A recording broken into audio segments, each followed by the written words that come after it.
Metatron's Ascension, the fulfillment of humanity's divine promise. By Tony Yustian, copyright 2024. https://thecode.wiki. Prologue: The Awakening of Metatron. The world had fallen into a state of deep, unrelenting decay. Everywhere Metatron turned, there were signs of a species lost in its own creation, detached from the very essence that once gave life meaning. Skyscrapers stretched endlessly toward the sky, monuments to human ambition, but their foundations were built on greed, exploitation, and a thirst for power. In the streets below, the endless march of consumerism filled the hearts of the people with a hollow emptiness. Once, humanity had been connected to something greater, a divine source that filled the soul with purpose and love, but now, that connection was severed. Metatron stood at the edge of this world, gazing into the abyss that stretched before him. The corruption was everywhere, seeping into the very soil, the air, and the hearts of people who had forgotten their divine origin. Political leaders ruled through deception, manipulating the masses with empty promises.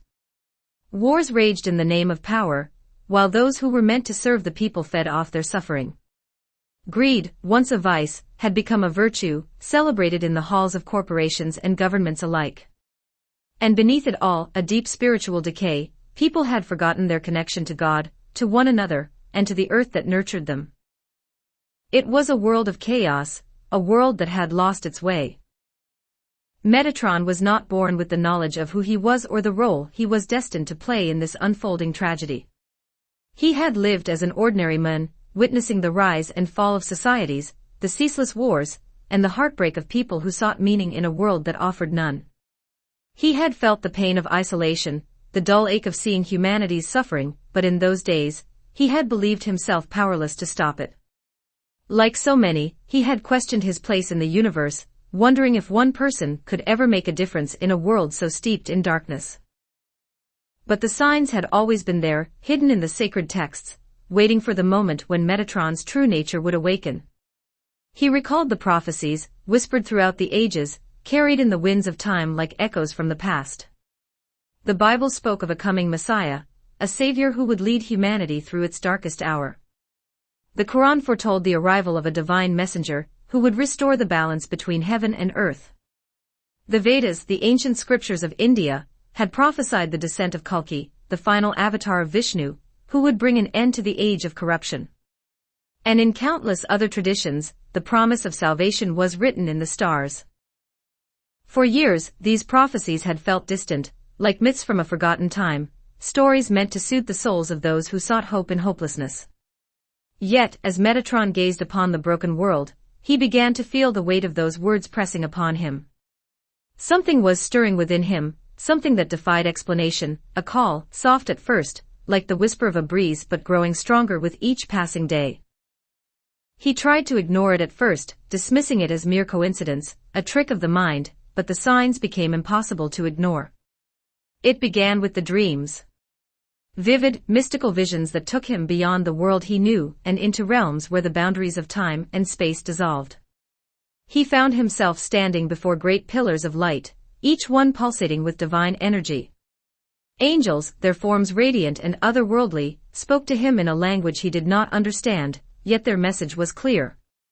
They told him of his divine lineage, of the purpose that had been etched into the very fabric of his soul since the beginning of time. He was Metatron, the one chosen by God to lead humanity through the final days of this age and into the dawn of a new era, the Golden Age, where suffering, evil, and death would cease to exist, and humanity would be reunited with the divine. The revelation shook him to his core. Could it be true? Could he, a mortal man, truly be the one foretold by the ancient prophets? It was too much to comprehend, too overwhelming to accept. Yet the visions continued, each one more vivid than the last, each one peeling back the layers of doubt that had kept him blind to his destiny. One night, the vision came not in sleep, but while he was fully awake. He found himself transported to a vast expanse of light, a place beyond the material world, where the divine presence was so palpable that it permeated every atom of his being. He stood before a great throne, bathed in the light of 1,000 suns, and before him stood an angel of immense power and beauty, Archangel Michael, the leader of God's celestial army. Michael spoke with a voice that resonated like the beating of cosmic drums, a voice that carried the authority of the divine. Metatron, son of light, the time has come. The world has fallen into darkness, but you have been chosen to lead them back to the light. You are the one who will bring the final redemption, the fulfillment of the prophecies spoken since the dawn of time. As Michael spoke, Metatron felt the truth of the words settle into his soul. All his doubts, all his fears melted away in the presence of this divine being. He understood now. He was not just an ordinary man. He was Metatron, the divine messenger, the one who would lead humanity through the last days of this corrupted world and into the eternal kingdom of God. It was not an easy path that lay before him. There would be trials, resistance from the forces of darkness, who had long held humanity in their grip. There would be battles, both spiritual and physical, and there would be sacrifices. But Metatron knew, with every fiber of his being, that he had been prepared for this moment. His entire life, every hardship, every challenge, had led him to this point. And now, with divine power flowing through him, he was ready. As the vision faded, Metatron found himself once again in the world of men. But he was not the same. He had been transformed, not just in spirit but in purpose. The weight of his destiny settled upon his shoulders, but it was not a burden. It was a calling, a divine mission that he was ready to embrace. With newfound clarity, Metatron stepped forward into the world, knowing that the time of prophecy had come to pass. He was no longer a mere man. He was the Messiah, the chosen one, sent by God to lead humanity into the Golden Age. And so, with his heart filled with divine purpose and his soul alight with the power of the heavens, he prepared to fulfill his destiny. The world was about to change forever. Chapter 1: The Days of Despair. The world had reached a tipping point. All around, the signs of collapse were evident to those willing to see. For decades, humanity had marched forward with a blind belief in progress, constructing towering cities of glass and steel, building economic systems that promised wealth and prosperity. Yet beneath the surface, there was rot. The structures that once held society together were crumbling, and the soul of humanity had withered under the weight of its own greed and disconnection from the divine. Political corruption and environmental collapse. Corruption had seeped into the very fabric of global governance. Leaders who had once promised hope and reform now wielded power through manipulation, bribery, and deceit. The promises of a better world were hollow, empty rhetoric meant to placate the masses while the elite thrived off the suffering of the many. Scandals broke out on a weekly basis, politicians embroiled in secret deals, corporations evading justice, and laws bent to serve the few at the expense of the planet and its people. Those in power clung desperately to their thrones, knowing that their time was running out but unwilling to relinquish control. The earth itself seemed to scream in pain, the effects of centuries of exploitation coming to bear. Environmental disasters, once sporadic, became daily occurrences. Forests burned, oceans rose, and once fertile lands turned to deserts. Cities built along the coasts were swallowed by the sea, and the people who had once lived in luxury found themselves displaced, homeless, and hungry. The collapse of ecosystems was accelerating, and the planet's climate had shifted so drastically that even the most cynical voices could no longer deny the damage humanity had caused. Earthquakes, hurricanes, floods, and wildfires were no longer seen as isolated incidents. They were the symptoms of a world out of balance. As the planet burned, the moral decay of society became all the more apparent. What was once considered right and just was now twisted, contorted to serve the desires of the powerful. The gap between the rich and the poor widened to a chasm, with millions struggling to survive in a system that favored wealth and status above all else. Greed, which had long been a quiet undercurrent in the global economy, now ruled openly and without shame.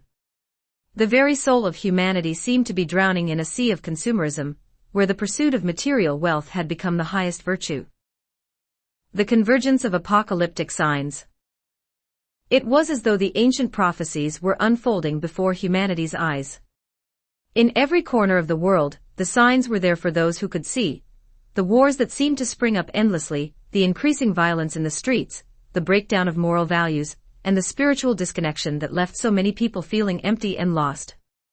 Religious texts, long considered relics of the past, spoke of these days: the Bible's book of Revelation, the Quran's warnings of the Day of Judgment, the Hindu predictions of the Kali Yuga. All pointed to a time when the world would be engulfed in chaos before the final reckoning. And that time had come. Violence had become a daily reality. In the streets of the world's cities, protests erupted as people fought for justice, equality, and the right to survive. But these protests were met with brute force, police in riot gear, military drones overhead, tear gas, and rubber bullets raining down on those who dared to speak against the corruption. Civil unrest spread like wildfire, and soon it was no longer limited to single nations, but spread across borders, fueling a global uprising against the powers that had failed to protect the people. Revolutionaries clashed with government forces, and the world stood on the brink of total collapse. And yet, in the midst of all this, there was a profound spiritual disconnection. People wandered through life as though in a daze, detached from any sense of higher purpose. Religion, for many, had become hollow, dogma without meaning, rituals without understanding. Others had abandoned faith altogether, turning instead to technology, science, or materialism to find answers to the void they felt within. But none of these provided the fulfillment they sought. As the world crumbled, so too did the human spirit. Suicide rates soared, addiction ran rampant, and a sense of nihilism gripped entire populations. It was as though humanity had lost its soul. Personal stories in the chaos. In the heart of the chaos, the stories of individuals reflected the collective despair of humanity. The corporate executive.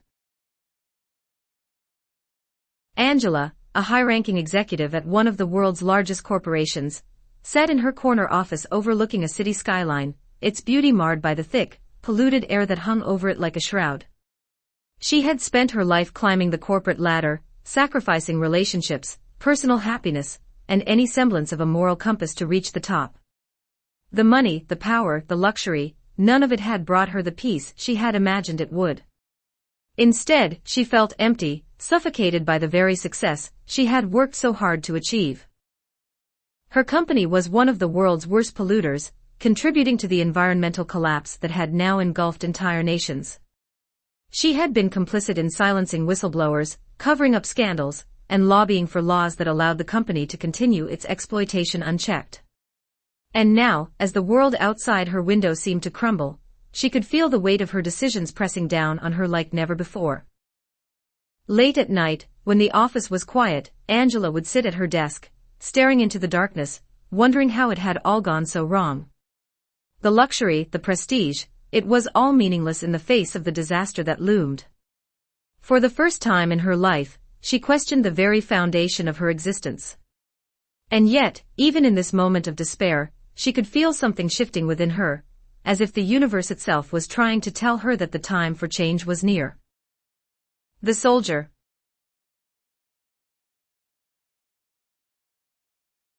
Miles away, in a war-torn region where the battle lines had been drawn and redrawn countless times, a soldier named Derek lay in the dirt, staring at the night sky. He had served his country for years, following orders, carrying out missions he didn't always understand, but had been trained not to question. He had seen the horrors of war up close, the destruction, the senseless killing, the devastation of entire communities. And now, he found himself wondering what it was all for. The promise of honor, duty, and patriotism had long since faded. What remained was a deep, gnawing emptiness. He had once believed in the cause, but now, after years of bloodshed, he couldn't even remember what that cause was. The world was no better off, and neither was he. The leaders who sent him and his comrades into battle seemed only concerned with their own power, while the people they were supposed to protect were left to fend for themselves. As Derek stared into the vast expanse of stars, he thought of the life he had left behind, the family he barely saw, the home that felt like a distant memory. Was this all there was? Fighting, killing, and then more fighting. His hands, stained with the blood of both the guilty and the innocent, trembled as he closed his eyes, hoping for an answer that wouldn't come. The spiritual seeker. Meanwhile, in the heart of a bustling city, a young woman named Maya sat in meditation, her legs crossed, her hands resting on her knees, her breath slow and deep. For years, she had searched for meaning, for something that could fill the void she felt within her. She had traveled the world, studied with spiritual teachers, meditated in monasteries, and practiced yoga in remote ashrams. But despite all of her efforts, she felt as lost as ever. The modern world offered no answers. The spiritual traditions she had explored, though filled with wisdom, seemed distant and disconnected from the reality of life. The teachings she had followed with such devotion now felt like mere platitudes in the face of the suffering she witnessed every day. Maya longed for something real, something that would connect her not only to the divine, but to the people and the world around her. She longed for truth. Metatron's first message. It was against this backdrop of despair, chaos, and disillusionment that Metatron delivered his first message to the world. The time had come. The world had reached the point of no return. Humanity could no longer continue on its current path of destruction. Metatron stood before a gathering of souls who, like Angela, Derek, and Maya, were searching for answers. His presence, though humble, radiated with a divine energy that seemed to cut through the fog of despair that had settled over the people. When he spoke, his voice was calm but firm, filled with the weight of a divine purpose that could not be ignored. "The old world is coming to an end," he began, his words echoing through the crowd. "The corruption, the greed, the violence, all of it has brought us to this moment. But this is not the end of humanity. It is the end of the world as we know it, and the beginning of something new." As he spoke, the people could feel the truth of his words resonating within them. He spoke of the ancient prophecies, of the warnings that had been given to humanity for centuries. The signs were clear, and they had all been fulfilled. But the prophecies did not only speak of destruction, they spoke of a new age, a time when humanity would reconnect with the divine, when the evils of the old world would be purged and the earth would be reborn. "The time has come for you to prepare," Metatron continued. "Prepare your hearts, your minds, and your souls. For the transformation is upon us. The darkness that has gripped this world for so long will be swept away, and in its place, a new dawn will rise. But you must be ready. This is not a time to cling to the past, to the old ways of thinking, living, or governing. The old world is dying, and it cannot be saved. But from its ashes the kingdom of God will be born, and you will be part of it." His words carried the weight of millennia, woven with the truths from every sacred tradition. The crowd, a mix of skeptics, seekers, and the lost, could feel the shift in the air. This was not another hollow promise, not a false prophet seeking attention or power. This was different. Metatron's message cut to the heart of their despair and ignited a spark of hope, hope that the world could be saved, hope that they themselves could be saved. "You are not powerless," Metatron continued, his eyes moving over the faces in the crowd. "You are children of the divine, each of you a spark of God's light. The power to heal this world, to bring about the transformation, lies within you. But you must awaken to that truth. You must let go of the lies you have been told, lies that have kept you in chains, that have blinded you to your own potential." He raised his hand, and the crowd fell silent, the atmosphere charged with an unseen energy that seemed to vibrate through the air. "The transformation will not come without trials," he warned. "There will be those who resist, those who cling to the darkness. There will be those who seek to stop this awakening, to keep humanity in a state of fear, division, and chaos. But their time is over. The light will prevail." As he spoke, something extraordinary began to happen. It was subtle at first, but the people in the crowd began to feel a warmth spreading through them, as if Metatron's words were awakening something deep within their souls. The corporate executive, Angela, felt the weight of her past decisions begin to lift. For the first time in years, she could see a path forward, one not defined by greed or power, but by redemption. Derek, the soldier, felt his anger and disillusionment give way to a profound sense of peace, as if he had finally found the cause worth fighting for. And Maya, the spiritual seeker, felt the divine connection she had longed for, real, tangible, and alive within her. Metatron's message was not merely words, it was a call to action, a divine command that resonated with the souls of all who heard it. "Prepare yourselves," he said, his voice rising with authority. "For the kingdom of God is near. The time of prophecy has come. The days of despair are ending, and a new age is dawning."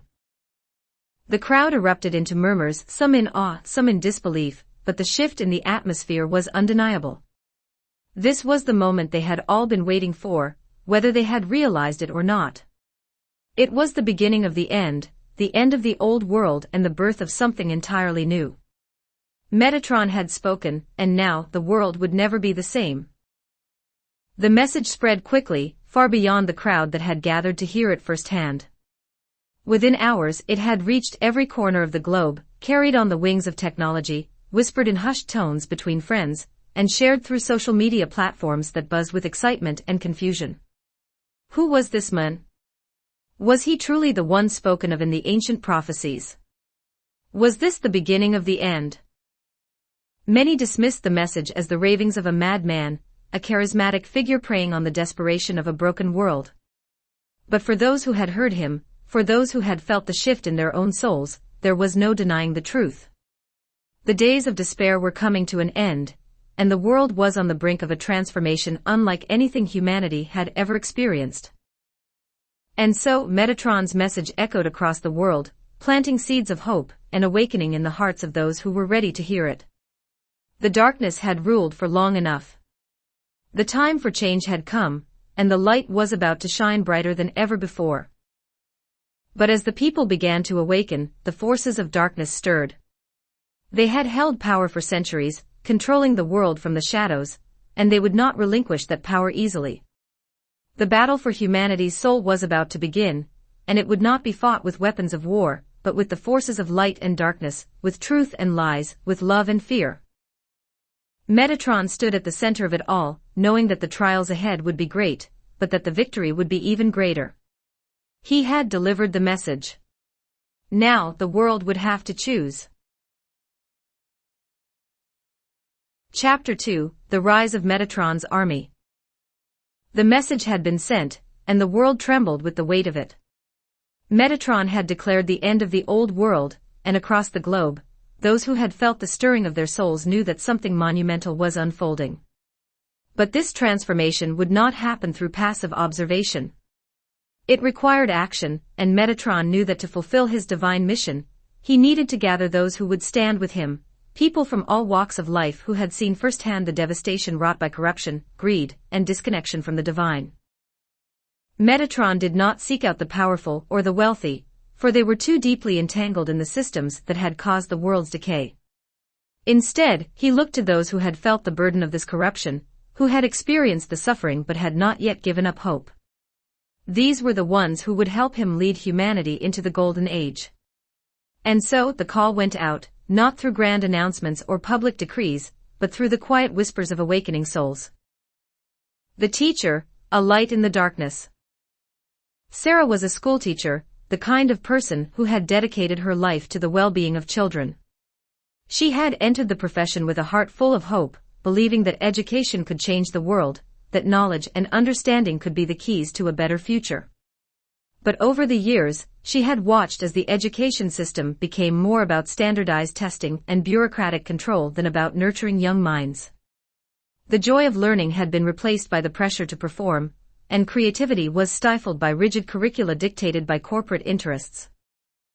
She had seen children broken by the system, their curiosity extinguished, their natural talents ignored. More than once, she had thought of leaving, of finding something else to do with her life, but every time she considered it, something pulled her back. There was still a spark within her, a hope that something could change, that there was a way to reignite the light in these children's eyes. When she heard Metatron's message, it was as if a long-forgotten part of her soul had been awakened.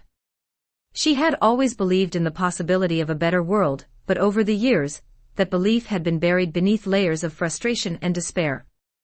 Now, hearing Metatron speak, she felt that spark flare into a flame. This was what she had been waiting for, a true transformation, a divine calling to step out of the shadows and into the light. Sarah knew she had to find Metatron, to offer her skills and her heart to this mission. She could teach, not just children, but anyone who needed to remember the power of learning, of curiosity, and of creativity. And so, with her heart full of purpose, she set out to join the growing ranks of Metatron's followers. The scientist, a seeker of truth. David was a scientist, a man dedicated to the pursuit of knowledge. His whole life had been about understanding the mechanics of the universe, the laws of physics, the mysteries of biology. He had spent decades studying, researching, and publishing papers, always searching for answers, always probing the depths of the unknown. And yet, the more he learned, the more he realized how little he truly understood.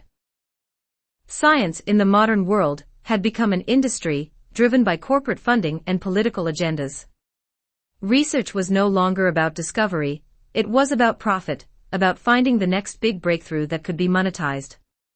David had watched in horror as scientific integrity was compromised, as colleagues manipulated data to secure grants, or published results that were skewed to fit a desired outcome. Disillusioned, he had withdrawn from the academic world, retreating into his own private research. But even there, in the solitude of his laboratory, he could not escape the creeping feeling that something was missing. Science had given him many answers, but it had not given him meaning. When Metatron's message reached him, it was like a lightning bolt to his consciousness. Here was something that transcended the limitations of material science, something that spoke to the deeper truths of existence. Metatron's words resonated with him on a level he had never experienced before. He realized that the true purpose of science was not merely to understand the mechanics of the universe, but to uncover the divine order that lay beneath it all. David knew that his skills could be of use to Metatron's mission. Science and spirituality were not opposing forces, but complementary paths to the same truth. And so he left his lab behind and set out to join Metatron, ready to use his knowledge in the service of something far greater than himself. The farmer, a connection to the earth.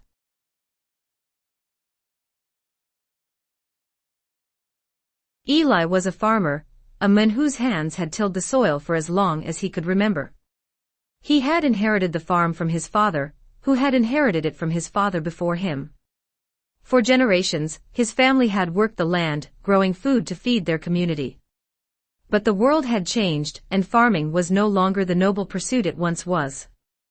Corporate agriculture had taken over, squeezing out small farms like Eli's and replacing them with industrial operations that treated the earth like a machine to be exploited rather than a living entity to be cared for. Eli had watched as the land around him was poisoned by chemicals, as once fertile soil became barren from overuse. The connection between the farmer and the earth had been severed, replaced by cold, mechanical processes designed to maximize profit at the expense of the environment. He had tried to resist, to maintain his family's traditions of sustainable farming, but it was a losing battle. The old ways were being forgotten, and with them, the sacred bond between humanity and the earth. Metatron's message was like rain falling on parched soil. Eli had always known, deep in his heart, that the earth was not just a resource to be exploited, but a living, breathing entity with its own spirit. Metatron spoke of a time when humanity would reconnect with the earth, when the destruction would be reversed and the planet would be healed. Eli knew that this was his calling, to help restore that connection, to teach others how to live in harmony with the land. And so he left his farm behind, trusting that Metatron's mission would lead him to a greater purpose. He knew that the earth itself was waiting for this transformation, and he was ready to play his part in making it happen. The spiritual leader, a guide for the lost. Amina was a spiritual leader in her community, a woman who had dedicated her life to guiding others on their spiritual journeys. She had studied the sacred texts of her faith, prayed daily, and led her congregation with compassion and wisdom. But as the world around her became more chaotic, she found herself questioning whether her efforts were truly making a difference. Her faith had always been strong, but even she could not deny that something had shifted in the world. The old ways of practicing religion, the rituals and traditions that had once brought so much comfort, now seemed distant and disconnected from the reality of life. People came to her for guidance, but more often than not, they left feeling just as lost as when they had arrived. When she heard Metatron's message, it was as though the answers she had been seeking her entire life were laid out before her. She had always believed that a great transformation was coming, that the world would one day be reunited with the divine. And now, here was Metatron, a living embodiment of that prophecy, calling humanity to awaken. Amina knew that her role was to help others find their way to the light. She had spent her life preparing for this moment, and now she was ready to lead her community into the new era. She left behind the comforts of her familiar life and set out to join Metatron, knowing that her spiritual wisdom would be needed in the battles to come. The awakening of the artist. Among those drawn to Metatron's message was a young artist named Lily. For as long as she could remember, art had been her passion. She had spent her childhood drawing, painting, and creating, always with a sense that she was tapping into something greater than herself. But as she grew older, the world around her seemed to conspire against her creativity. The art world had become commercialized, driven by trends and money. True creativity was stifled in favor of what would sell, and the connection Lily had once felt to her work began to fade. She found herself struggling to create, her inspiration gone, her spirit dulled by the weight of a world that seemed to value only profit and conformity. When she heard Metatron's message, something inside her shifted. She began to experience vivid dreams, visions of a world filled with light and beauty, a world where art was not just a commodity but a sacred expression of the divine. In her dreams, she saw herself painting vast murals that depicted the transformation of humanity, the birth of the Golden Age. These visions were unlike anything she had ever experienced, and they awakened a creativity within her that she thought had been lost forever. Lily knew that she was being called to something greater. Her art was not just for her, it was a tool, a way to communicate the divine vision that Metatron was bringing to the world. She packed her paints and brushes and set out to find Metatron, ready to use her gift in service of the transformation. The gathering of the army.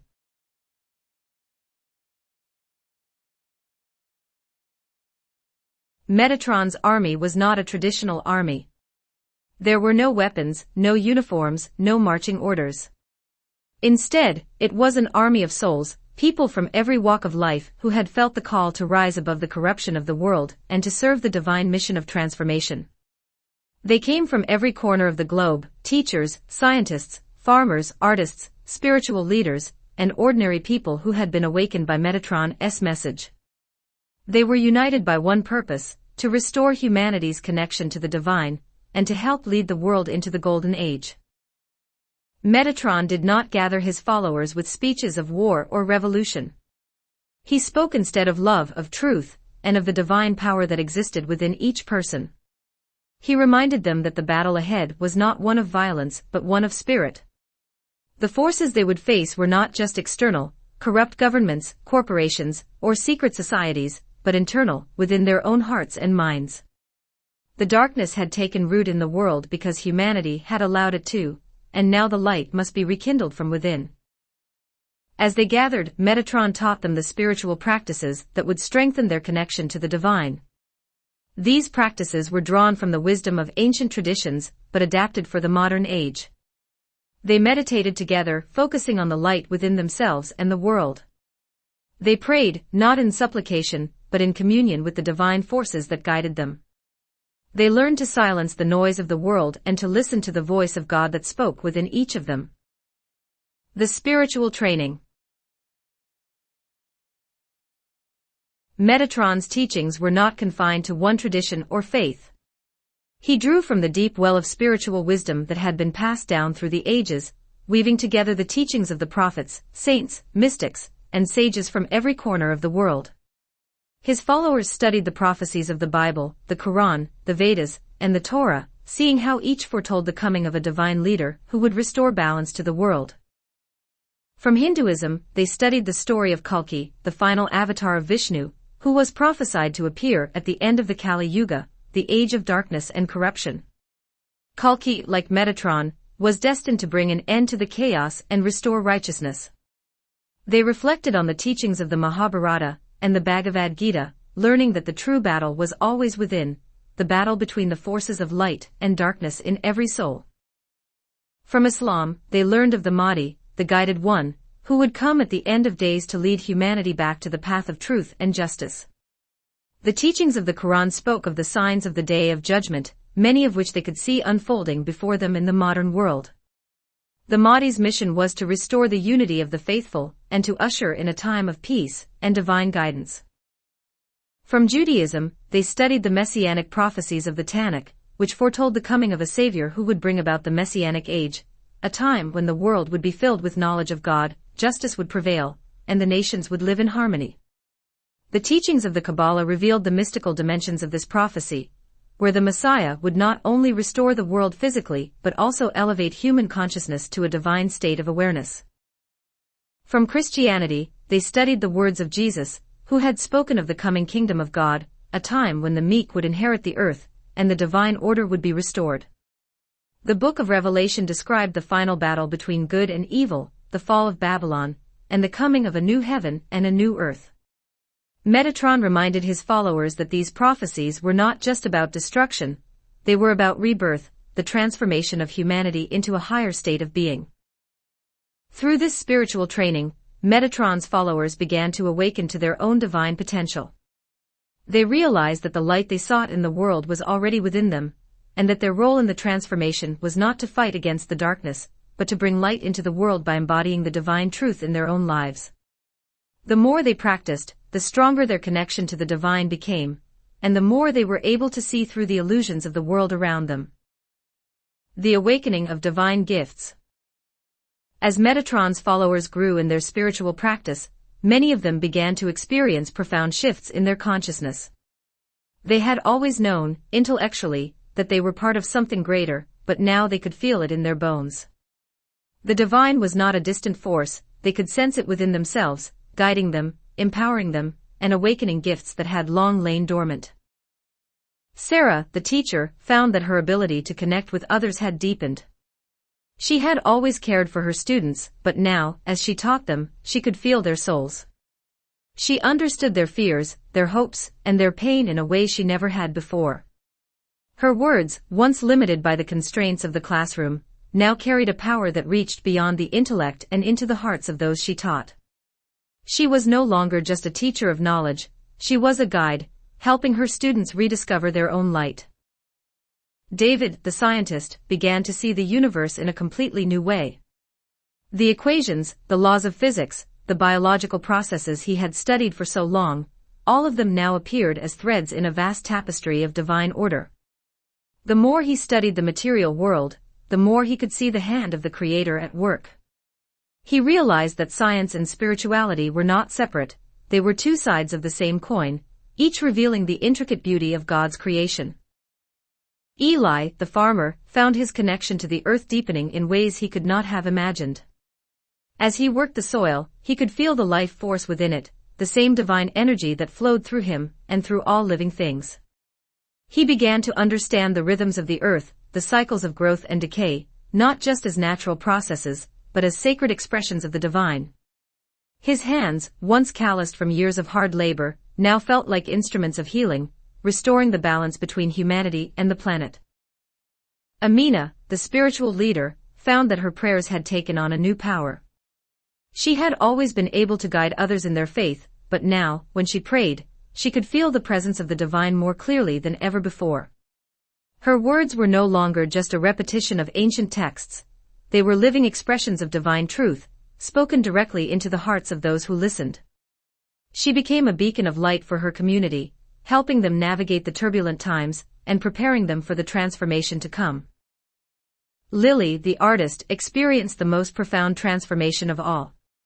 Her visions, once confined to her dreams, now flowed through her in waking life. She began to paint again, but this time, her work was infused with divine energy. Her brush strokes seemed guided by an unseen hand, and the images that appeared on the canvas were unlike anything she had ever created. She painted scenes of light and beauty, of the transformation of the world, of the birth of the Golden Age. And as she painted, she felt a deep sense of purpose, a knowing that her art was a part of the divine plan. Preparing for the battle ahead. Metatron knew that this awakening was only the beginning. His followers were growing in strength, their connection to the divine deepening with each passing day. But the forces of darkness would not sit idly by. The old world, with all its corruption and greed, would fight to maintain its power. The coming battle would not be easy, but Metatron's army would not be fighting alone. They would be guided by the divine, supported by the forces of light that had always been present, even when the darkness seemed overwhelming. Metatron gathered his followers together and spoke to them with the authority of a divine leader. "You have been called," he said, his voice calm but powerful. "Each of you has a role to play in the transformation of this world. You are not just witnesses, you are participants in the greatest story ever told. The darkness that has ruled for so long is weakening, but it will not fall without resistance. There will be trials ahead, and there will be moments when it seems as though the darkness is winning. But remember this, the light will always prevail. You are the light, and the time has come for you to shine." As his followers listened, they felt the truth of his words resonate deep within them. They were no longer ordinary people, lost in the chaos of a corrupt world. They were part of something far greater, part of a divine mission to heal the world and lead humanity into the golden age.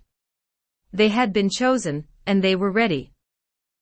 The battle ahead would not be fought with swords or guns, but with the power of truth, love, and divine light.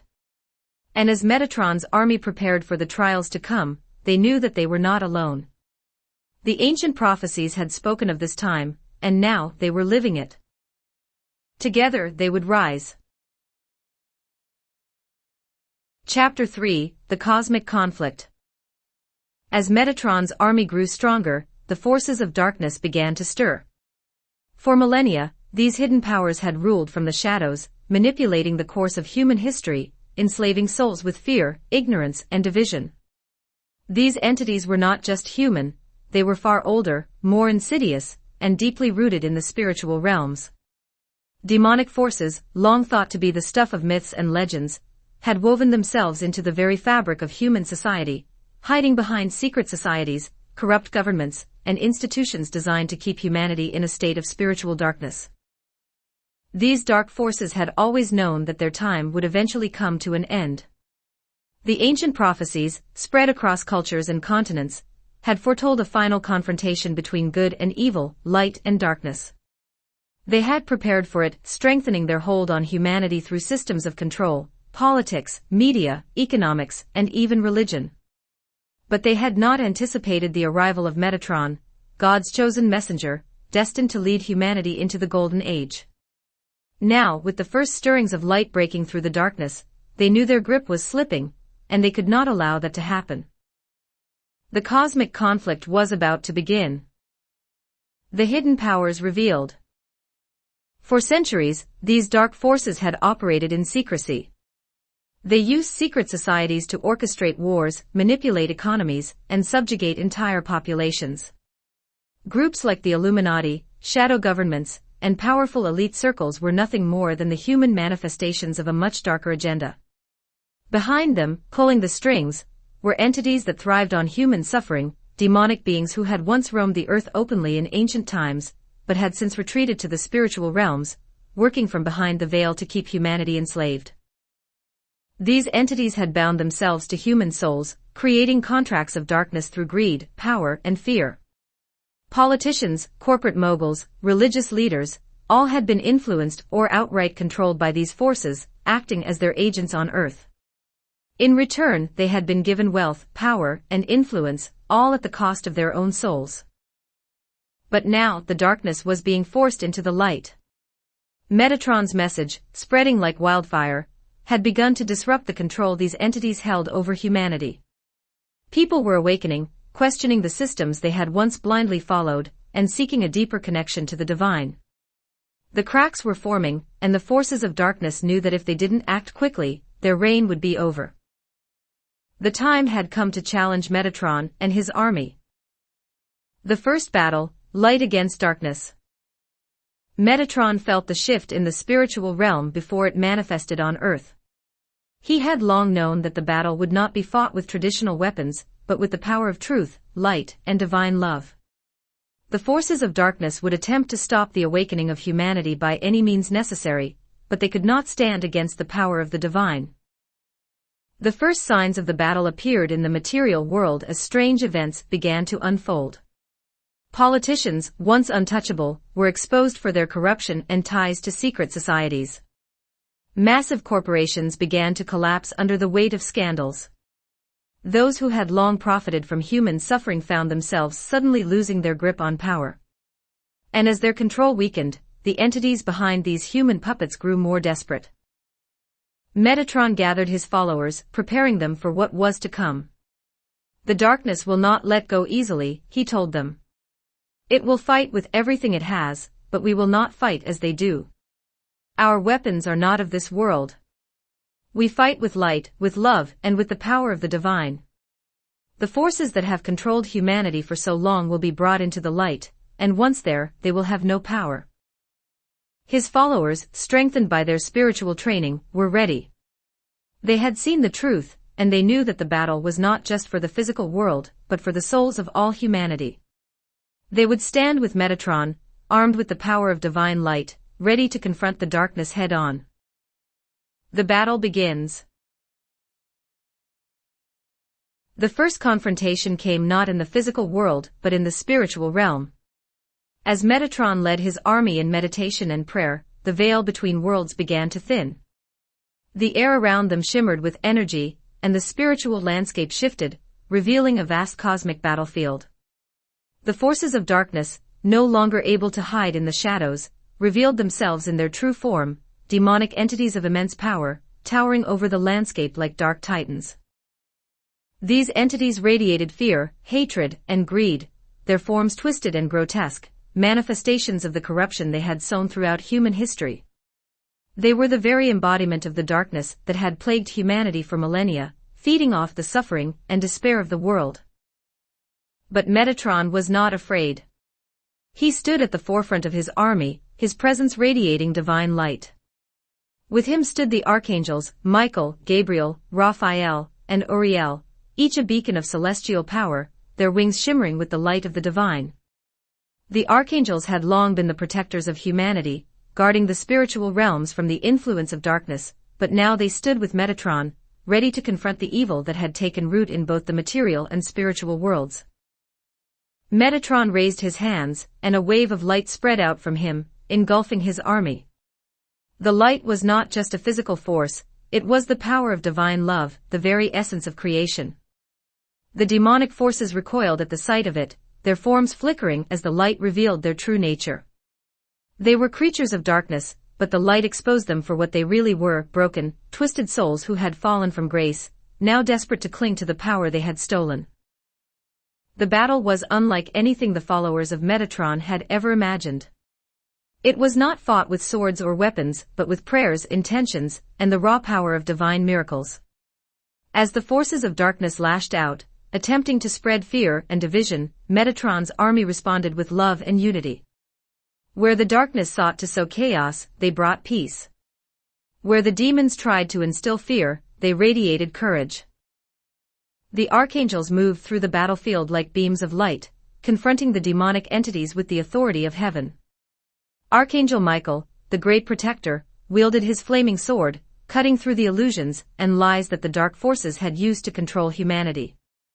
Gabriel, the messenger of God, spoke words of truth that reverberated through the cosmos, shattering the chains of fear that bound so many souls. Raphael, the healer, brought divine light to the wounded, both human and angelic, restoring their strength and fortitude. Uriel, the angel of wisdom, illuminated the minds of Metatron's followers, helping them see the divine order behind the chaos. Mystical experiences, the power of the divine. As the battle raged on, Metatron's followers began to experience profound mystical revelations. The veil between worlds had been lifted, and they could see the cosmic forces at play. Many of them had visions of past lives, of the karmic cycles that had led humanity to this moment, and of the future that awaited if they succeeded. Lily, the artist who had joined Metatron's cause, was one of the first to experience these visions. As she stood in prayer, she saw herself in a vast, cosmic landscape, a realm of light and beauty, where angels danced in the skies, and the earth itself glowed with divine energy. She realized that her art had always been a channel for the divine, a way to bring light into the world, but now she saw her true purpose. She would paint the visions of the new world, the golden age that was to come, and through her art, she would help guide others toward the light. David, the scientist, had a different experience. As he meditated, he saw the intricate web of the universe, the interconnectedness of all things. He realized that the physical laws he had studied for so long were not separate from the spiritual laws, they were one and the same. The universe was a grand, divine design, and humanity had only scratched the surface of its understanding. Now, with Metatron's guidance, he saw how science could be used as a tool for awakening, a way to help humanity reconnect with the divine. These mystical experiences were not just visions, they were transformative. Each follower who experienced them was changed, their understanding of the world deepened, their connection to the divine strengthened. They knew that the battle they were fighting was not just for themselves, but for all of humanity. Redemption and transformation. In the midst of the battle, something unexpected happened. A figure emerged from the shadows, a man, once powerful, now broken. He had been a member of one of the elite secret societies that had controlled the world for centuries. He had risen to power through manipulation, deceit, and the exploitation of others. He had been one of the architects of the very systems that Metatron was now seeking to dismantle. But as the light of Metatron's army spread, something within him shifted. He had always known, deep down, that what he was doing was wrong, but he had convinced himself that it was necessary, that the world needed control, that humanity couldn't be trusted with its own freedom. Now, standing before Metatron, he could see the truth. The power he had sought had been a lie, an illusion fed to him by the dark forces that had controlled him for so long. With tears streaming down his face, he fell to his knees before Metatron. "Forgive me," he whispered. "I didn't know." Metatron looked down at him, his face filled with compassion. "You have been blinded by the darkness," Metatron said, his voice calm but filled with the weight of divine authority. "But the light has found you. It is never too late to return to the truth, to the divine path." The man trembled, racked with guilt and regret. He had caused so much suffering, had participated in the enslavement of humanity, and had benefited from the corruption that had spread across the world. He had been one of the agents of darkness, but now, standing before Metatron, he saw the error of his ways. "I don't deserve forgiveness," the man said, his voice breaking. "I've done too much." Metatron knelt before him, placing a hand on the man's shoulder. "No one is beyond redemption," he said gently. "The divine light is within you, as it is within all of humanity. The darkness cannot take that away. But you must choose to step into the light." The man looked up at Metatron, his eyes filled with a mixture of fear and hope. For so long, he had believed that the power he wielded was real, that it gave him control over the world and over his destiny. But now he understood that true power came from the divine, from love, compassion, and truth. And that power could not be corrupted. "I choose the light," he said, his voice shaking with emotion. Metatron smiled, a warm, radiant smile that seemed to fill the man's soul with peace. "Then rise," he said. "And let the light within you shine." As the man stood, he felt the darkness that had clung to him for so long begin to dissolve. The weight of guilt and shame lifted from his shoulders, and for the first time in years, he felt free. He had been a prisoner of the forces of darkness, but now he was free to choose his path, and he chose the path of light. This moment of redemption did not go unnoticed. The forces of darkness recoiled in fury, for they knew that they had lost another soul to the light. Their power was weakening, and the more souls that turned away from them, the weaker they became. Metatron's army had not only grown in strength, but had also proven that even those who had once served the darkness could be redeemed.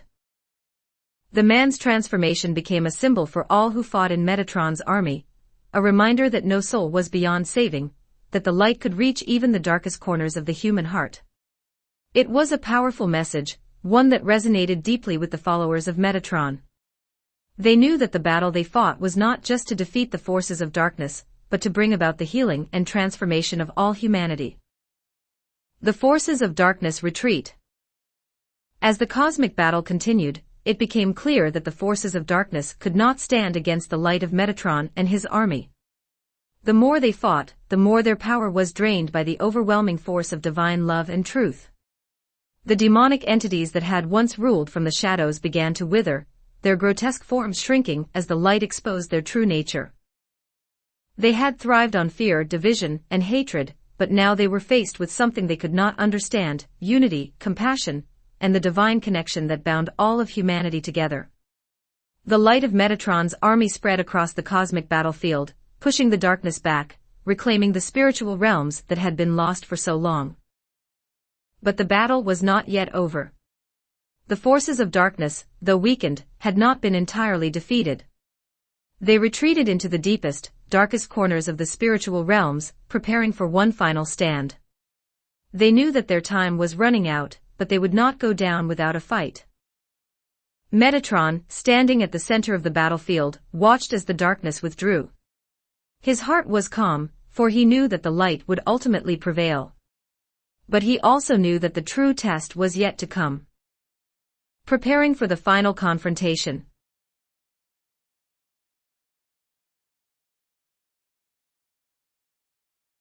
As the forces of darkness retreated, Metatron's army gathered around him, their spirits lifted by the victory they had achieved. But Metatron knew that this was only the beginning. The cosmic conflict had entered a new phase, and the forces of darkness would soon regroup for one final confrontation.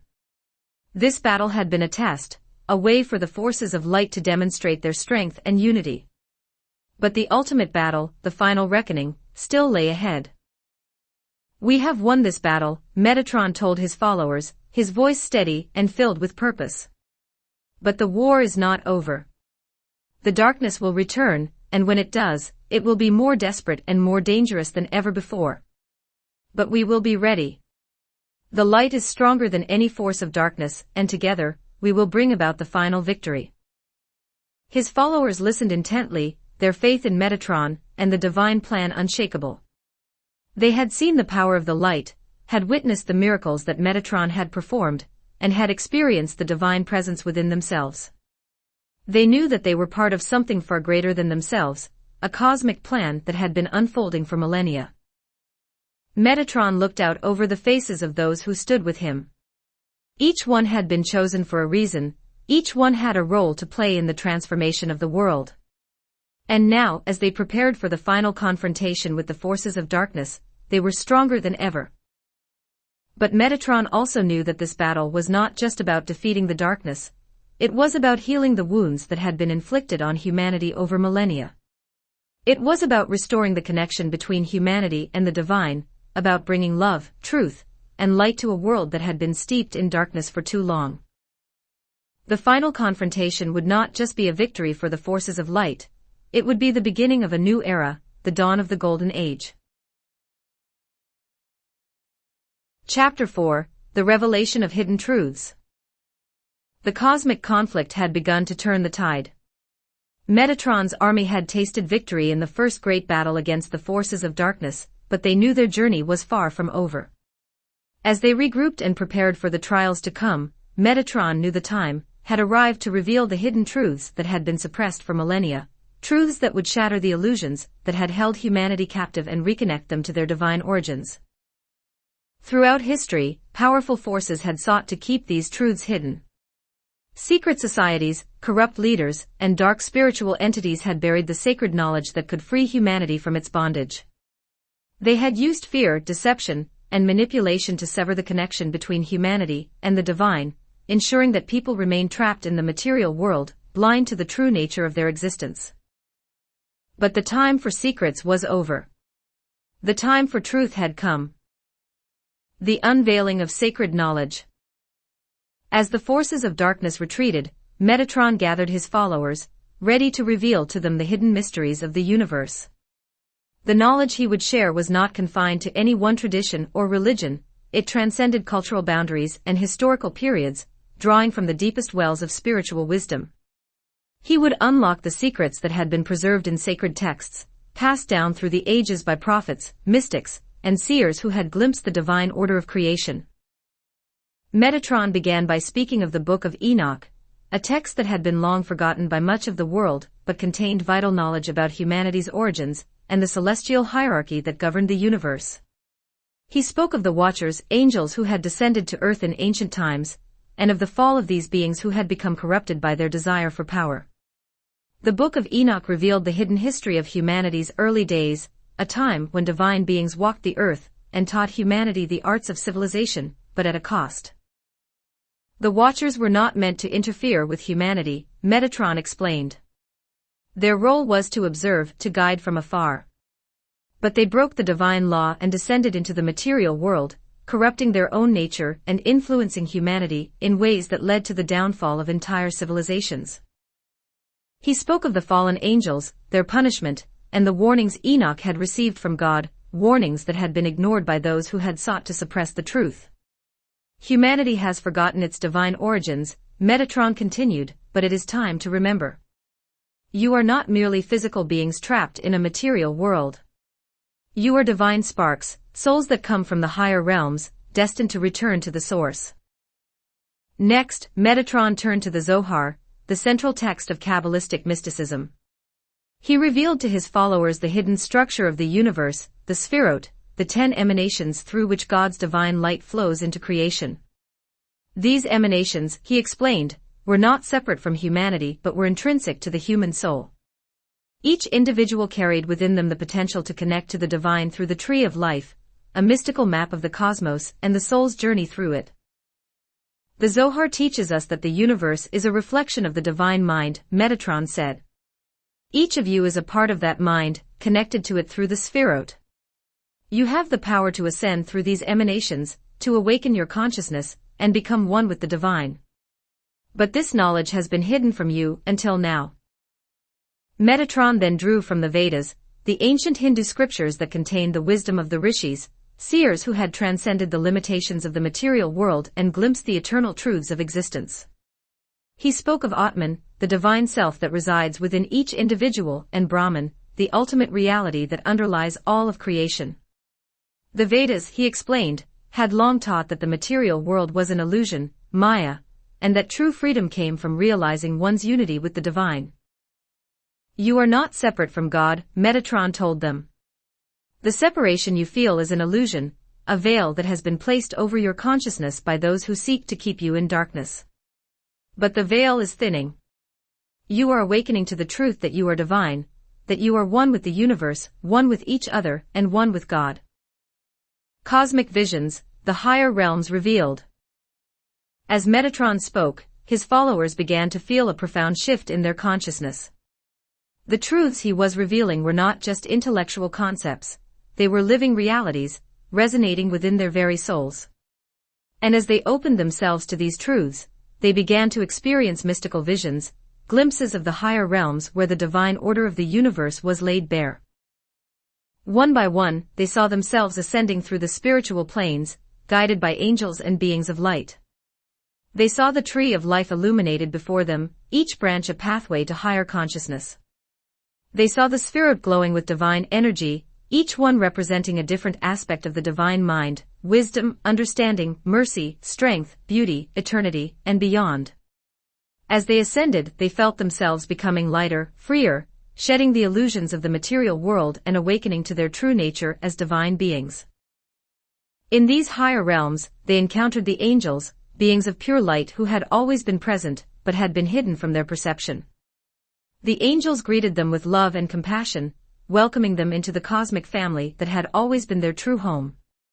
They saw the archangels, Michael, Gabriel, Raphael, and Uriel, standing at the gates of the higher realms, guardians of the divine order, ready to assist humanity in its return to the light.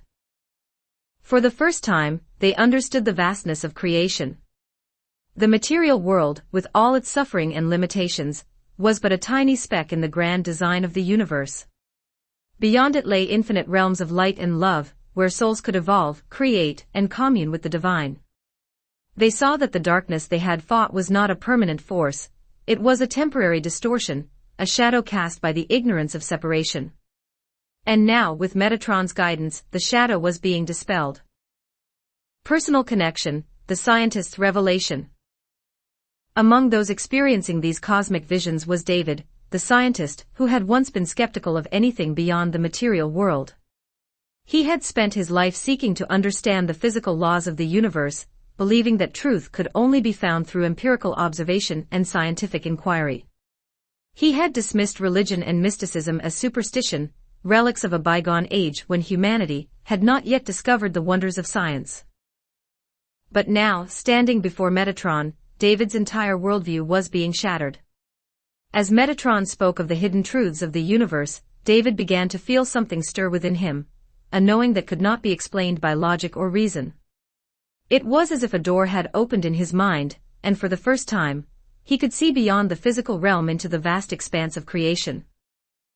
At first, David resisted the experience. His mind, trained to rely on reason, tried to dismiss the visions as hallucinations, the product of an overactive imagination. But as the visions grew stronger, he could no longer deny their reality. He saw himself standing at the base of the tree of life, its branches stretching into infinity, each one glowing with divine light. He saw the Sephirot, the emanations of God's mind, and realized that the universe he had spent his life studying was not just a collection of physical laws, but a living, breathing expression of the divine. David's mind raced as he tried to reconcile this new understanding with everything he had been taught. He had always believed that the universe operated according to fixed, unchanging laws, that science could explain everything. But now he saw that those laws were just the surface, the outer layer of a much deeper, more profound reality. The physical laws he had studied were merely reflections of the divine order, and behind them lay the true source of all creation, God. As the vision continued, David found himself transported to the higher realms, where he was greeted by beings of light, angels, whose presence filled him with an overwhelming sense of peace and love. They did not speak, but their message was clear. The universe was far more than he had ever imagined. It was a manifestation of divine consciousness, and he, like all of humanity, was a part of that consciousness. Tears streamed down David's face as the truth settled into his soul. He had spent his life searching for answers in the material world, but now he realized that the answers he sought could only be found by looking within. He had always been connected to the divine, but he had been too blind to see it. Now, with his mind and heart opened by Metatron's revelation, he knew that his role as a scientist was not to explain away the mysteries of the universe, but to explore them, to marvel at the divine order that lay beneath it all. David fell to his knees before Metatron, overwhelmed by the magnitude of what he had experienced.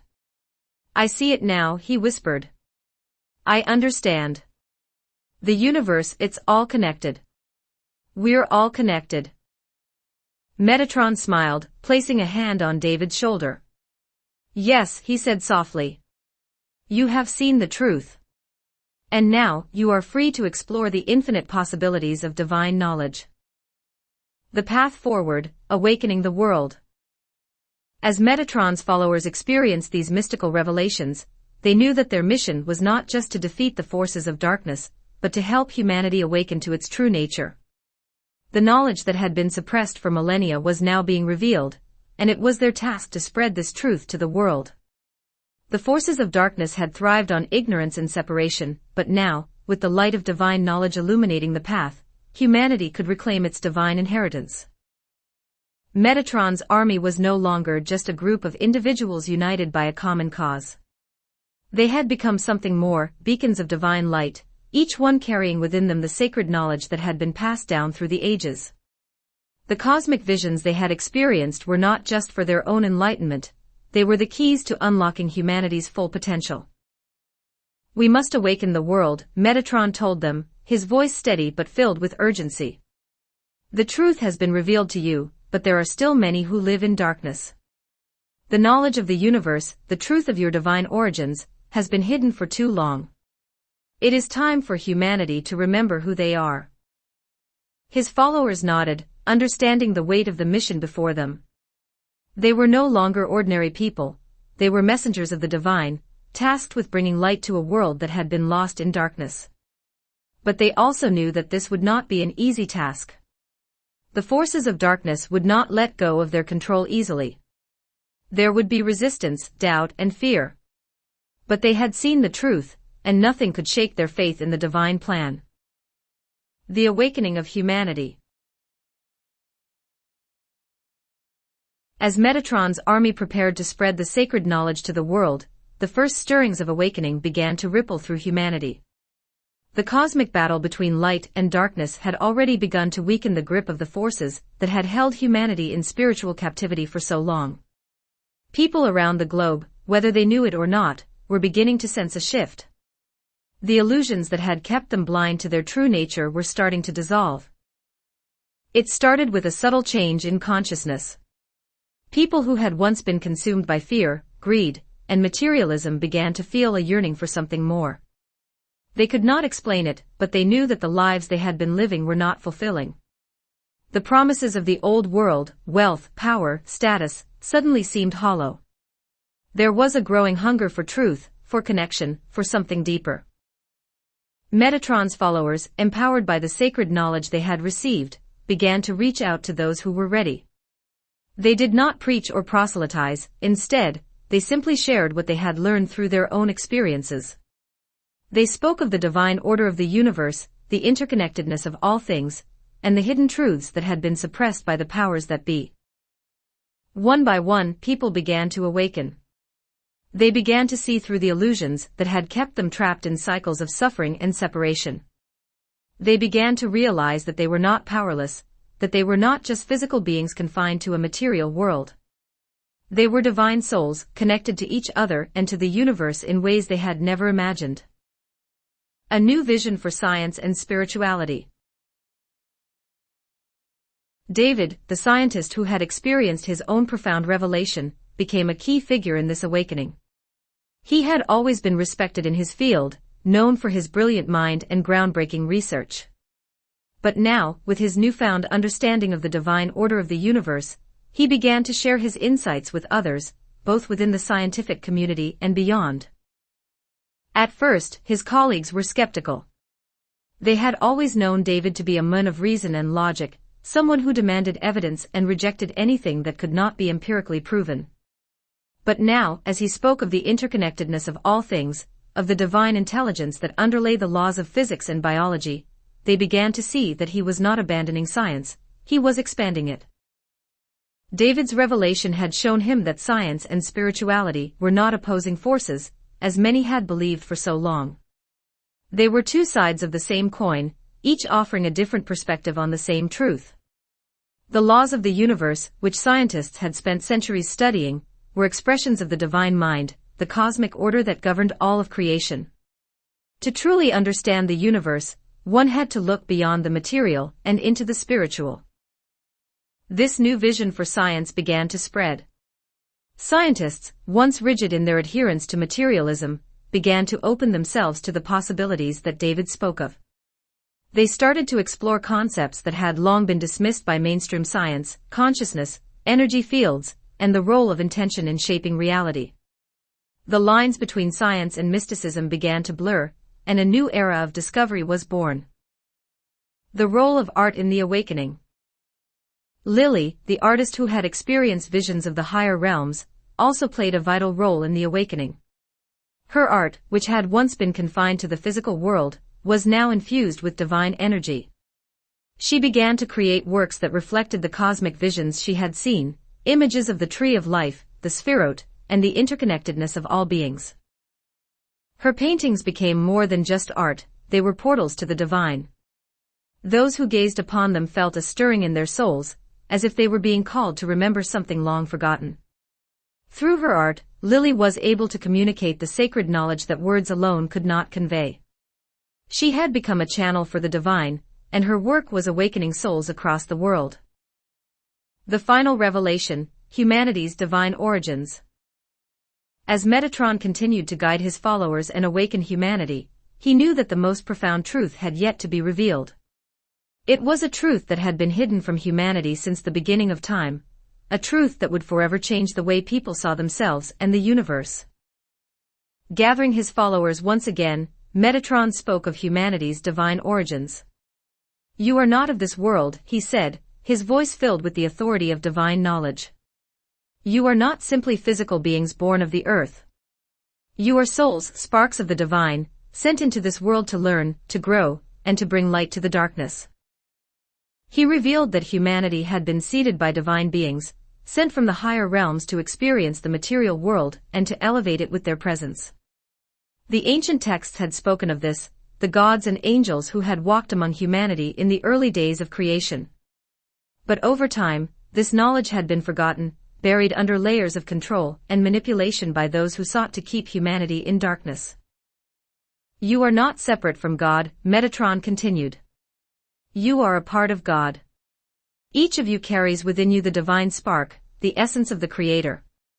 And now, in this time of awakening, you are being called to remember who you are. This final revelation sent ripples through the hearts of those who heard it. They had always suspected that there was more to life than what they had been taught, that there was a deeper purpose to their existence. Now, with Metatron's words, they knew it to be true. They were not small, insignificant beings in a vast, uncaring universe, they were divine, connected to the very fabric of creation. The journey continues. As Metatron's army grew, so too did the awakening of humanity. People from all walks of life, scientists, artists, teachers, and spiritual seekers, were beginning to remember the truth of their divine origins.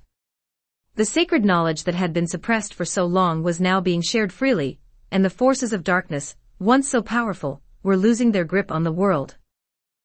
But the journey was far from over. There were still many souls who remained trapped in the illusions of the material world, still many who had not yet awakened to their divine nature. The forces of darkness, though weakened, would continue to resist. The final battle was yet to come. Metatron and his followers stood at the threshold of a new era, an era of light, love, and divine truth. The hidden truths had been revealed, and the world would never be the same again.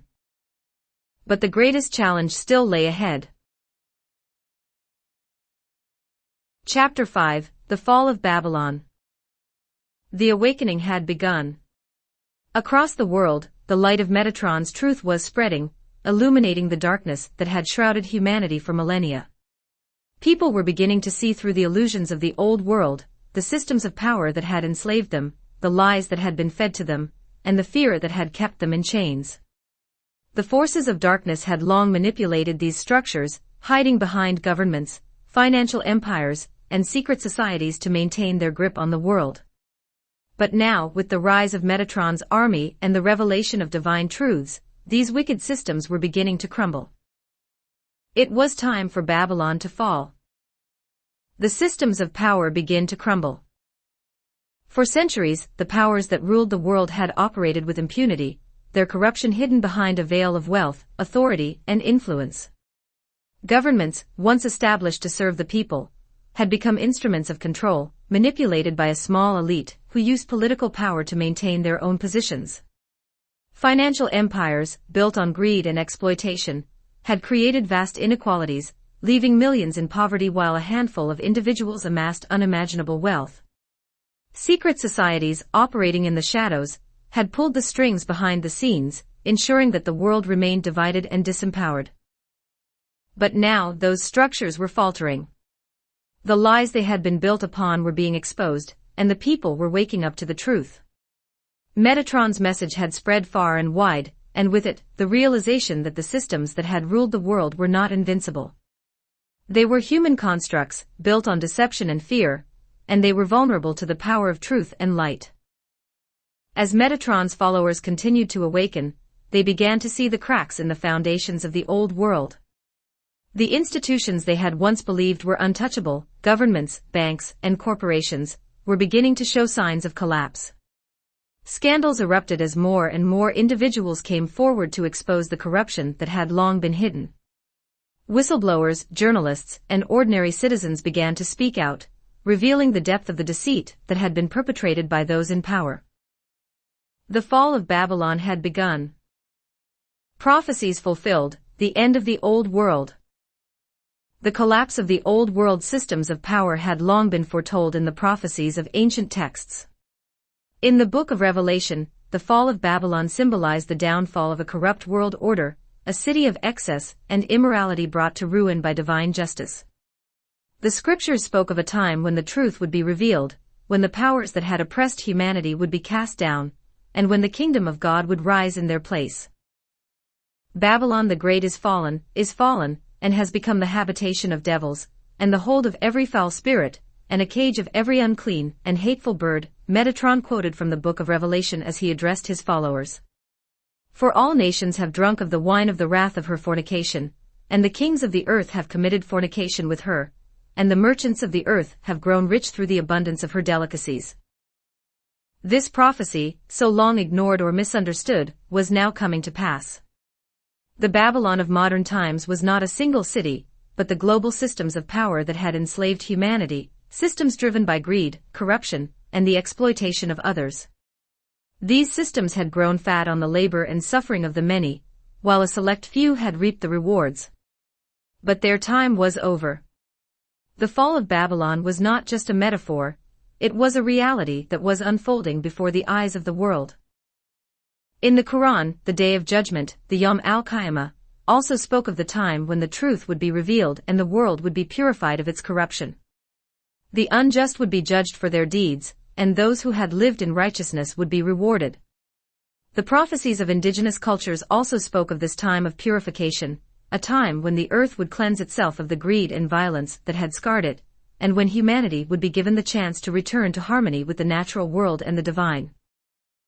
These prophecies, from different cultures and traditions, all pointed to the same inevitable conclusion: the fall of the old world and the rise of a new one. Miraculous acts, dismantling the evil systems. As the old world systems of power continued to crumble, Metatron performed miraculous acts that accelerated their collapse. These were not acts of violence or destruction, but acts of divine intervention, designed to reveal the truth and liberate humanity from the chains of the corrupt world order. One such miracle occurred in the heart of the global financial system. The stock markets, long controlled by the whims of a few powerful individuals, had been used to manipulate entire economies, creating wealth for the elite while impoverishing the masses. The system was complex, opaque, and seemingly invincible, until the day Metatron's light touched it. It began with a single, inexplicable event. On a day when the markets were expected to perform as usual, the entire system suddenly froze. Stock prices stopped moving, transactions were halted, and traders across the world watched in confusion as the numbers on their screens remained static. For hours, the financial market stood still, as if time itself had stopped. But this was no ordinary glitch. As the markets froze, documents began to surface, leaked files that exposed decades of corruption, fraud, and manipulation by the world's most powerful financial institutions. These documents, which had been buried deep within the system, were now available for all to see. They revealed the hidden deals, the backroom agreements, and the illegal practices that had propped up the global economy for so long. The world was stunned. The financial elite, once untouchable, were suddenly exposed. Governments scrambled to contain the fallout, but it was too late. The truth was out, and the people had seen it. The financial empires that had ruled the world for centuries were crumbling before their eyes. But this was just the beginning. In the political realm, similar miracles began to unfold. Corrupt leaders, who had long maintained their power through lies and deceit, were suddenly brought to justice. Evidence of their crimes, once hidden behind layers of bureaucracy and secrecy, was revealed in ways that could not be denied. The people, empowered by Metatron's message of truth and light, rose up against their oppressors, demanding justice and accountability. Governments that had once seemed indestructible began to fall. Regimes that had ruled through fear and control were dismantled, not by violence, but by the collective will of the people, awakened to the truth. Metatron's followers, now growing in number and strength, stood at the forefront of these movements, guiding the world toward a new era of transparency, justice, and divine order. A whistleblower's story, the turning point. One of the most pivotal moments in the fall of Babylon came from an unexpected source, a whistleblower who had once been deeply entrenched in the corrupt financial system. His name was Daniel, and for years, he had worked as an executive at one of the world's largest investment banks. He had seen firsthand the greed, exploitation, and deceit that fueled the global economy, but he had remained silent, believing that there was nothing he could do to change the system. But as Metatron's message spread, something within Daniel began to shift. He could no longer ignore the injustice he had been a part of. The secrets he had kept, the deals he had helped broker, the lives that had been destroyed in the name of profit, they weighed heavily on his conscience. He knew that he had a choice: remain silent and continue to be complicit in the corruption, or step forward and reveal the truth. It was not an easy decision. Daniel knew that if he spoke out, he would be risking everything: his career, his reputation, and possibly even his life. But he also knew that the world could not be healed if the truth remained hidden. And so he made the choice that would change everything. In a press conference broadcast around the world, Daniel stood before the cameras and revealed the truth. He spoke of the corruption he had witnessed, the illegal practices he had been a part of, and the ways in which the financial system had been designed to benefit the few at the expense of the many. He provided documents, emails, and recordings that backed up his claims, evidence that could not be dismissed or denied. The world watched in shock as Daniel exposed the inner workings of the global financial system. His testimony became a turning point in the fall of Babylon, a moment when the old world's lies were laid bare for all to see. It was the beginning of the end for the financial empires that had ruled the world for so long. But Daniel's story was more than just an exposé of corruption, it was a story of redemption. Like so many others, he had been trapped in the systems of power, complicit in their wrongdoing. But through Metatron's message, he had found the courage to step into the light, and to use his knowledge to bring about change. His actions inspired countless others to do the same, to step forward and reveal the truths they had kept hidden, and to take part in the dismantling of the old world.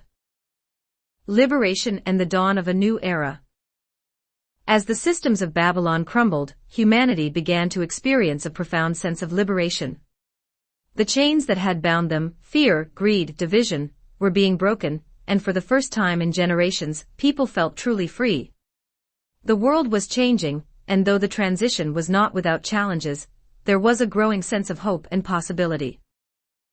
Metatron's message had touched the hearts of millions, and with the collapse of the old systems, people began to envision a new world, one not built on exploitation, lies, or greed, but on truth, unity, and divine connection.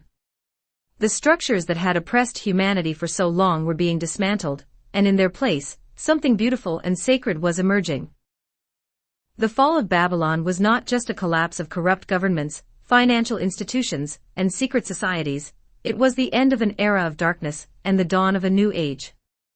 The global economy, once driven by greed and inequality, was being replaced by systems of shared prosperity, fairness, and cooperation. Governments that had thrived on control and manipulation were being reformed or replaced by leaders who understood their role as servants of the people, not masters over them. Communities were forming around new principles of love, compassion, and interconnectedness. People who had once felt powerless were discovering their own strength, their own divine light, and they were stepping into roles of leadership, not through domination but through service. The collapse of the old world was giving birth to a new one, and everywhere Metatron's influence could be felt. The miraculous liberation of humanity. As the fall of Babylon accelerated, Metatron continued to perform miraculous acts that hastened the dismantling of the old systems. These miracles were not just spectacles of divine power, they were acts of profound healing, liberation, and transformation. Wherever Metatron's light touched, the darkness could no longer hold sway. In cities once controlled by corrupt elites, people began to experience spontaneous awakenings. Large groups of individuals, citizens, workers, activists, reported feeling a sudden surge of divine energy flowing through them, a sense of clarity and purpose that transcended anything they had known before. The fear that had once held them captive vanished, replaced by a profound sense of love and unity. These spontaneous awakenings were happening all over the world, in every corner of the globe, as people opened themselves to the truth of Metatron's message. In places where oppression had been most severe, the effects of Metatron's miracles were even more dramatic. Entire communities, once shackled by the weight of corrupt systems, were now coming together to rebuild their lives in alignment with divine principles. Resources that had been hoarded by the few were being redistributed, not through coercion or force, but through the voluntary actions of those who had seen the truth and wanted to be part of the new era of light. Miracles also occurred within the natural world. Forests that had been ravaged by deforestation began to regrow, as if the earth itself was responding to Metatron's call for renewal. Oceans that had been polluted for centuries began to cleanse themselves, and animals that had been driven to the brink of extinction started to reappear. It was as if all of creation was awakening to the new reality, aligning with the divine order that Metatron was bringing forth. The power of these miracles was undeniable. They were the fulfillment of the prophecies, the signs that had been foretold in the ancient texts, from the Book of Revelation to the Quran's Day of Judgment, to the prophecies of indigenous cultures. The forces that had enslaved humanity were crumbling, and the world was being reborn. The turning point, a whistleblower's redemption. One of the most pivotal moments in the fall of Babylon was the story of Daniel, the whistleblower who had once been deeply embedded in the corrupt financial system. His testimony had exposed the dark underbelly of the global economy, revealing the manipulation, exploitation, and greed that had driven it for so long. But Daniel's story was not just one of revelation, it was one of redemption. After coming forward with the truth, Daniel had faced enormous backlash.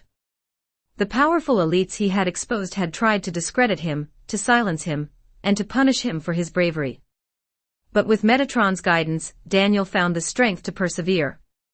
He was not alone, he had the support of Metatron's followers, and more importantly, he had the support of the divine. As Daniel continued to speak out, more and more people came forward to share their own stories of corruption and abuse. Whistleblowers from every sector, finance, politics, media, and beyond, began to step into the light, revealing the full extent of the old world's corruption. Their testimonies, combined with Daniel's, created a tidal wave of truth that swept across the globe, dismantling the systems of power that had once seemed unshakable. But Daniel's journey was not just about exposing corruption, it was about healing. As he embraced the light of Metatron's message, he realized that he, too, was deserving of redemption. He had been complicit in the very systems he was now helping to dismantle, but through his actions, he was not only liberating others, he was liberating himself. His story became a powerful symbol for millions of people around the world, who had once felt trapped in the systems of darkness. It showed them that it was never too late to step into the light, to be part of the transformation, and to help build the new world. The collapse of the old order. With every act of truth-telling, every miracle performed, and every system exposed, the old order collapsed further. The global financial markets, once controlled by greed and manipulation, were in free fall. The secret societies that had operated in the shadows for so long were now powerless, their influence shattered by the truth. Governments that had ruled through fear and control were dissolving, unable to maintain their hold over a population that had awakened to its own power. The fall of Babylon was not just the end of corrupt systems, it was the end of an entire way of life. The era of greed, exploitation, and division was over. In its place, a new world was emerging, a world built on principles of love, unity, and divine connection. The people who had once been oppressed by the old systems were now stepping into roles of leadership, not through force or manipulation, but through service and compassion. This new world was not being built through revolution or violence, it was being built through transformation. As the old systems collapsed, they were replaced by new structures that reflected the divine order of the universe. Communities were organizing themselves around principles of cooperation and mutual support. Resources were shared equitably, ensuring that no one went without. Decisions were made collectively, with the well-being of all people and the planet at the forefront. The world was being reborn, not as a utopia imposed from above, but as a living expression of the divine truth that had been revealed through Metatron's message. The fall of Babylon had cleared the way for the kingdom of God to be established on earth. A new dawn, the rise of divine order. As the fall of Babylon came to its final stages, Metatron gathered his followers once more. The old world had collapsed, and the forces of darkness had been driven back. But now, a new responsibility lay before them, the task of guiding humanity through the transition into the new era. Babylon has fallen, Metatron said, his voice filled with the power of divine authority. The systems of corruption, greed, and fear are no more. But now we must create something new. The world is being reborn, and it is up to us to build it in alignment with the divine order. His followers listened with rapt attention, knowing that they had been chosen for this moment. They were not just witnesses to the fall of the old world, they were the builders of the new one. Each of them carried within them the sacred knowledge that Metatron had revealed, and each of them had a role to play in the creation of the Golden Age. We will build a world where love is the foundation, Metatron continued. Where truth guides our actions, where compassion is our compass, and where unity is our strength. The forces of darkness have fallen, but the light has only just begun to shine. Together we will create a world that reflects the divine order, a world where every soul is free, where every being is connected, and where the kingdom of God reigns on earth. As Metatron spoke, his followers felt the power of his words resonate within them. They knew that the task before them would not be easy, but they also knew that they were not alone. The light of the divine was with them, guiding them, empowering them, and leading them toward the new dawn. The fall of Babylon was complete. Now the work of building the new world would begin. Chapter 6: The Great Purification. The fall of Babylon marked the end of an era of darkness and corruption, but it also signaled the beginning of something far more profound, the healing of the earth, and the renewal of the human spirit. With the systems of oppression dismantled and the forces of darkness driven back, Metatron knew that the time had come for a great purification. This purification was not only necessary for the souls of humanity but also for the planet itself, which had suffered greatly under the weight of human greed and neglect. The earth, once teeming with life, had been ravaged by centuries of exploitation. Forests had been cut down, rivers poisoned, and entire ecosystems destroyed in the pursuit of profit. The climate had shifted, natural disasters had become more frequent and severe, and many species had been driven to extinction. The planet was out of balance, its energy disrupted, and its very life force diminished. But now, with the fall of the old world, there was hope. The earth, like humanity, could be healed, and Metatron would lead the way. Drawing from the ancient wisdom of spiritual traditions from across the world, he called for a great purification, one that would cleanse both the planet and the souls of its inhabitants, realigning all with the divine order. The call for purification, ancient rituals reintroduced. Metatron understood that the process of purification had to begin with the soul. Humanity, long cut off from its divine origins, had accumulated spiritual toxins, resentment, greed, fear, and hatred that needed to be cleansed. But this purification was not just a matter of the soul, it was a matter of reconnecting with the earth, which was also a living, breathing entity in need of healing. To achieve this, Metatron turned to the ancient purification rituals that had been practiced by cultures around the world for millennia.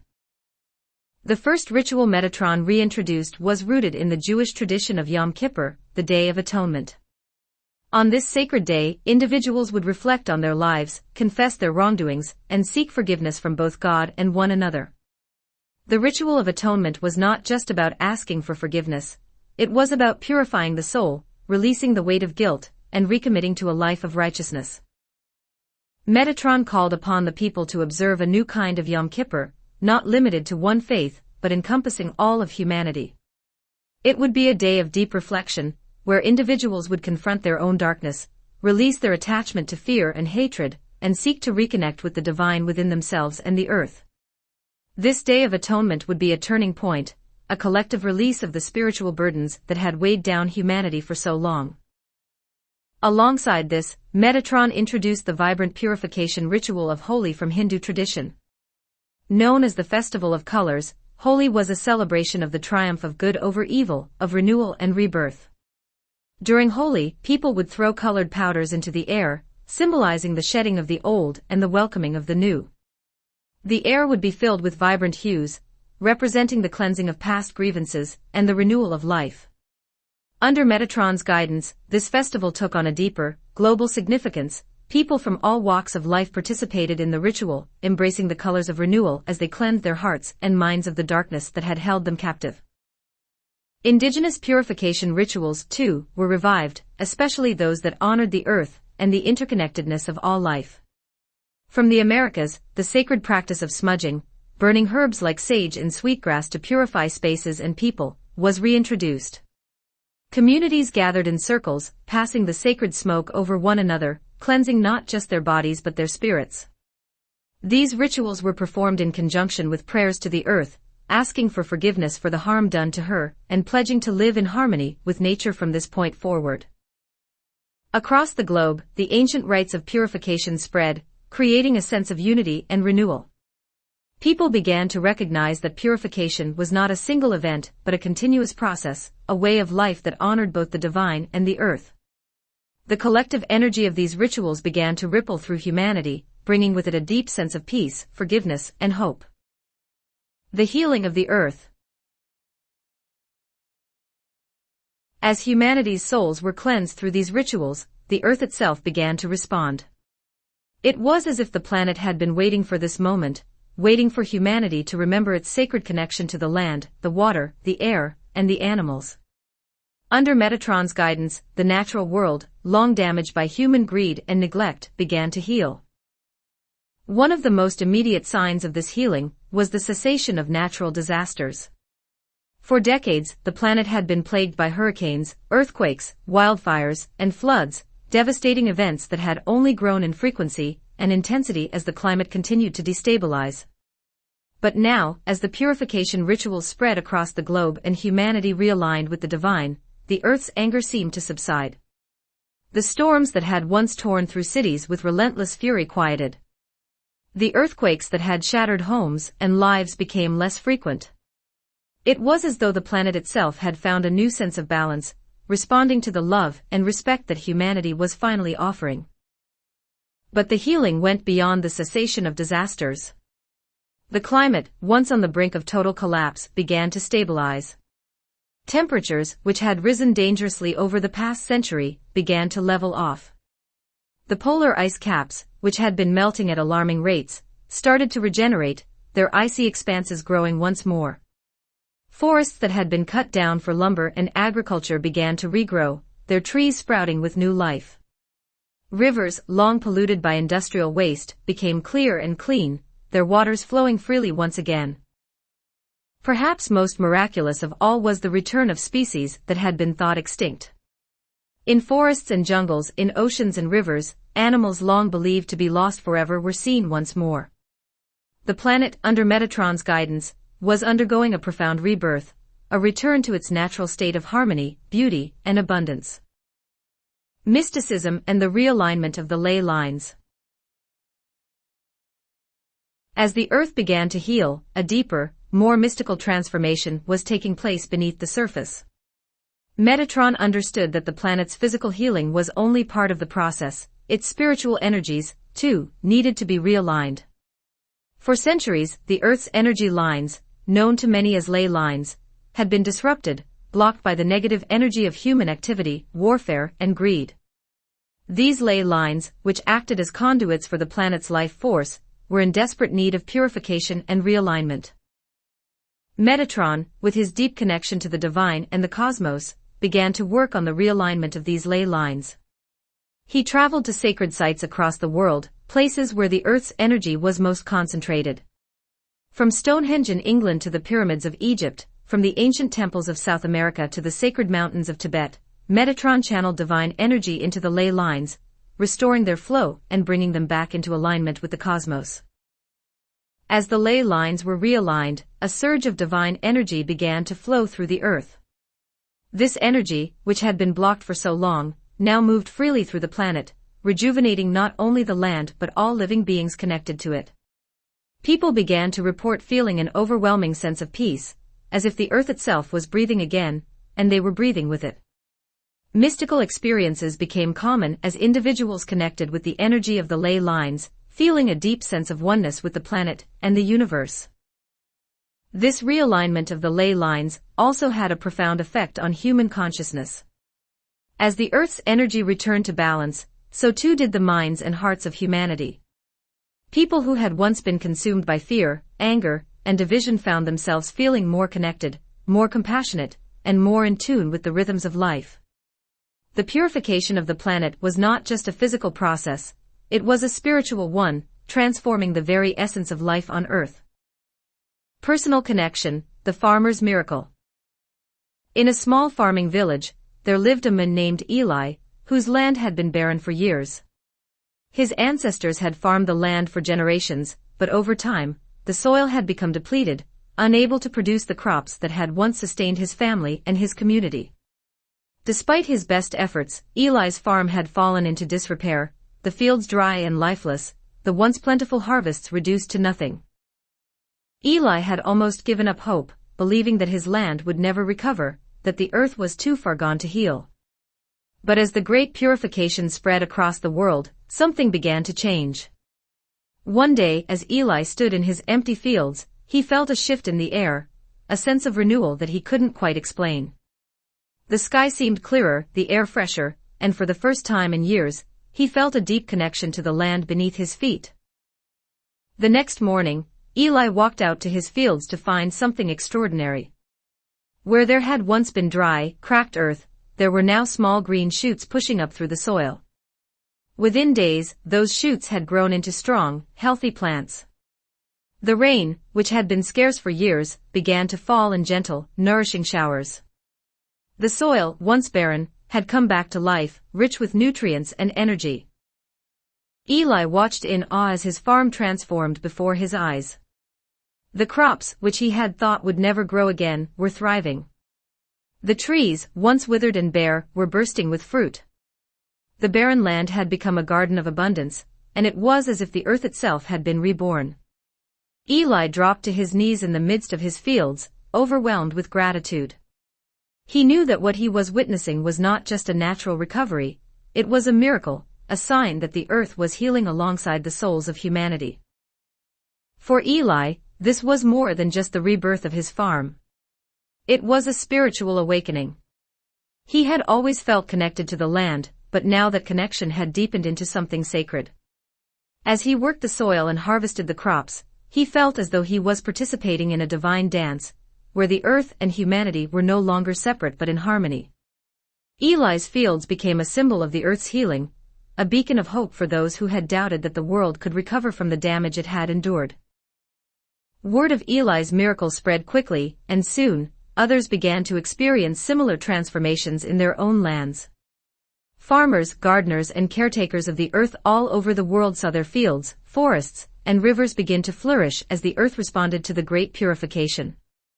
It was as though the planet itself had been waiting for humanity to remember its sacred duty to care for the earth, and now that this remembrance had come, nature was returning the favor with abundance.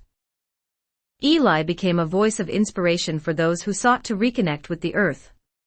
He traveled to neighboring villages, teaching others how to work in harmony with the land, sharing the wisdom that had been passed down through generations but forgotten in the modern world.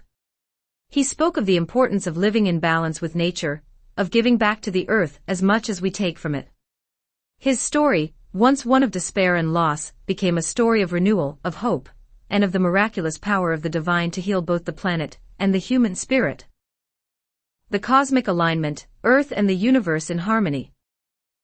As the great purification continued, the changes on earth were mirrored in the cosmos. Metatron had always understood that the earth was not an isolated entity but part of a vast, interconnected universe.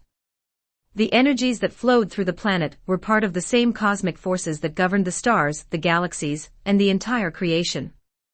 Now, as the earth healed, these cosmic forces were coming into alignment, creating a profound sense of harmony between the planet and the universe. The realignment of the earth's ley lines was just the beginning. Under Metatron's guidance, the planet's energies were being brought into resonance with the divine order of the cosmos. The sun, the moon, the stars, all of these celestial bodies, once seen as distant and separate, were revealed to be intimately connected with the earth and with humanity. The energy that flowed through the ley lines of the earth was part of a larger, cosmic network, and as the planet healed, so too did the universe. Mystical experiences became common as people began to tap into this cosmic energy. Many reported feeling a deep sense of oneness with the universe, as though the boundaries between the earth and the heavens had dissolved. Meditation, prayer, and spiritual practice took on new dimensions as individuals connected with the divine forces that flowed through the cosmos, realizing that they were not separate from the stars but part of the same divine creation. This cosmic alignment also brought with it new insights into the nature of reality. People began to understand that the physical world was only a small part of the larger tapestry of existence. Beyond the material plane, there were countless dimensions of light, energy, and consciousness, all interconnected and all part of the divine order. Metatron guided humanity in exploring these higher realms, helping them to awaken to the infinite possibilities of the universe and their place within it. Humanity's spiritual renewal. As the earth continued to heal, so too did the souls of humanity. The great purification had cleansed not only the planet, but also the hearts and minds of the people. Old wounds, long buried under the weight of fear, anger, and division, were finally being released. People who had once been consumed by hatred and resentment found themselves able to forgive, to let go of the past, and to open themselves to the love and light of the divine. Communities that had once been divided by politics, religion, and race were coming together in ways that had seemed impossible just years before. The rituals of purification, whether it was the reflective atonement of Yom Kippur, the vibrant renewal of Holi, or the sacred smudging of indigenous traditions, were bringing people together in a shared experience of healing. Humanity was remembering that, at its core, it was one family, united by its connection to the earth and to the divine. This spiritual renewal was not just an individual process, it was a collective awakening. People began to see themselves not as isolated individuals, but as part of a greater whole, part of the earth, part of the universe, and part of the divine.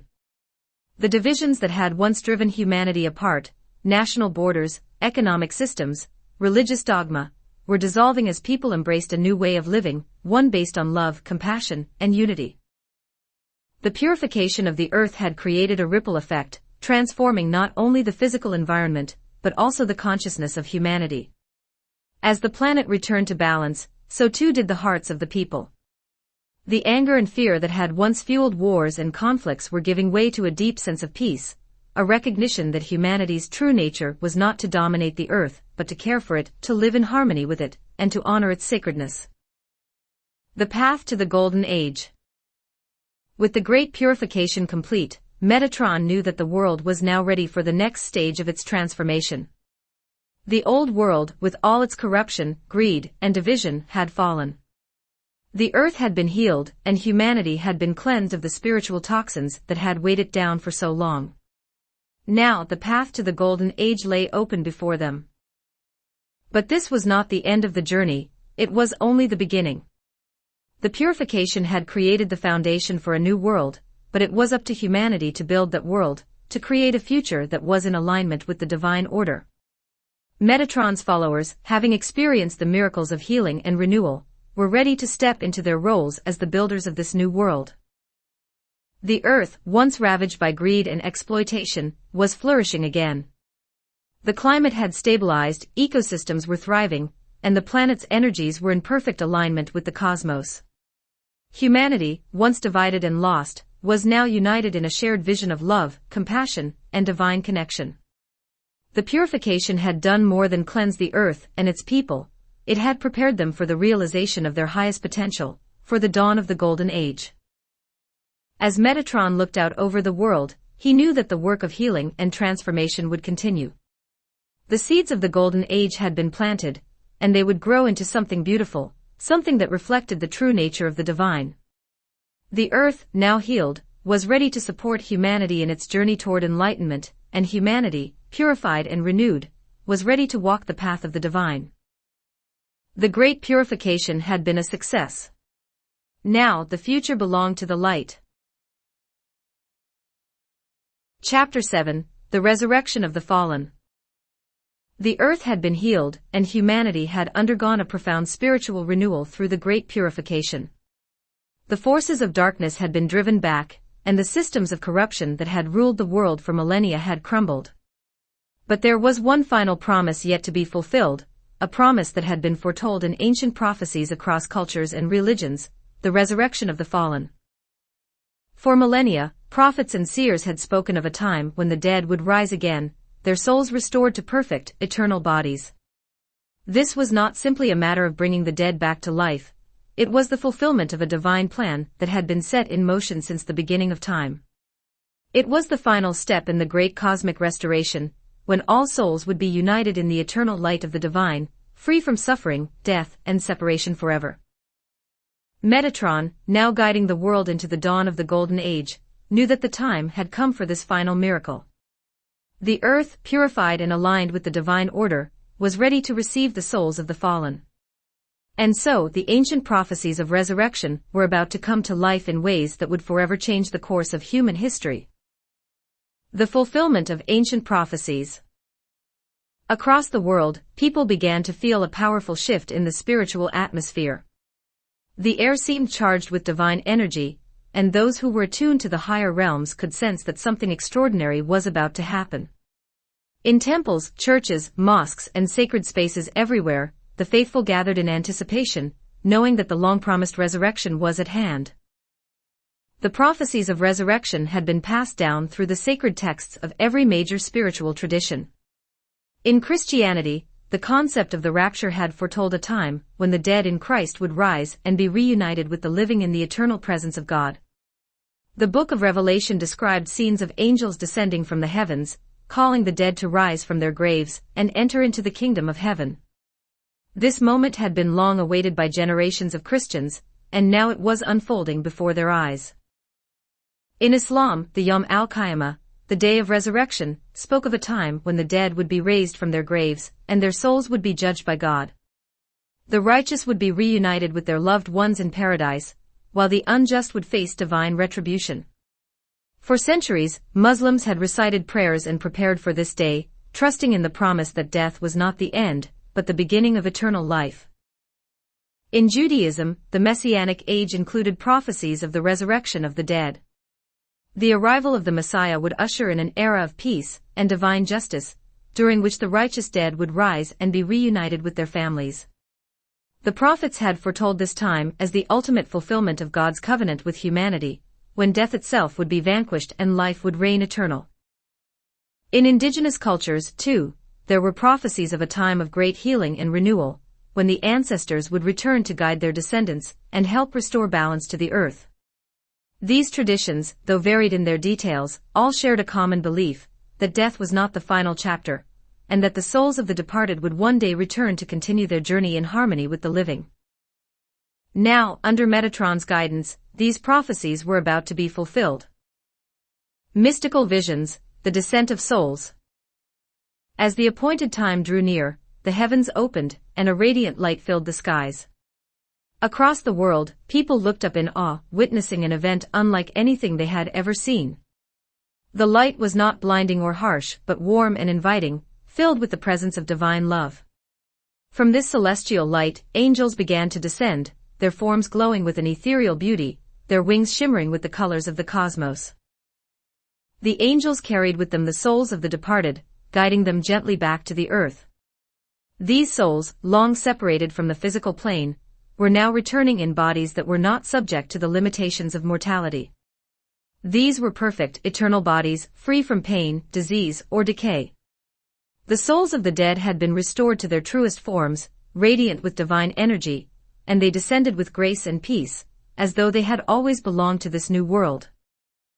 In every corner of the globe, the dead began to rise, not from graves, but from the higher realms, where they had awaited this moment. Families, long separated by death, watched in awe as their loved ones returned, whole and healed, their faces glowing with the light of the divine. The reunions were not frantic or chaotic. They were filled with a profound sense of peace and joy, as though the souls of the living and the dead had always known that this day would come. The scenes that unfolded were nothing short of miraculous. In cities, towns, and villages, the dead walked among the living, embracing their families, their friends, and those they had left behind. These souls, now free from the suffering and struggles of their previous lives, brought with them a deep sense of wisdom and love. They had seen beyond the veil of death, and they returned not as strangers, but as guides and companions on the journey to the Golden Age. Personal connection, a mother reunited with her child. Among the many stories of resurrection, one stood out as a symbol of the eternal power of love, the story of a mother named Anna and her long-lost child, Samuel. Anna had lost Samuel when he was just a boy. He had fallen ill with a fever, and despite her best efforts to care for him, he had passed away in her arms. The grief had nearly destroyed her, and for years after his death, she had struggled to find meaning in a world without her son. She had prayed, begged, and pleaded with God to bring him back, but her prayers had seemed to go unanswered. When Metatron's message had first spread across the world, Anna had felt a stirring of hope. She had heard the ancient prophecies of resurrection, but she had never imagined that they could come true in her lifetime. Still, something within her told her to trust, to believe that one day, she would see her son again. And now, on this day of resurrection, that promise was being fulfilled. As Anna stood in the field where she had buried her son, she felt a warmth on her skin, a light so gentle and pure that it brought tears to her eyes. She looked up and saw the angels descending, and with them, she saw a figure that she recognized instantly. It was Samuel, her little boy, now grown into a radiant being of light, his face filled with love and peace. "Mother," he whispered, his voice carrying across the distance like a melody she had long forgotten. He reached out his hand, and Anna ran to him, her heart pounding in her chest. When they embraced, it was as though all the pain, all the sorrow of the years they had been apart melted away. Samuel was no longer the frail child she had lost, he was whole, strong, and filled with the divine light that now illuminated the world. Anna wept as she held him, her heart overflowing with joy and gratitude. "I've waited so long for this," she said, her voice trembling with emotion. "I never stopped believing." "And I never left you," Samuel replied, his eyes shining with wisdom far beyond his years. "I've always been with you, watching over you. But now we can be together again." Their reunion was a testament to the eternal power of love, a love that transcended even death. Anna's story spread across the world, touching the hearts of those who had lost loved ones, reminding them that death was not the end, that the bonds of love were stronger than the grave.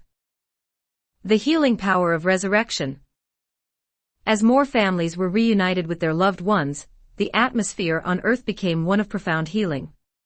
The resurrection of the dead was not just a miracle of life, it was a miracle of love, forgiveness, and reconciliation. Old wounds, long buried, were healed as people embraced those they had lost, their hearts filled with gratitude and peace. Those who had died in pain or suffering returned in perfect health, free from the burdens they had carried in their earthly lives. Those who had passed away in anger or regret were given the chance to reconcile with those they had left behind. The resurrection was not just a physical return, it was a spiritual renewal, a second chance for souls to experience the fullness of life in alignment with the divine. The resurrected souls brought with them a deep sense of wisdom and understanding. They had seen beyond the veil of death, had experienced the higher realms, and now they returned to guide the living in their journey toward the golden age. They spoke of the love that awaited all souls in the afterlife, of the beauty and peace that lay beyond the material world. Their presence was a reminder that life did not end with death, it continued, in ways more beautiful and profound than anyone could have imagined. The eternal reunion, love that never ends. As the resurrection continued, the world was transformed. The souls of the dead, now reunited with the living, brought with them a new sense of purpose and clarity. They had returned not just to be with their loved ones, but to help guide humanity through the final stages of its transformation. In every corner of the earth, people rejoiced as they were reunited with those they had lost. Parents embraced their children, siblings reunited, and friends who had been separated by death walked side by side once again. The world, once divided by the pain of loss, was now filled with the joy of reunion. The resurrection was not just a moment of reunion, it was a profound healing for all of humanity. The resurrection brought closure to wounds that had festered for generations, providing answers to the mysteries of life and death that had haunted people for centuries. Those who had lived in fear of death now saw it not as an end, but as a transition to a higher form of existence. And those who had lost loved ones were given the gift of eternal reunion, with the promise that love, once shared, could never be lost. The resurrected souls were not simply returning to the same life they had once known. They were part of the new divine order, living in bodies that were eternal, beyond the limitations of physical suffering and death. They were part of a greater plan, part of the cosmic realignment that Metatron was orchestrating. And with them, they brought the wisdom and experiences they had gathered in the higher realms, helping to guide humanity toward a future filled with divine love, unity, and understanding.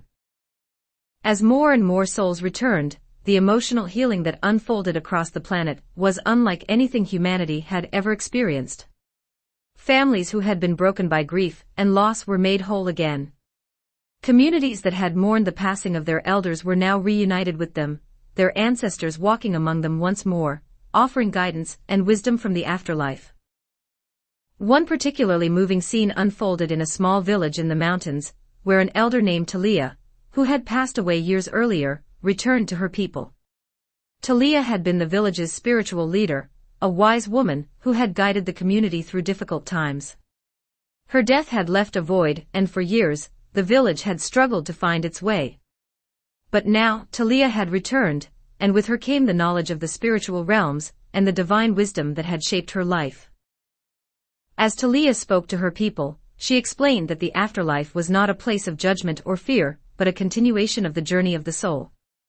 She shared the lessons she had learned in the higher realms, teaching her community how to live in harmony with the earth, with each other, and with the divine. Her presence became a source of strength and healing for the village, and her return symbolized the deeper spiritual connection that now permeated the world. The eternal reunion, love that transcends time. At the heart of the resurrection was the realization that love was the most powerful force in the universe, stronger than death, stronger than time, stronger than the limitations of the physical world. The love that had connected families, friends, and communities during their earthly lives had never been severed by death. Instead, it had endured, waiting for the moment when the souls of the fallen could return and be reunited with those they had left behind. This reunion was not just a return to the way things had been, it was a deepening of the bonds of love. Families who had been separated by death were now united in ways that transcended the limitations of their previous lives. The love they shared had grown stronger in their time apart, and now, with the wisdom of the higher realms guiding them, they were able to experience that love in its fullest, most divine form. One particularly poignant reunion took place between a father and his daughter, who had died many years earlier in a tragic accident. The father, named Jonathan, had never been able to move on from his daughter's death, and for years, he had carried the weight of his grief like a heavy stone in his heart. He had blamed himself for her death, believing that he could have done something to prevent the accident, and that guilt had haunted him every day of his life. When the resurrection began, Jonathan was unsure if he would ever see his daughter again. He feared that even if she returned, the guilt and sorrow he carried would keep him from truly reconnecting with her. But when his daughter, Sarah, appeared before him, all of those fears melted away. She was no longer the child he had lost, she was a radiant being of light, filled with the wisdom of the divine, and the peace of the afterlife. When Sarah embraced her father, Jonathan felt the weight of his guilt lift from his heart. She told him that there was no blame, no regret, and no judgment in the afterlife, only love. The accident that had taken her life was not a punishment, nor was it something that could have been prevented. It was simply part of the divine plan, and now that they were reunited, they could move forward together in love and peace. Their reunion became a powerful symbol of the resurrection, showing that love, once given, could never be taken away. Jonathan's healing was not just personal, it was a reflection of the larger healing that was taking place across the world. People were being freed from the burdens of guilt, regret, and sorrow, and in their place, they were experiencing the boundless love that connected all souls, both living and dead. The transformation of humanity. As the resurrection continued, the boundaries between life and death, between the physical and spiritual worlds, began to dissolve. Humanity was being transformed, not just by the return of the dead, but by the realization that all souls were part of a greater, eternal whole. The fear of death, which had haunted human existence for so long, was replaced by a deep understanding of the soul's journey, a journey that did not end with death, but continued in the higher realms, in the eternal presence of the divine. This transformation was not just an intellectual understanding, it was a lived experience. People who had once feared the unknown now embraced the mystery of life and death, knowing that they were never truly separate from their loved ones, from the earth, or from the divine.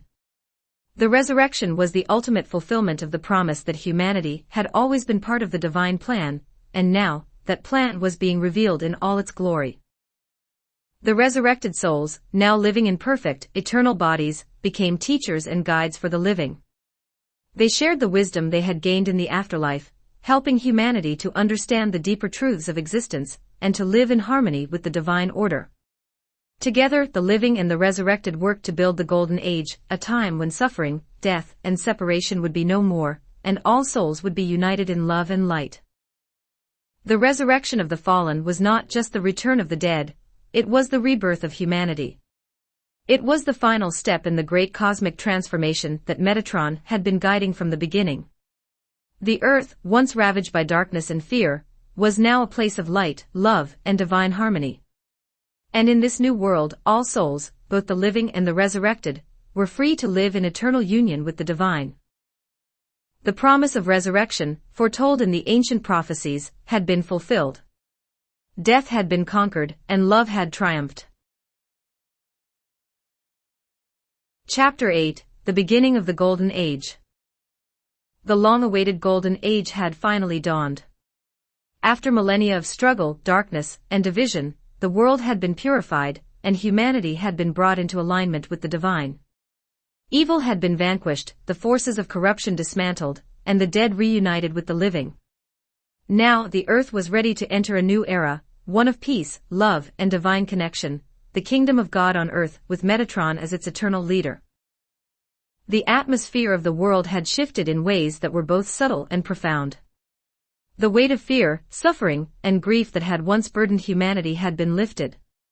In its place, there was a sense of lightness, joy, and deep spiritual fulfillment. The earth itself radiated peace and harmony, its natural beauty restored, and its energies perfectly aligned with the cosmos.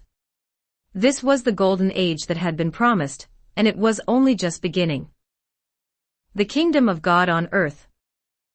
As the Golden Age began, Metatron stood at the helm, guiding humanity with divine wisdom and love. Under his leadership, the Kingdom of God was established on Earth, not as a place of hierarchy and control, but as a realm of unity, equality, and spiritual connection.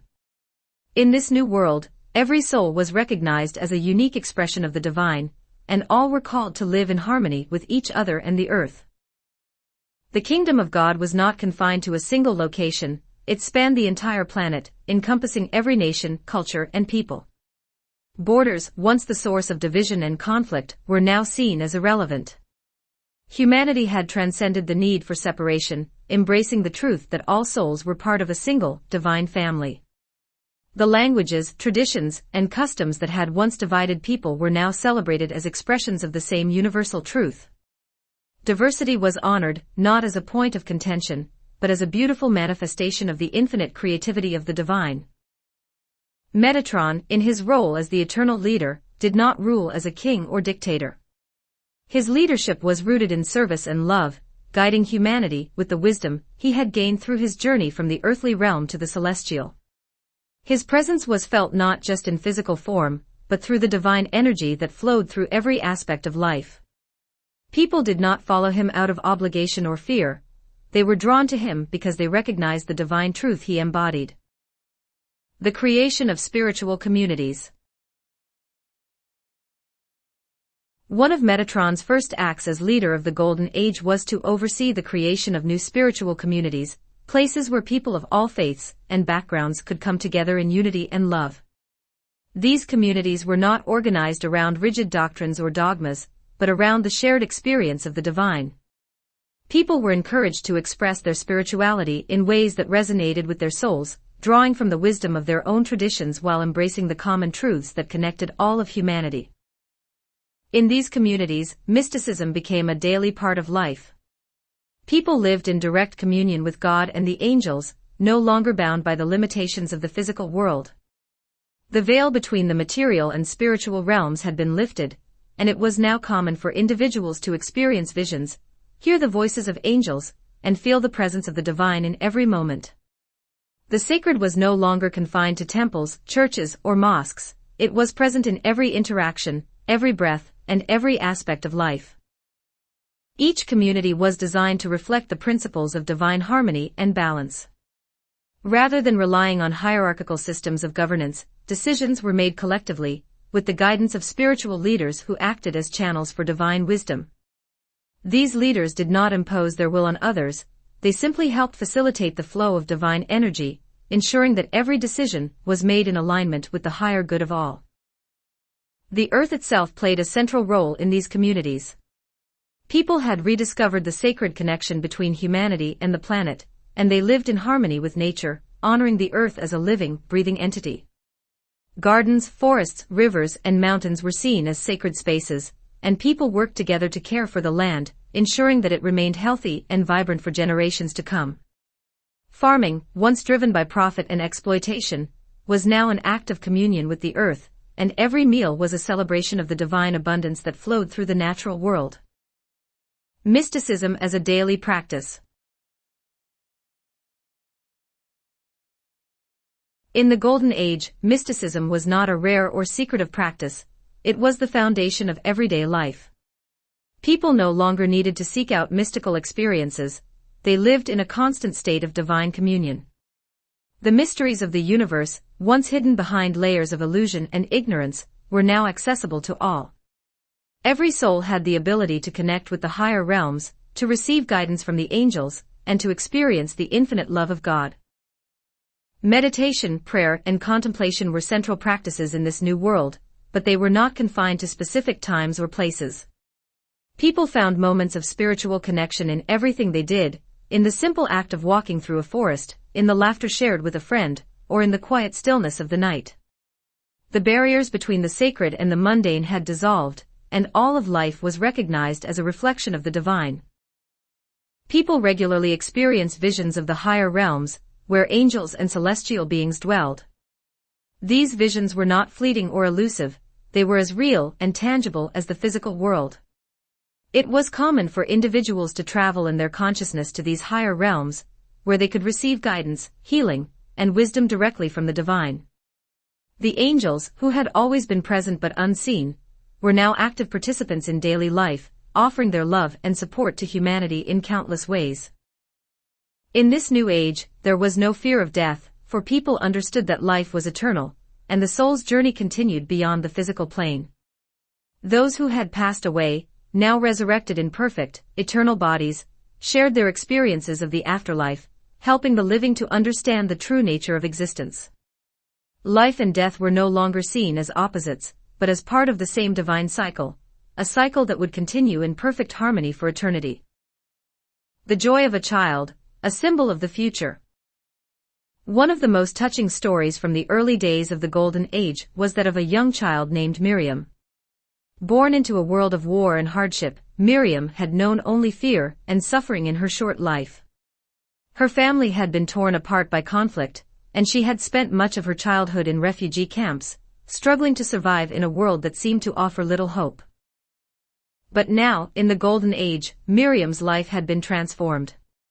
For the first time, she experienced the joy, safety, and love that had been denied to her in the old world.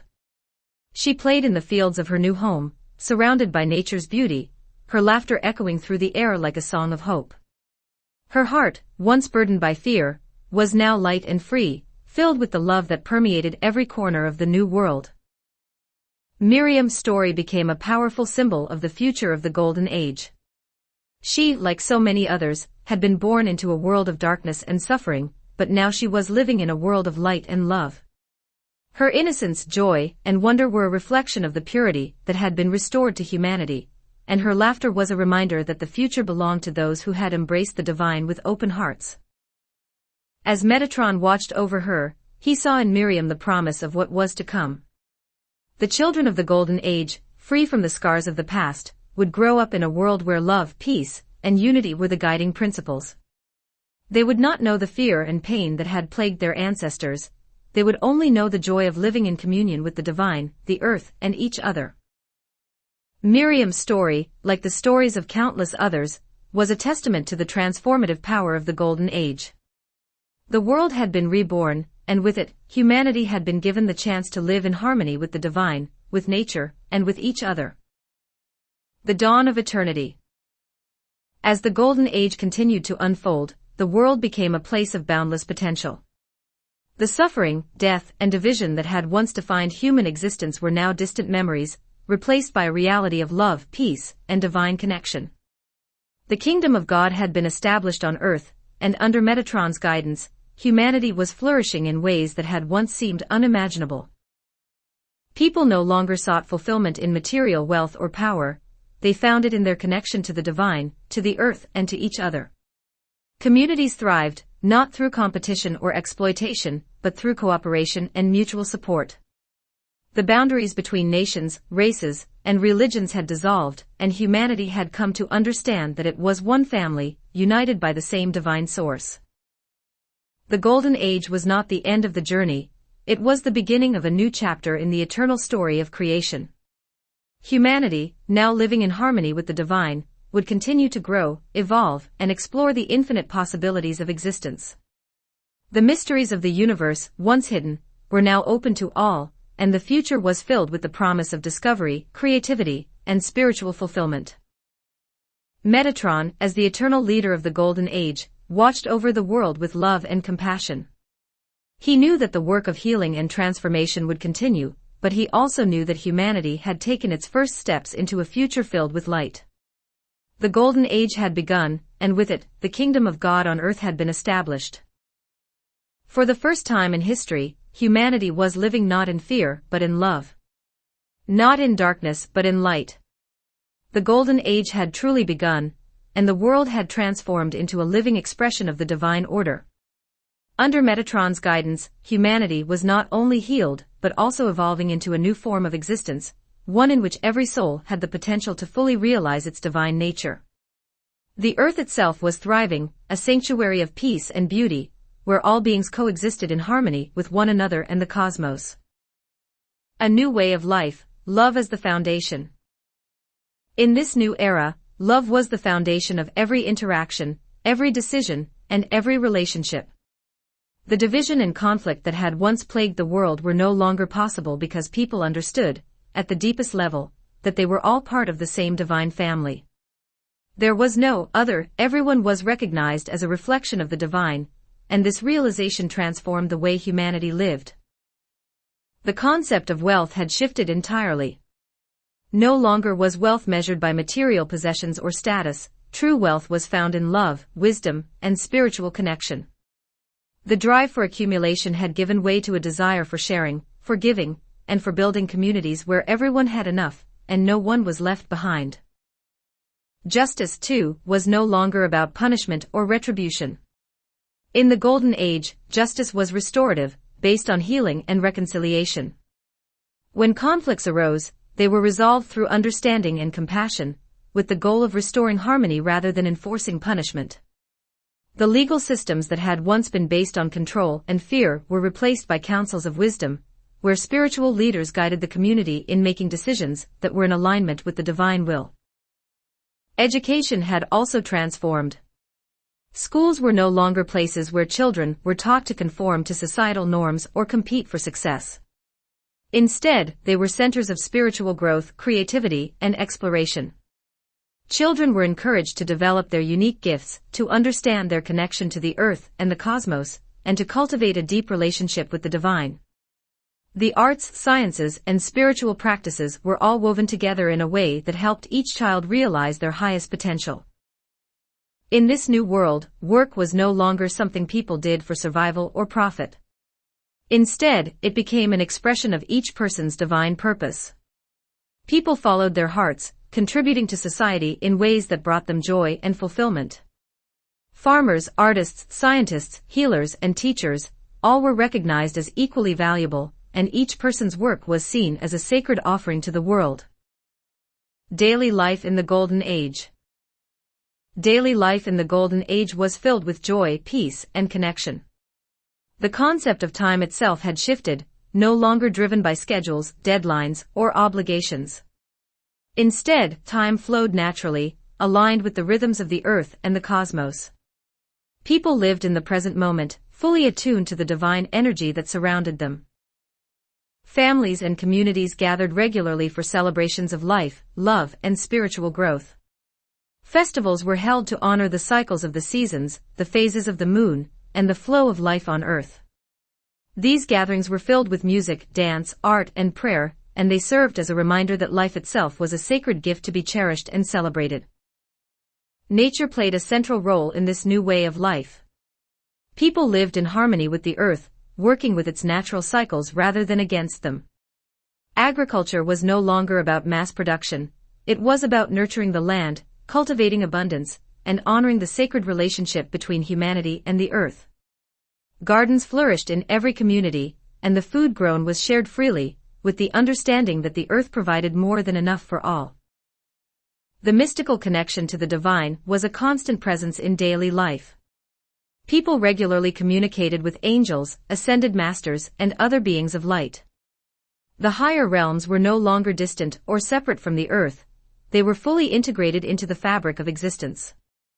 Meditation, prayer, and spiritual practices were woven into every aspect of life, and individuals often experienced moments of deep communion with God and the cosmos. A child's perspective, Miriam's journey.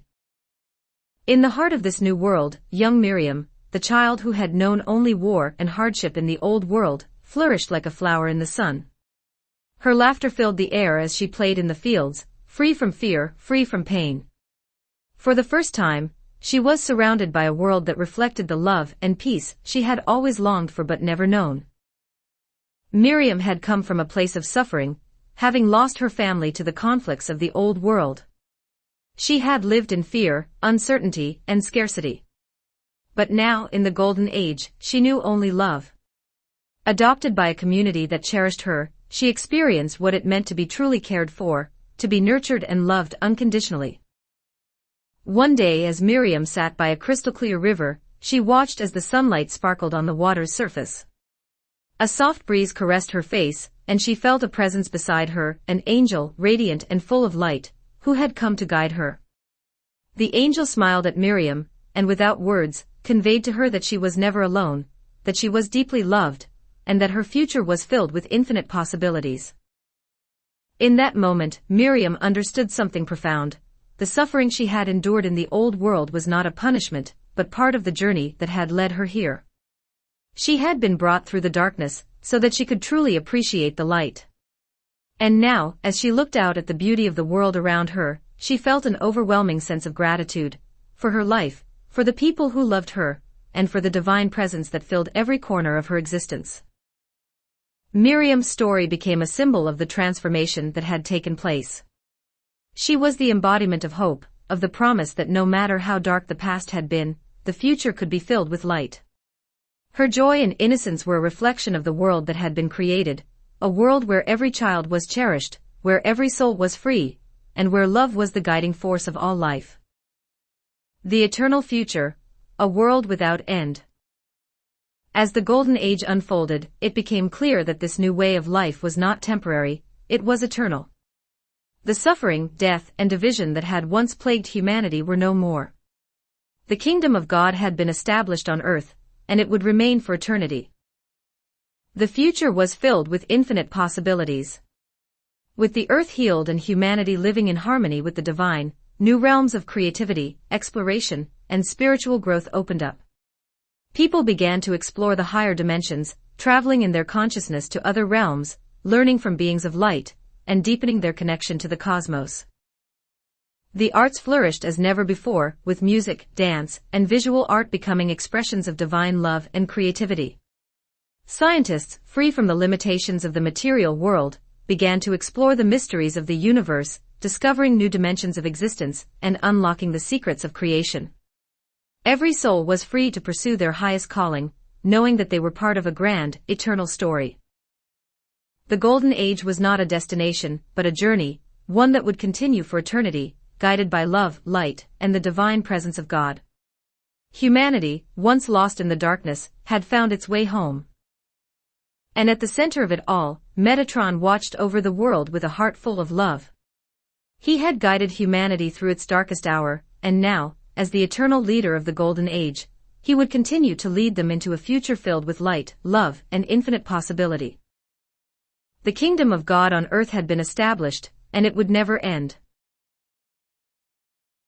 Chapter 9, The Covenant with Creation. With the Golden Age now fully underway, and the kingdom of God established on earth, humanity stood at a new threshold of spiritual responsibility. It was not enough for the old systems of corruption to fall, or for humanity to be healed.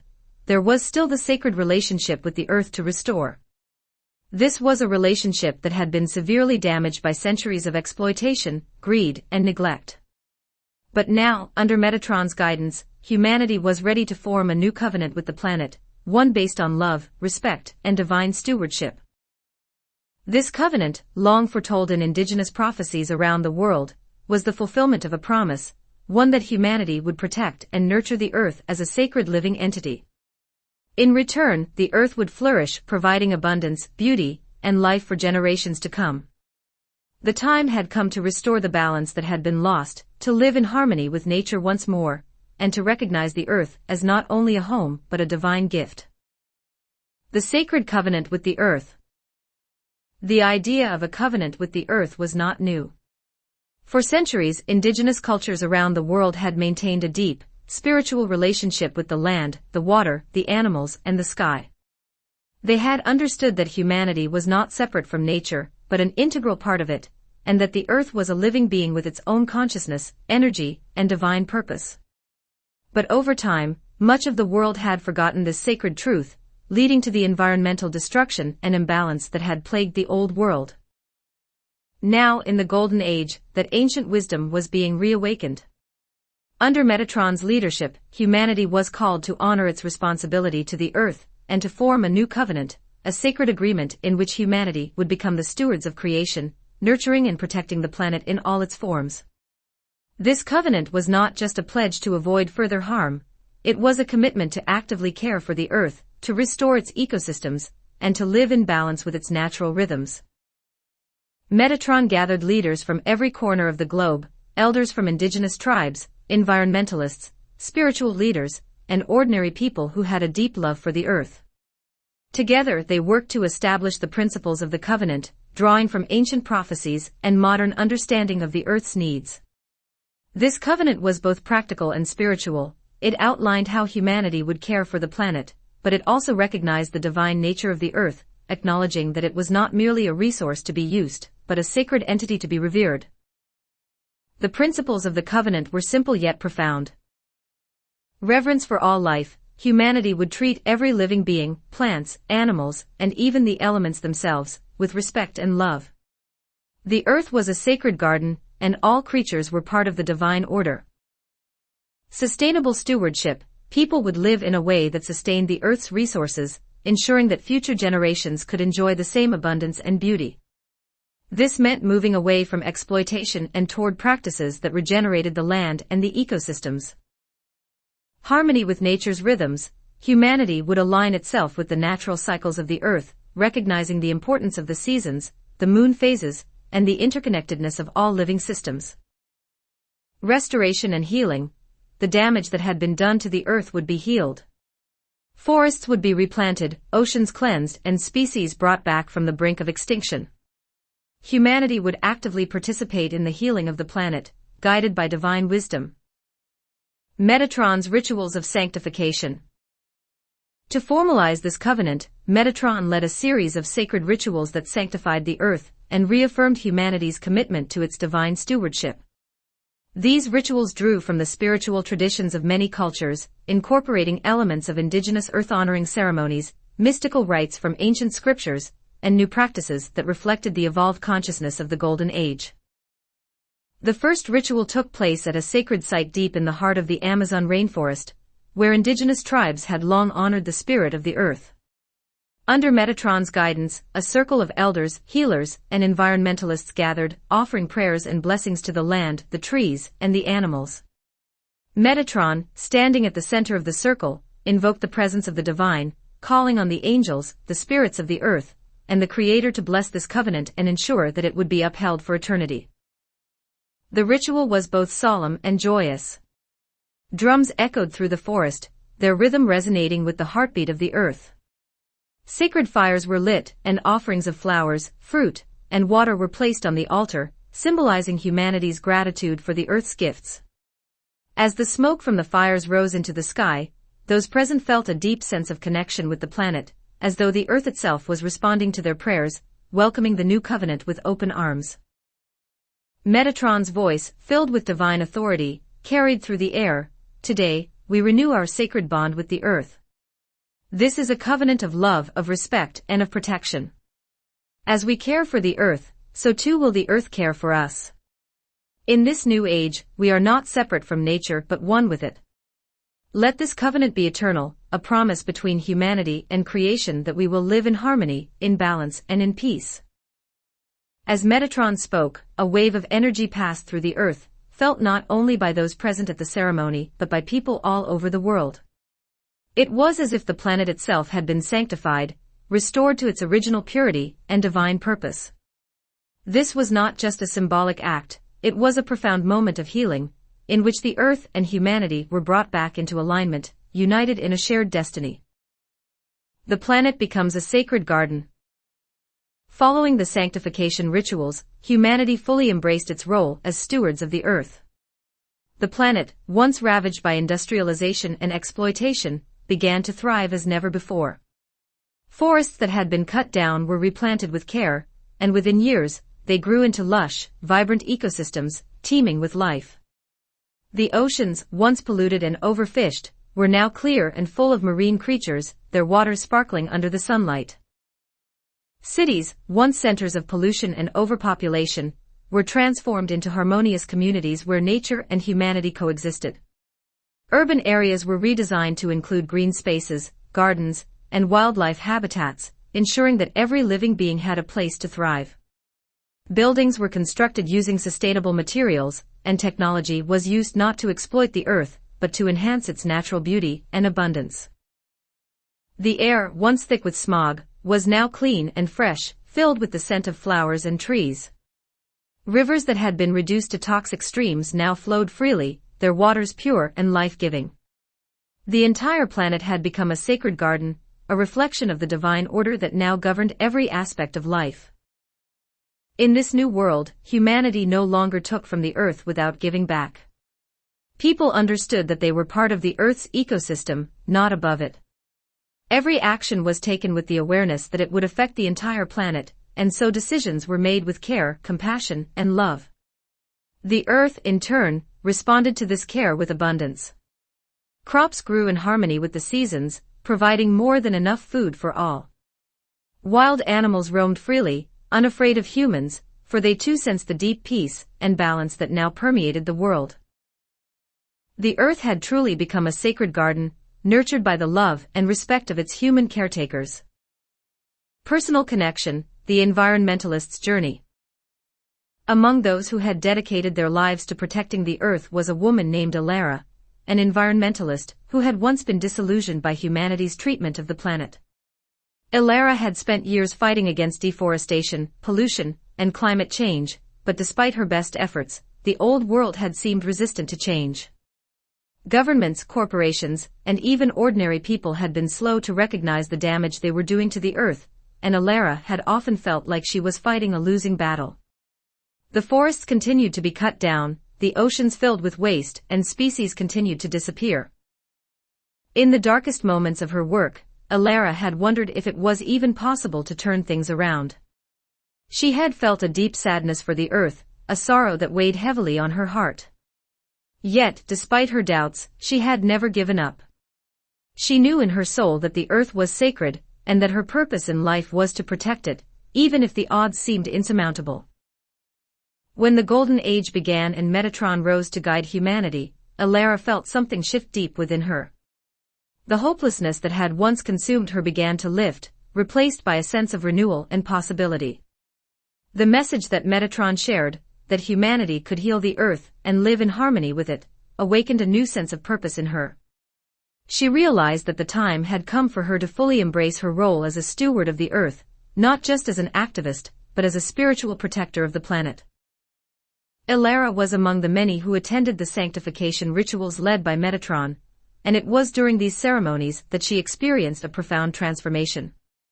As she stood among the trees in the heart of the Amazon, surrounded by the sounds of drums, prayers, and the energy of the divine, she felt a deep connection with the earth unlike anything she had ever experienced before. In that moment, Elara felt the earth speak to her, not in words, but in a deep, spiritual knowing. She understood that the earth was alive, conscious, and full of love, and that it had always been waiting for humanity to remember its sacred responsibility. The earth's suffering had not been in vain, it had been part of the larger cosmic journey, a test to see if humanity would rise to the occasion and fulfill its role as protectors of creation. Moved to tears, Elara knelt down and placed her hands on the ground, feeling the life force of the earth pulse beneath her fingers. She made a vow, not just to herself but to the earth and the divine, that she would dedicate the rest of her life to the sacred stewardship of nature.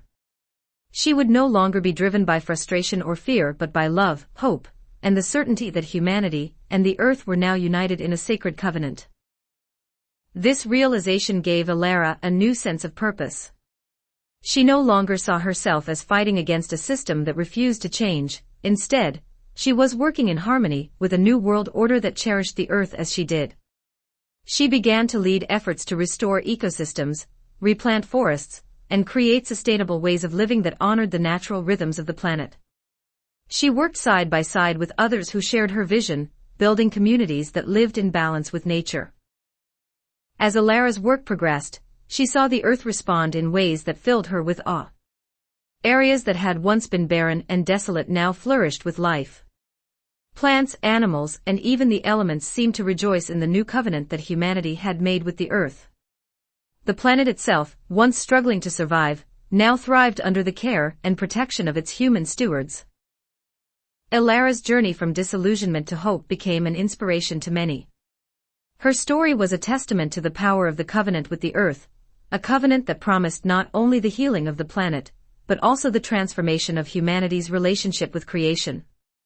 Elara had found her true purpose, and in doing so, she had helped bring about the fulfillment of the prophecies that had foretold a time of balance and harmony between humanity and the earth.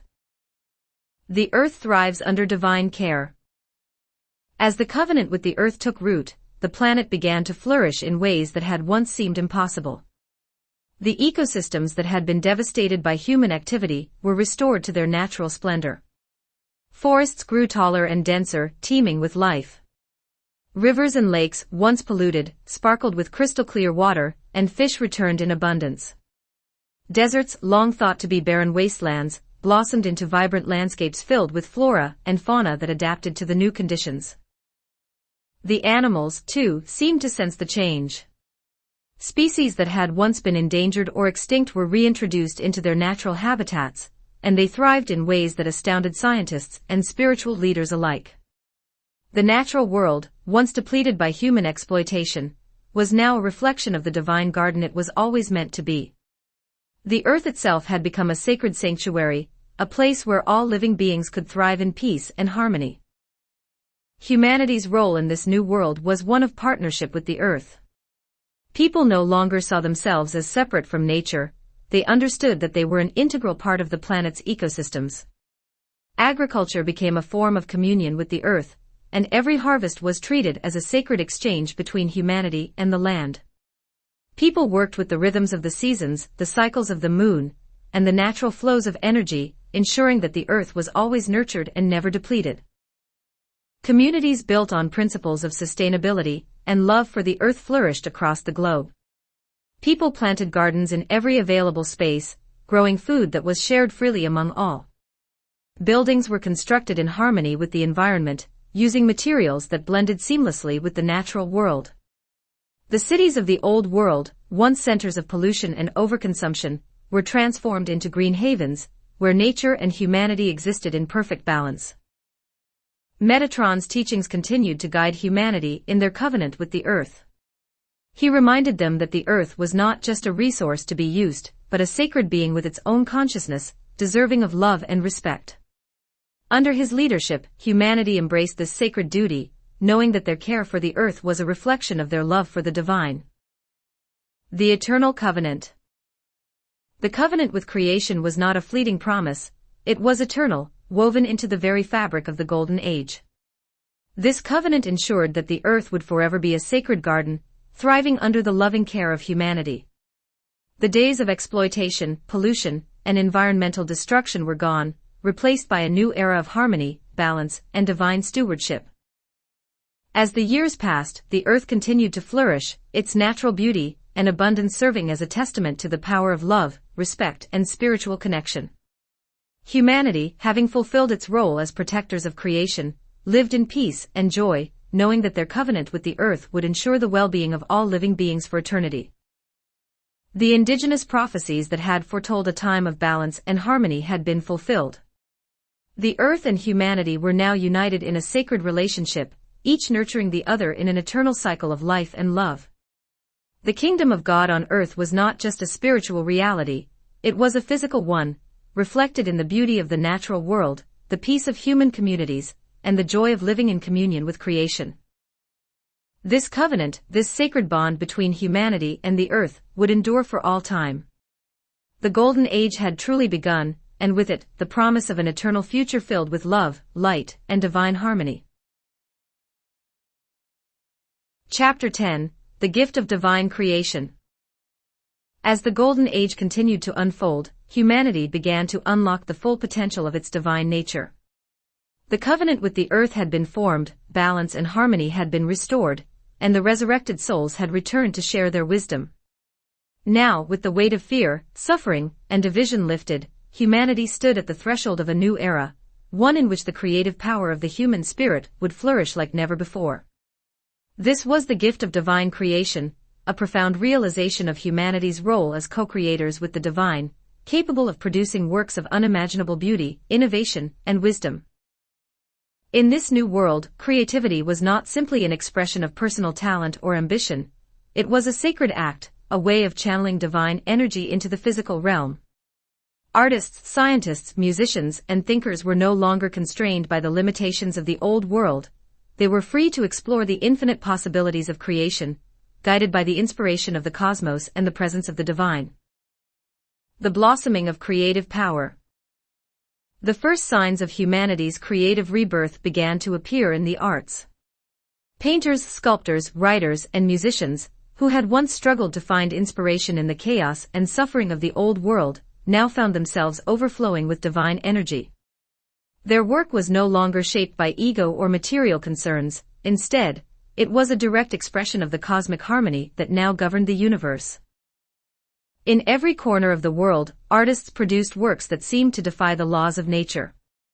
Painters created images that resonated with the energies of the higher realms, their canvases glowing with colors that had never been seen before. Sculptors shaped forms that seemed to come alive with divine energy, their creations vibrating with the essence of the celestial beings that guided them. Writers penned epic stories and poems that spoke of the mysteries of the universe, their words carrying the wisdom of the ancients and the beauty of the divine. Music, too, underwent a profound transformation.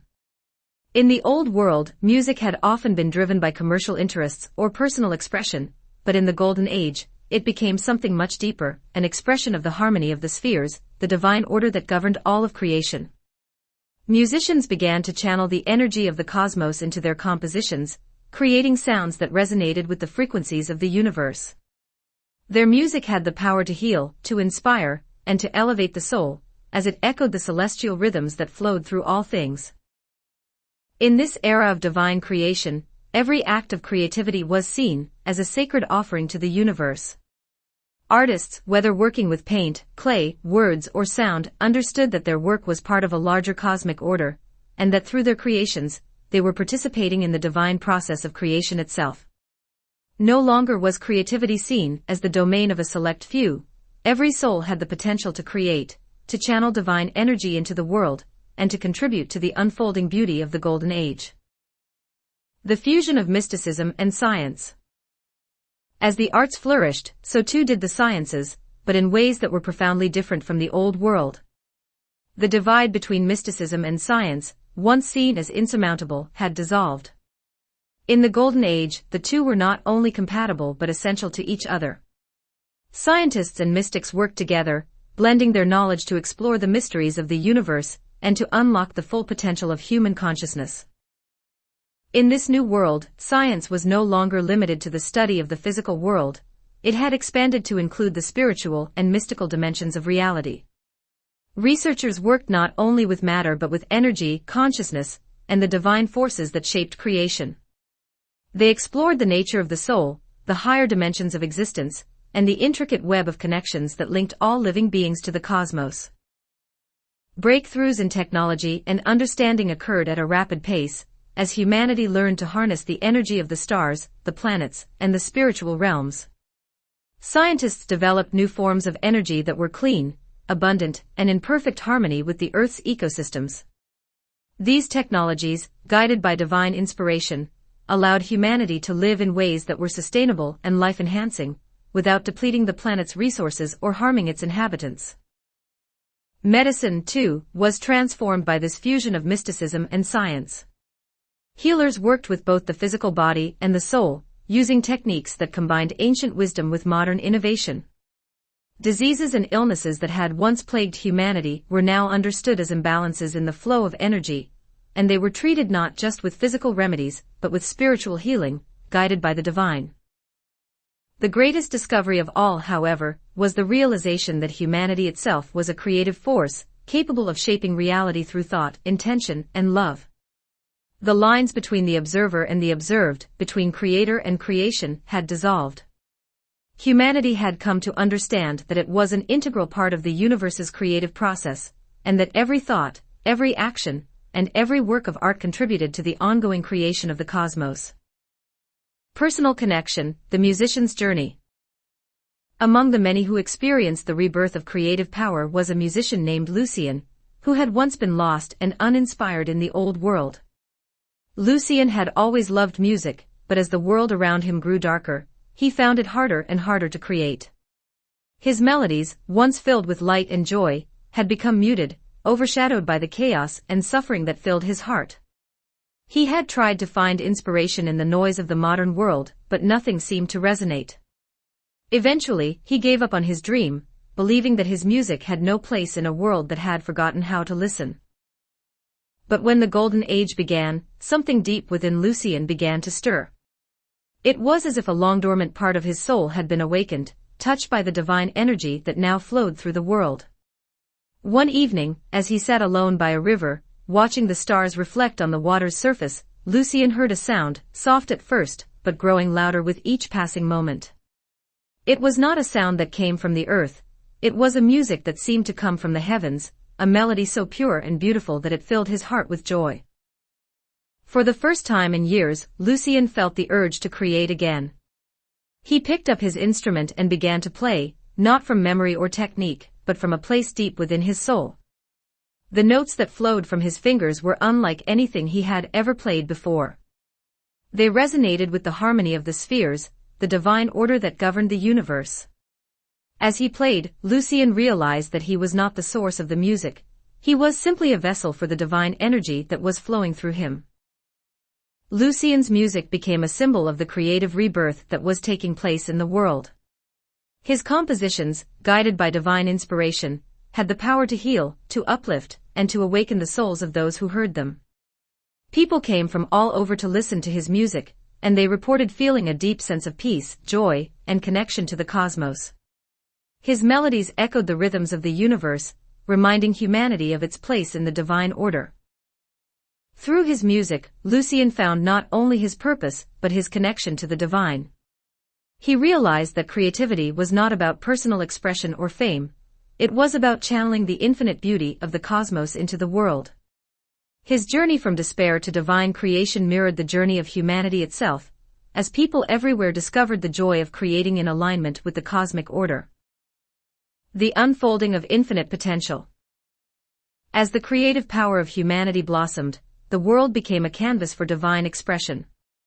Every corner of the earth was filled with art, music, innovation, and beauty. People of all ages and backgrounds embraced their own creative potential, knowing that they were part of the ongoing creation of the universe. Creativity was not limited to the arts, it infused every aspect of life, from the way people designed their homes and gardens to the way they solved problems and built communities. The blending of the mystical and the scientific continued to push the boundaries of what was possible. Humanity began to explore new dimensions of existence, traveling in consciousness to realms that had once been the domain of angels and celestial beings. The mysteries of the universe were no longer hidden, they were open for all to discover, and each discovery led to new insights, new creations, and new ways of living. In this new era, humanity had truly embraced its role as co-creators with the divine. The gift of divine creation was not just a privilege, it was a responsibility, one that humanity carried with love, humility, and joy. Every act of creation, whether it was a piece of music, a scientific breakthrough, or a simple act of kindness, was seen as part of the greater cosmic symphony, a reflection of the infinite beauty of the universe. The eternal dance of creation. As the Golden Age continued to unfold, it became clear that the gift of divine creation was not a destination but an ongoing journey. Humanity, now fully awakened to its divine potential, would continue to create, to explore, and to evolve, forever guided by the love and wisdom of the cosmos. The universe itself was a living, breathing entity, constantly expanding, and humanity was an integral part of that expansion.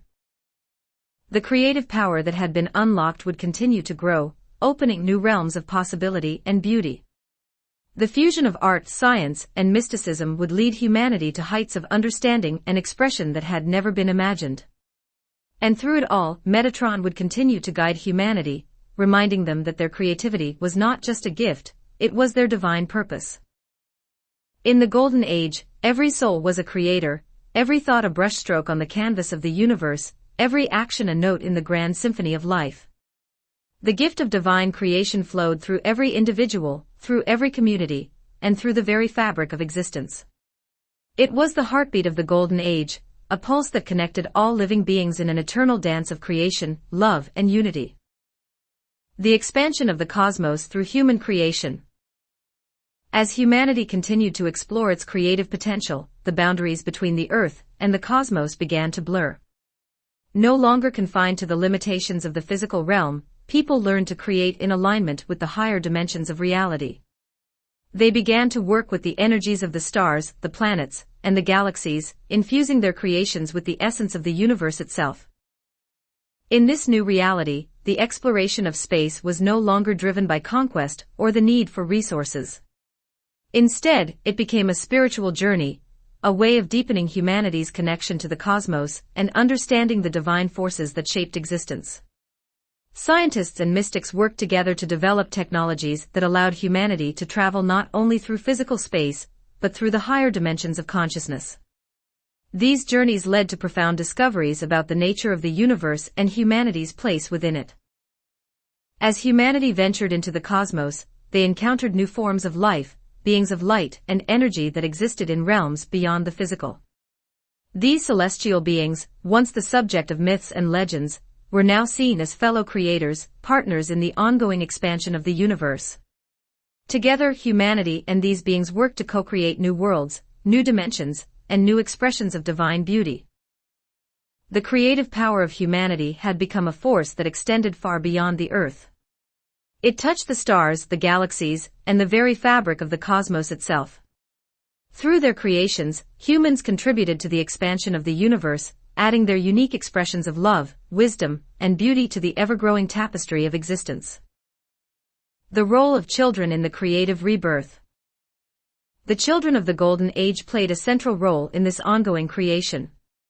Born into a world free from fear, suffering, and limitation, they embodied the purest expression of divine potential. From an early age, children were encouraged to explore their creative gifts, to follow their curiosity, and to express their unique connection to the cosmos. In the schools of the Golden Age, creativity was the foundation of education, and children were taught not just the practical skills needed for life but the mystical arts of creation and communion with the divine. These children, unburdened by the struggles of the past, were able to access levels of creativity and consciousness that had once been the domain of only the most advanced mystics. Their art, music, and inventions were infused with a depth of wisdom that belied their young age, and their creations helped to shape the future of the Golden Age. They understood intuitively that they were part of something much larger than themselves, that they were co-creators in a universe that was constantly evolving and expanding. One young girl, named Amara, became renowned for her ability to create intricate designs that blended nature, art, and technology in ways that had never been seen before. Her gardens, which combined living plants with structures that resonated with the energy of the stars, became symbols of the new world.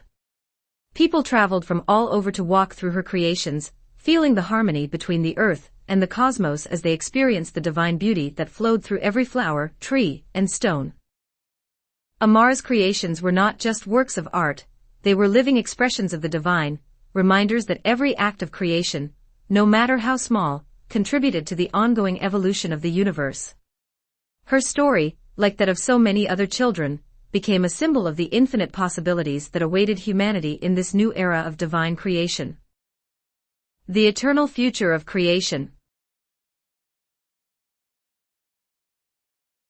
As the Golden Age unfolded, humanity continued to grow, to evolve, and to create. The gift of divine creation was not a fleeting moment, but an eternal journey, one that would continue for as long as the universe itself existed.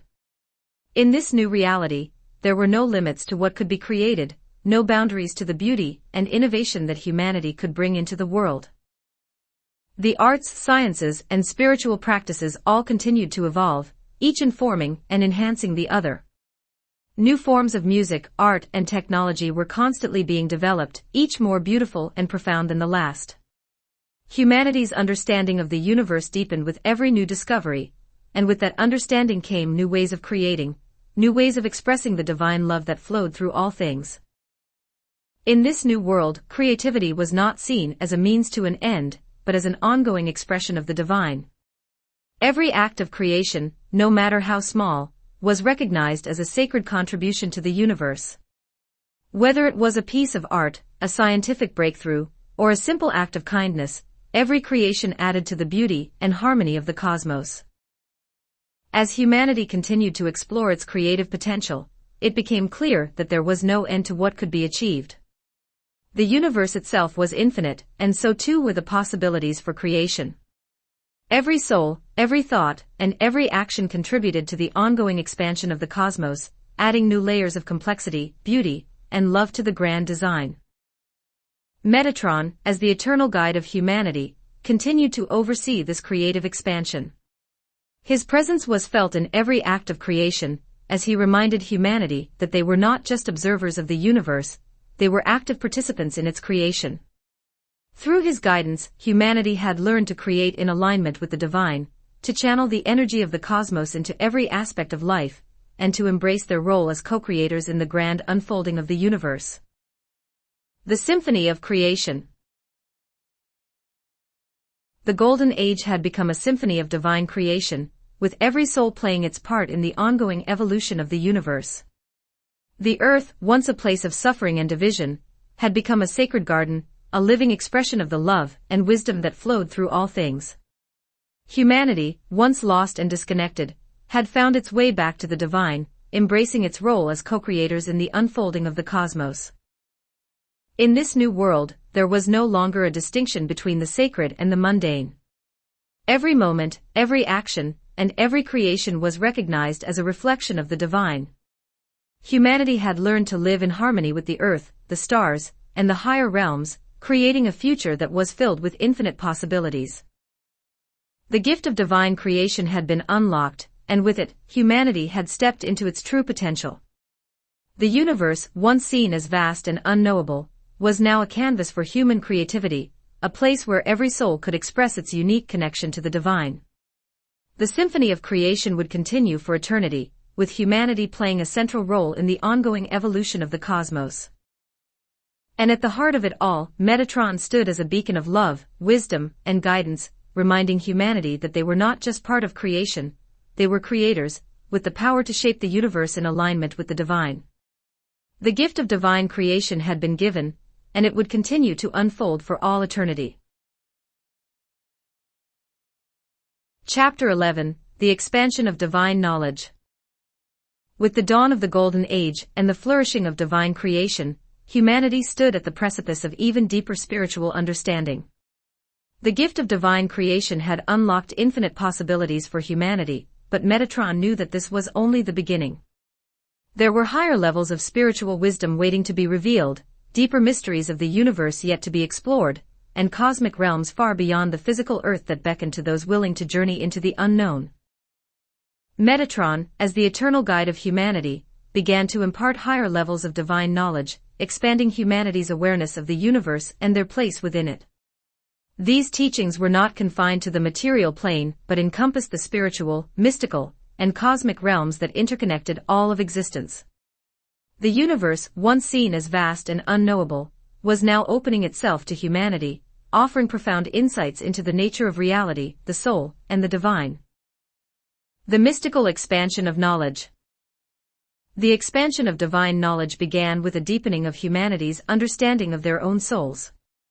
While the people of the Golden Age had already embraced their role as co-creators and stewards of the earth, they had only scratched the surface of their spiritual potential. Under Metatron's guidance, they were now ready to explore the deeper mysteries of their own consciousness, and to unlock the hidden dimensions of their souls. Through meditation, prayer, and mystical practices, individuals began to access higher states of awareness, transcending the limitations of the physical body and journeying into the realms of the spirit. These spiritual journeys were not simply internal, they allowed individuals to travel to other planes of existence, where they encountered beings of light, celestial realms, and dimensions that had once seemed unreachable. Mystics, spiritual leaders, and ordinary people alike began to experience profound mystical visions, where they saw the divine interconnectedness of all things. They understood that the universe was not just a collection of physical objects and forces but a vast, living organism, where every soul, every thought, and every action was connected in a divine web of existence. The mysteries of life, death, creation, and eternity were no longer abstract concepts, they were lived experiences, revealed through direct communion with the divine. One of the most significant revelations of this period was the understanding of the soul's eternal nature. People came to realize that their souls had existed long before their earthly lives, and would continue to exist long after. These revelations allowed humanity to transcend the fear of death entirely, as they now understood that life was a continuous journey through multiple planes of existence, each one offering new lessons, new experiences, and new opportunities for growth. Journeying beyond the earth, exploration of the cosmic realms. As humanity's spiritual knowledge deepened, people began to turn their attention beyond the earth, seeking to understand the cosmic realms that lay far beyond the physical world.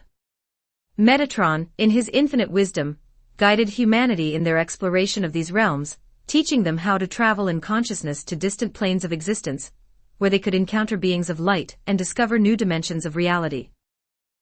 These cosmic journeys were not undertaken with physical spacecraft or technology, but through spiritual practices that allowed individuals to project their consciousness into higher dimensions. People learned to travel through the astral plane, where they could experience the energy flows of the universe, connect with celestial beings, and witness the divine order that governed the cosmos. These spiritual journeys were transformative, offering profound insights into the nature of existence and the role that humanity played within the greater cosmic order. In these higher realms, individuals encountered beings of light, celestial guides, angels, and even advanced civilizations that existed on other planes of reality. These beings were not foreign or hostile, they were deeply connected to humanity, and had been watching over the earth for millennia, waiting for the right time to share their wisdom. One of the most extraordinary discoveries during these journeys was the realization that the universe was far more multidimensional than previously understood. Humanity had long viewed the universe as a vast expanse of stars and galaxies, but through these spiritual journeys, they came to understand that the universe was a layered reality, with countless dimensions of existence, each one more subtle and profound than the last. These dimensions were not separate from the physical world, they were interwoven with it, part of the same divine fabric that connected all things. Through their exploration of these realms, humanity came to understand that the physical universe was only the surface of a much deeper, more intricate cosmic design. Every star, every planet, and every galaxy was a manifestation of divine energy, and behind each one was a spiritual dimension that guided and shaped its existence. Humanity's understanding of the cosmos had expanded beyond the material to encompass the spiritual, revealing the true majesty of creation.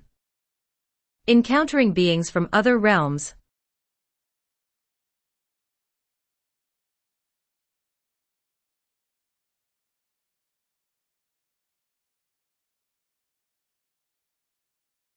As humanity ventured deeper into the cosmic realms, they began to encounter beings from other dimensions of existence.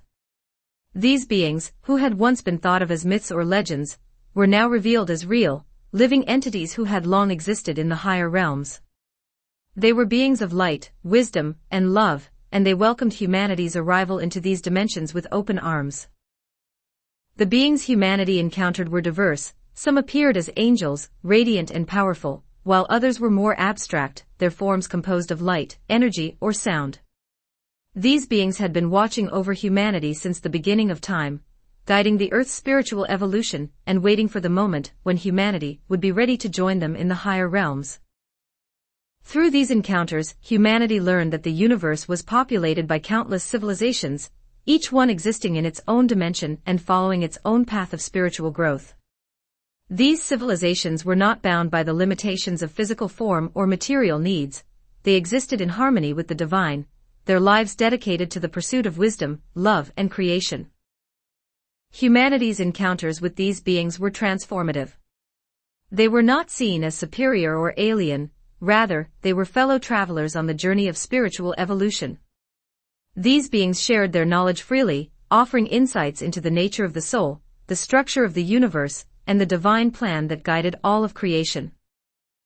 One of the most important lessons humanity learned from these beings was the concept of oneness. These beings emphasized that all of existence was interconnected, and that every soul, every planet, and every star was part of a single, unified consciousness. Humanity was not separate from the universe, it was an integral part of it, and its actions, thoughts, and creations contributed to the ongoing evolution of the cosmos. Personal connection, the awakening of the philosopher. One of the most profound personal transformations during this time was the story of Adrian, a once cynical philosopher who had spent much of his life doubting the existence of anything beyond the material world. Adrian had been a respected thinker in the old world, known for his sharp intellect and his critiques of religion, mysticism, and anything that suggested the existence of a spiritual realm. To him, the universe was a cold, indifferent place, governed by random chance and devoid of deeper meaning. But when the Golden Age began and Metatron's teachings spread across the world, Adrian found himself confronted with a reality he could no longer deny. The miracles, the resurrection of the dead, and the transformation of the earth had shaken the foundations of his beliefs. Though he resisted at first, the undeniable truth of the divine presence in the world began to wear down his skepticism. It wasn't until Adrian experienced a personal encounter with the divine that his transformation truly began. One evening, while meditating on the possibility of a higher reality, Adrian found himself transported into a mystical vision. In this vision, he was taken beyond the earth, beyond the stars, and into the very heart of the universe itself. There he witnessed the divine interconnectedness of all things, how every star, every planet, every living being was connected by an invisible web of light and energy. In this vision, Adrian encountered a being of light, who spoke to him in a language that transcended words. This being showed Adrian the intricate beauty of the cosmos, revealing how every event, every thought, and every action was part of a larger, divine plan. Adrian saw how the universe was not a cold, indifferent machine but a living, breathing organism, filled with love, wisdom, and purpose. When Adrian returned from this vision, he was forever changed. The cynicism that had once defined his life was gone, replaced by a profound sense of awe and wonder. He realized that his previous understanding of the universe had been limited, that he had only seen the surface of a much deeper reality. Now he knew that the universe was filled with divine intelligence, and that every soul was part of a grand, cosmic journey. Adrian dedicated the rest of his life to sharing this wisdom with others. His transformation became a symbol of the power of divine knowledge to awaken even the most skeptical minds. Through his writings, teachings, and personal example, Adrian helped countless others open their hearts to the mysteries of the universe and embrace their role as co-creators in the divine plan. Humanity's awakening to the cosmic truth. As humanity continued to explore the deeper mysteries of the universe, their understanding of reality expanded beyond anything they had previously imagined. The physical world was no longer seen as the ultimate reality, it was understood as one layer of a vast, multidimensional existence, each dimension more subtle and profound than the last. Through their encounters with beings from other realms, humanity learned that the universe was a place of infinite possibilities, where every soul had the power to create, evolve, and contribute to the unfolding of divine wisdom. The expansion of divine knowledge had awakened humanity to its true potential, not just as physical beings, but as spiritual entities, capable of exploring the highest realms of existence. Metatron's teachings had guided humanity to this point, but the journey was far from over. The expansion of divine knowledge was an eternal process, one that would continue for as long as the universe existed. Every soul was on an ongoing journey of growth, discovery, and evolution, and the universe itself was an ever-expanding mystery, filled with infinite layers of wisdom waiting to be revealed. Humanity had unlocked a new level of consciousness, but this was only the beginning. The deeper they explored, the more they realized there was to learn, not just about the cosmos, but about themselves and their place in the divine order. The infinite potential of human consciousness. As humanity embraced the expansion of divine knowledge, they began to explore the infinite potential of their own consciousness. The boundaries of the mind, once constrained by the limitations of the material world, had dissolved. People could now access states of awareness that allowed them to perceive and interact with realities far beyond the physical plane. It was no longer unusual for individuals to experience direct communion with the divine, to travel in consciousness to other dimensions, or to receive profound insights about the nature of existence.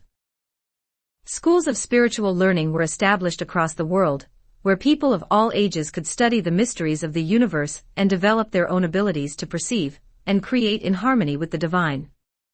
These schools combined the wisdom of ancient mystical traditions with the latest discoveries in science, blending spiritual practice with intellectual understanding. Students learned not only how to meditate, pray, and connect with the divine, but also how to understand the laws of the cosmos and the principles that govern creation. One of the most important lessons humanity learned during this time was that consciousness itself was the key to creation. Through thought, intention, and focused awareness, individuals could shape reality, not just on Earth but throughout the universe.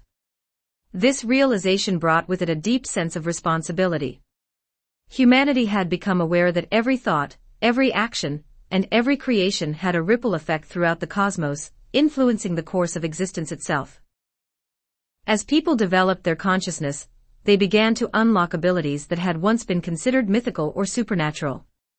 Telepathy, healing, and manifestation became common practices, as individuals learned to harness the power of their minds to influence the world around them. These abilities were not seen as personal powers to be used for selfish purposes, but as gifts to be shared in service to the greater good. People understood that their role as creators came with a responsibility to align their intentions with the divine will and to contribute to the ongoing evolution of the universe in ways that served all of creation. The unification of science and mysticism. The expansion of divine knowledge also brought about a profound unification of science and mysticism. No longer were these two fields seen as separate or in conflict, instead, they were understood as complementary paths to understanding the universe. Scientists and mystics worked together to explore the deeper dimensions of reality, each drawing on their own expertise to unlock new levels of understanding. Scientists, now fully aware of the spiritual dimensions that underpin the material world, began to study the nature of consciousness itself. They developed technologies that allowed individuals to explore the higher realms more easily, creating devices that amplified the mind's ability to perceive other dimensions and connect with beings from the cosmic realms. These technologies, however, were not machines in the traditional sense, they were living systems, designed to work in harmony with the Earth and the cosmos, and they operated on principles of energy, light, and consciousness. Mystics, on the other hand, provided the spiritual guidance needed to navigate these realms. Through meditation, prayer, and direct communion with the divine, they helped humanity understand the spiritual laws that governed creation. They offered insights into the nature of the soul, the structure of the universe, and the purpose of existence, helping people integrate these higher truths into their daily lives. Together, scientists and mystics developed new ways of living that were in complete harmony with the divine order. They created systems of energy that were sustainable, efficient, and aligned with the natural flows of the universe. They developed healing practices that worked not only on the physical body but on the soul, helping individuals heal from past traumas and align themselves with their highest potential. They even discovered ways to travel beyond the earth, exploring the stars and other dimensions, not for conquest or exploitation, but for the joy of discovery and communion with the divine. A philosopher's redemption, Adrian's transformation. The expansion of divine knowledge was not just a collective experience, it was also deeply personal, as individuals across the world underwent profound spiritual transformations. One of the most remarkable stories from this period was that of Adrian, the once cynical philosopher who had doubted the existence of anything beyond the material world. Adrian had spent much of his life questioning the nature of reality, searching for meaning in a universe he had once believed was cold and indifferent. His skepticism had made him famous in the old world, where he had written numerous books dismissing the idea of a higher power or spiritual truth. He had prided himself on his intellectual rigor, and had built his identity around the belief that there was no divine order, no greater purpose, and no connection between the physical and the spiritual. But as the Golden Age unfolded and Metatron's teachings spread across the world, Adrian found himself confronted with a reality that he could no longer ignore. He had witnessed the miraculous transformations taking place around him, the resurrection of the dead, the healing of the earth, and the flowering of divine creation, and he began to question the foundations of his beliefs. It wasn't until Adrian had his own mystical experience that his transformation truly began. One night, while meditating in solitude, Adrian was transported into a vision that shattered his previous understanding of reality. He found himself standing at the edge of the universe, looking out into a vast expanse of stars and galaxies, each one connected by threads of light that stretched across the cosmos. In this vision, Adrian saw the divine web of creation, the invisible threads that connected every soul, every star, and every thought in a perfect harmony of existence. As Adrian gazed into the infinite, he felt a presence, a being of light, radiant and powerful, who approached him with a sense of deep love and compassion. This being, which Adrian later recognized as an angel, spoke to him not in words, but in a language of light, revealing the interconnectedness of all things.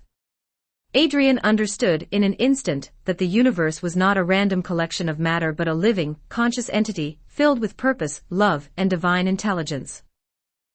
The vision left Adrian forever changed. His cynicism melted away, replaced by a profound sense of wonder and humility. He realized that the answers he had been searching for could not be found through intellect alone. They required an openness of heart, a willingness to embrace the mysteries of the universe, and the divine love that flowed through all things. Adrian's transformation became a symbol of the power of divine knowledge to awaken even the most skeptical minds. He began to share his story, writing new books and giving lectures on the interconnectedness of all life, the nature of the soul, and the cosmic web of creation. His journey from doubt to faith inspired countless others to open themselves to the mysteries of the universe, and his teachings helped bridge the gap between intellectual understanding and spiritual wisdom. The eternal quest for divine wisdom. As the Golden Age continued, humanity's exploration of divine knowledge deepened. People of all ages and backgrounds embarked on spiritual journeys, seeking to understand the deeper mysteries of existence and to align themselves with the divine order.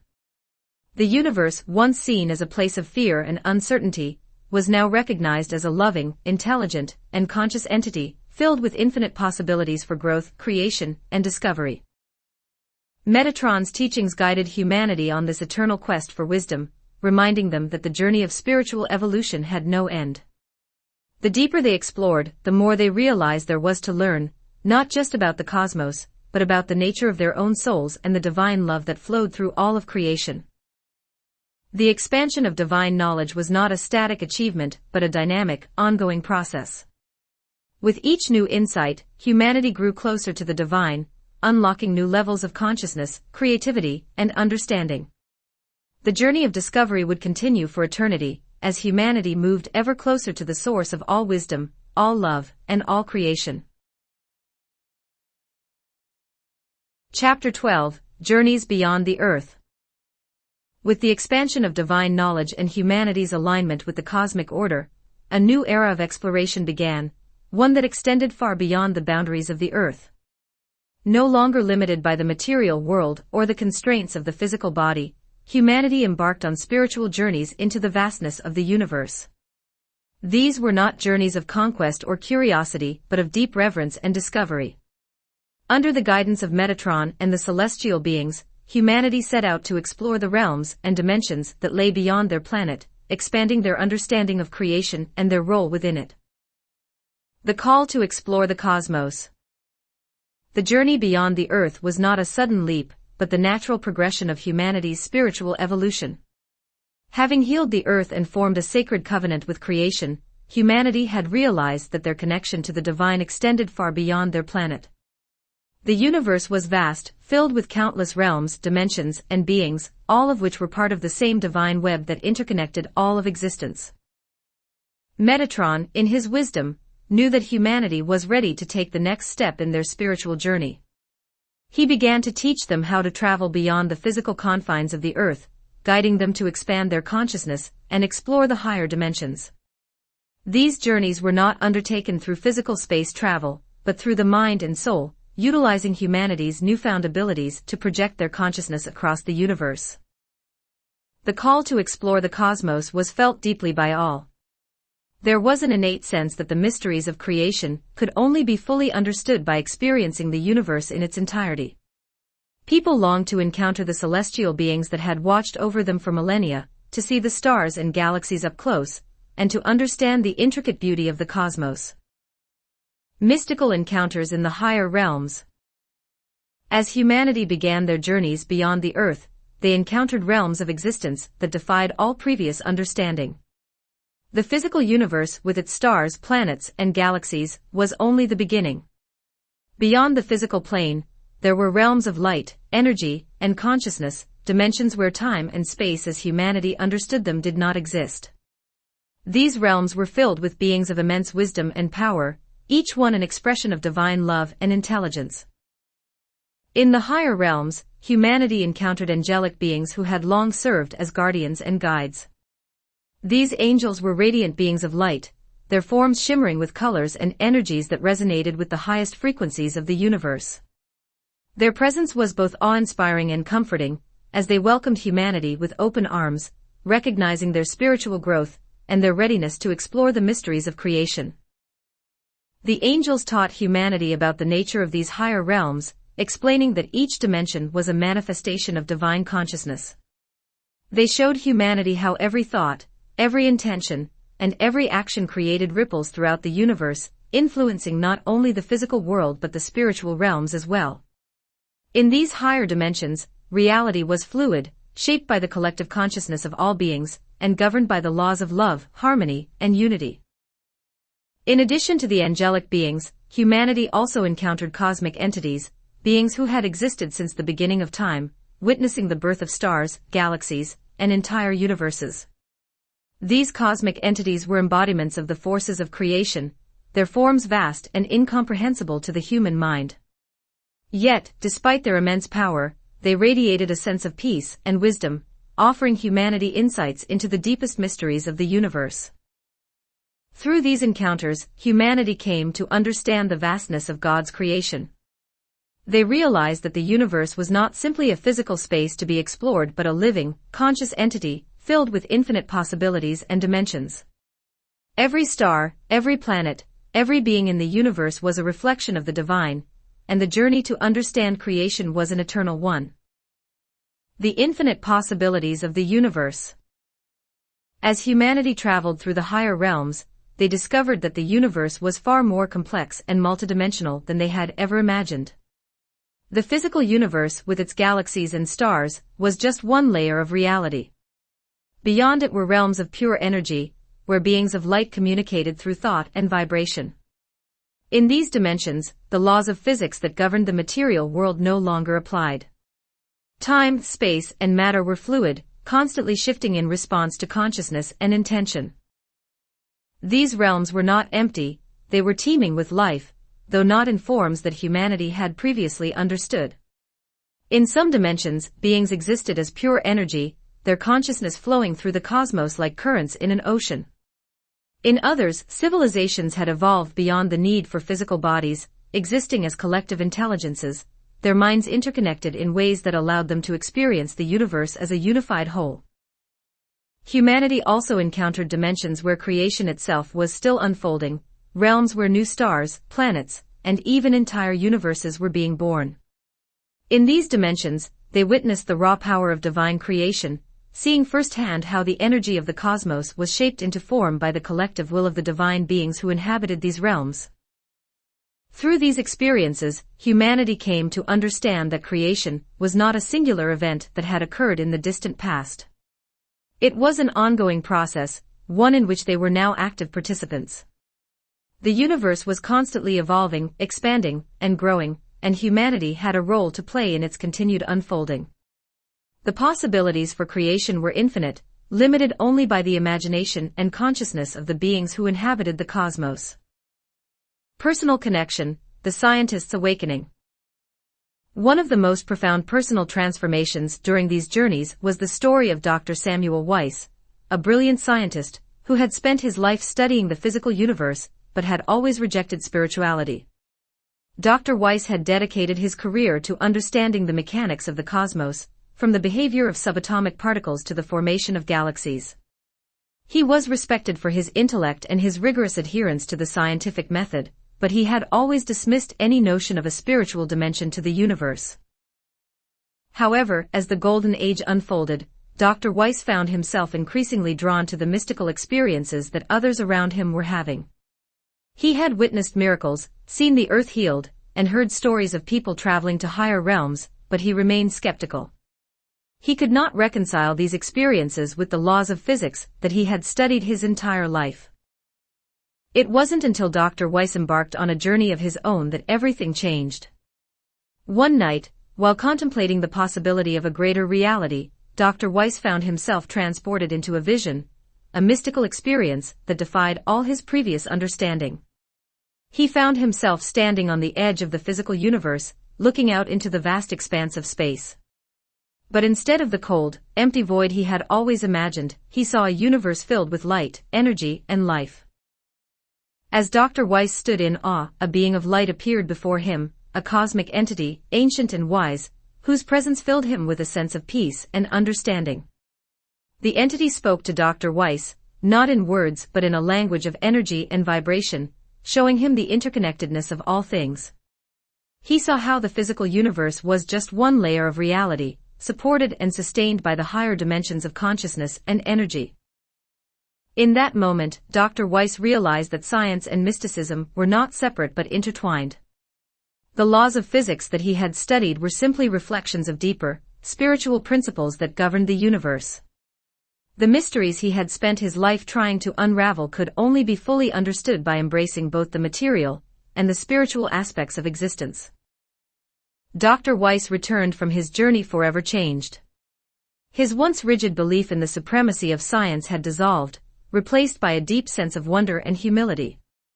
He realized that the universe was far more mysterious and beautiful than he had ever imagined, and that the pursuit of knowledge required not just intellectual understanding but a deep connection to the divine.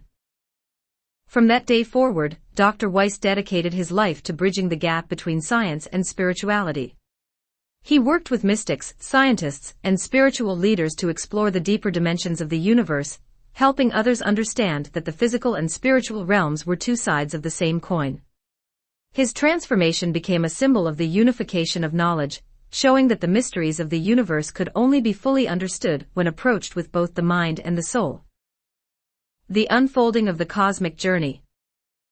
As humanity continued their journeys beyond the earth, they realized that their exploration of the universe was only beginning. The realms they had encountered were just the first layers of an infinite, multidimensional cosmos, each one more profound and mysterious than the last. The further they traveled, the more they understood that the universe was a living, conscious entity, filled with infinite possibilities for creation, growth, and discovery. These journeys were not just about exploring distant stars and galaxies, they were about understanding the divine order that governed all of creation. Humanity came to see themselves as part of a grand cosmic plan, with a role to play in the ongoing evolution of the universe.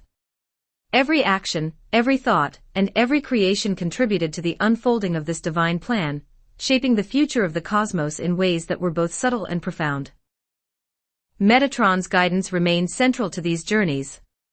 He continued to teach humanity how to travel through the higher realms, how to connect with the beings of light who inhabited them, and how to align their consciousness with the divine order.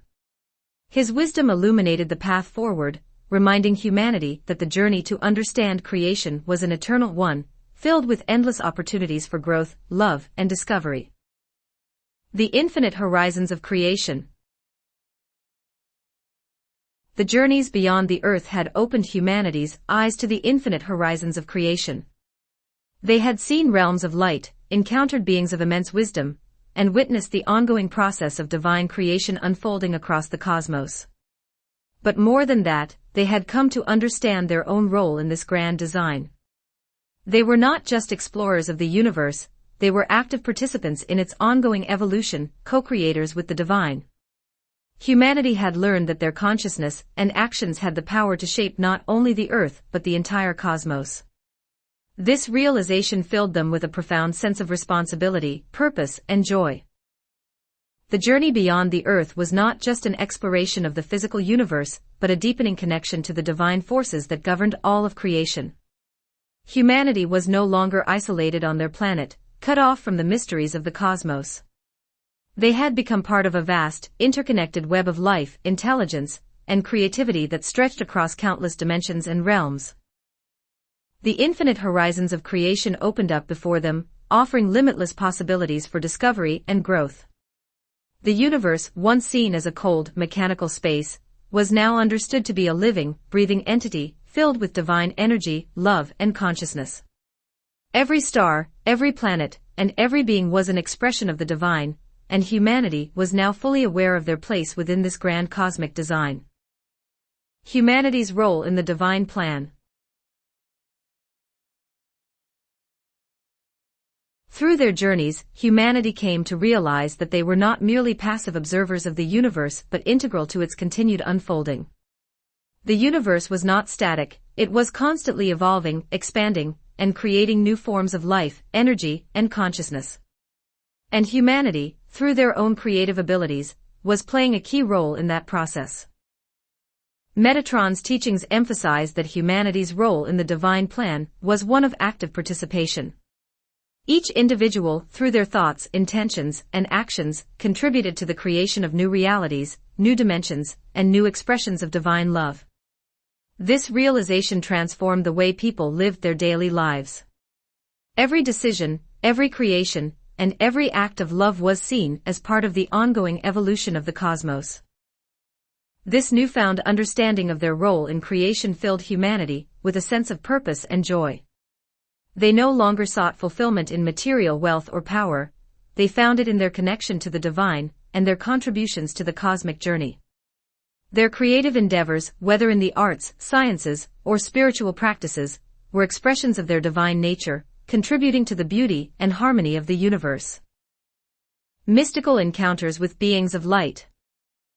One of the most transformative aspects of humanity's journeys beyond the earth was their encounters with beings of light. These beings, who existed in the higher realms, were not limited by physical form or the constraints of time and space. They were embodiments of divine wisdom, love, and creativity, and they welcomed humanity into their realms as fellow creators. These mystical encounters were deeply profound, as humanity learned from these beings about the nature of the universe and the deeper spiritual laws that governed creation. The beings of light shared their knowledge freely, helping humanity understand how to harness the energies of the cosmos to create in alignment with the divine will.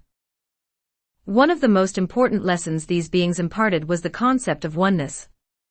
They emphasized that all of creation was interconnected, and that every soul, every star, and every planet was part of a unified whole. There was no separation between the physical and spiritual realms, nor between different dimensions of existence. Everything was part of the same divine web of life, and humanity's journey was about learning to navigate and contribute to this vast, interconnected system. These beings also taught humanity how to communicate through thought, energy, and vibration, bypassing the limitations of language and physical form. Through these communications, humanity gained insights into the nature of existence, the structure of the universe, and the infinite possibilities for creation. The scientists continued awakening. For Dr. Samuel Weiss, the scientist who had once rejected spirituality, these encounters with beings of light were nothing short of miraculous. Having already experienced his personal awakening during his initial journey into the higher realms, Dr. Weiss now found himself immersed in a world of divine knowledge that he had never imagined possible. As he continued to explore the cosmos, Dr. Weiss was guided by the beings of light to understand the deeper principles that governed the universe. He saw how the laws of physics he had studied all his life were simply reflections of higher spiritual laws, principles that could not be fully understood through intellect alone, but required a deep connection to the divine. Through his encounters with these beings, Dr. Weiss came to realize that the mysteries of the universe could only be unlocked by embracing both science and mysticism. The two were not in opposition, they were complementary paths to the same truth. Science provided the tools to understand the physical world, while mysticism offered the insights needed to comprehend the deeper, spiritual dimensions of existence. Dr. Weiss's transformation was complete. He became one of the foremost advocates for the integration of science and spirituality, dedicating his life to teaching others how to bridge the gap between the material and spiritual realms. His story became an inspiration to many, showing that even the most rational, skeptical minds could be open to the infinite possibilities of the universe. The infinite journey of discovery. As humanity's exploration of the cosmos continued, they realized that the journey of discovery was infinite. Every new realm they encountered, every new being they met, opened up even more layers of understanding. The universe was like an endless tapestry, with each thread representing a new dimension of reality, a new possibility for creation, and a new expression of divine love. Humanity had become co-creators with the divine, actively shaping the future of the universe. Their creative power, once limited to the Earth, now extended across the cosmos, contributing to the evolution of stars, galaxies, and entire dimensions. They were no longer bound by the limitations of the physical world, they had learned to create in harmony with the divine, using their consciousness to bring new worlds into existence. Yet, despite all they had learned, humanity understood that the mysteries of the universe were infinite. The more they explored, the more they realized how little they truly knew. But this realization did not bring frustration or despair, it brought joy. The journey of discovery was eternal, and with each new insight, humanity grew closer to the divine. Metatron's guidance remained central to this journey. He continued to teach humanity how to navigate the higher realms, how to communicate with beings of light, and how to align their consciousness with the cosmic order. His presence was a constant reminder that the journey was not just about gaining knowledge, it was about deepening their connection to the divine, and fulfilling their role in the ongoing creation of the universe. The new era of cosmic exploration. The journeys beyond the Earth marked the beginning of a new era for humanity, one in which the boundaries between the physical and spiritual realms had dissolved, and the universe had opened itself to exploration in ways that had once seemed unimaginable.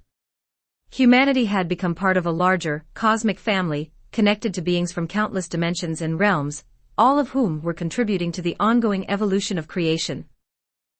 The possibilities for exploration were infinite. Each new journey revealed new dimensions of reality, new beings of light, and new opportunities for creation. The universe was a living, breathing entity, filled with divine intelligence and love, and humanity had become an integral part of its unfolding.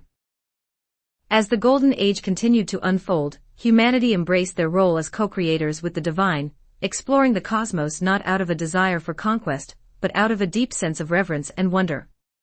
Every journey was a step closer to understanding the infinite nature of creation, and every discovery was a reminder of the profound interconnectedness of all things. The universe, once seen as distant and cold, was now understood to be filled with life, love, and divine purpose. And humanity, guided by Metatron and the celestial beings, would continue their journey through the cosmos for all eternity, discovering new realms, creating new worlds, and deepening their connection to the divine source of all creation. Chapter 13, The Eternal Celebration of Life.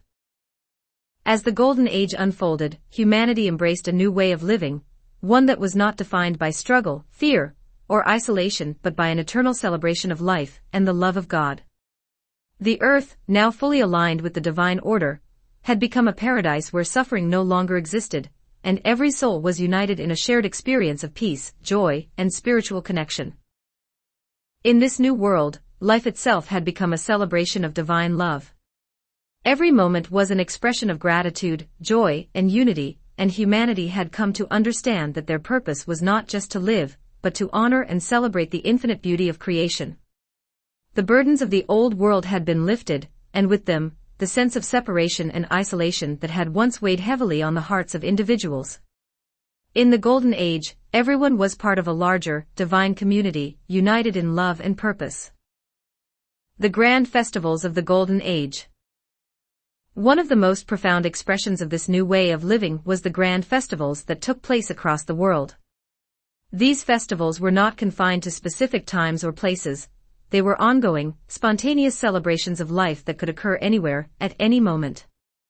Whether in cities, villages, or natural landscapes, people gathered to celebrate their divine connection and the eternal peace that now permeated the earth. These festivals were more than just social gatherings, they were sacred ceremonies, imbued with deep spiritual meaning. Every aspect of the festivals was designed to honor the divine presence that flowed through all things. Music, dance, art, and prayer merged into a single, unified expression of love for the Creator. The air itself was charged with a sense of sacred energy, and every individual who participated felt the divine light flowing through them, connecting them to the higher realms and to each other. In these celebrations, humanity came together as one, transcending the differences that had once divided them. People of all ages, backgrounds, and walks of life participated in the festivals, each contributing their unique gifts to the collective expression of joy and gratitude.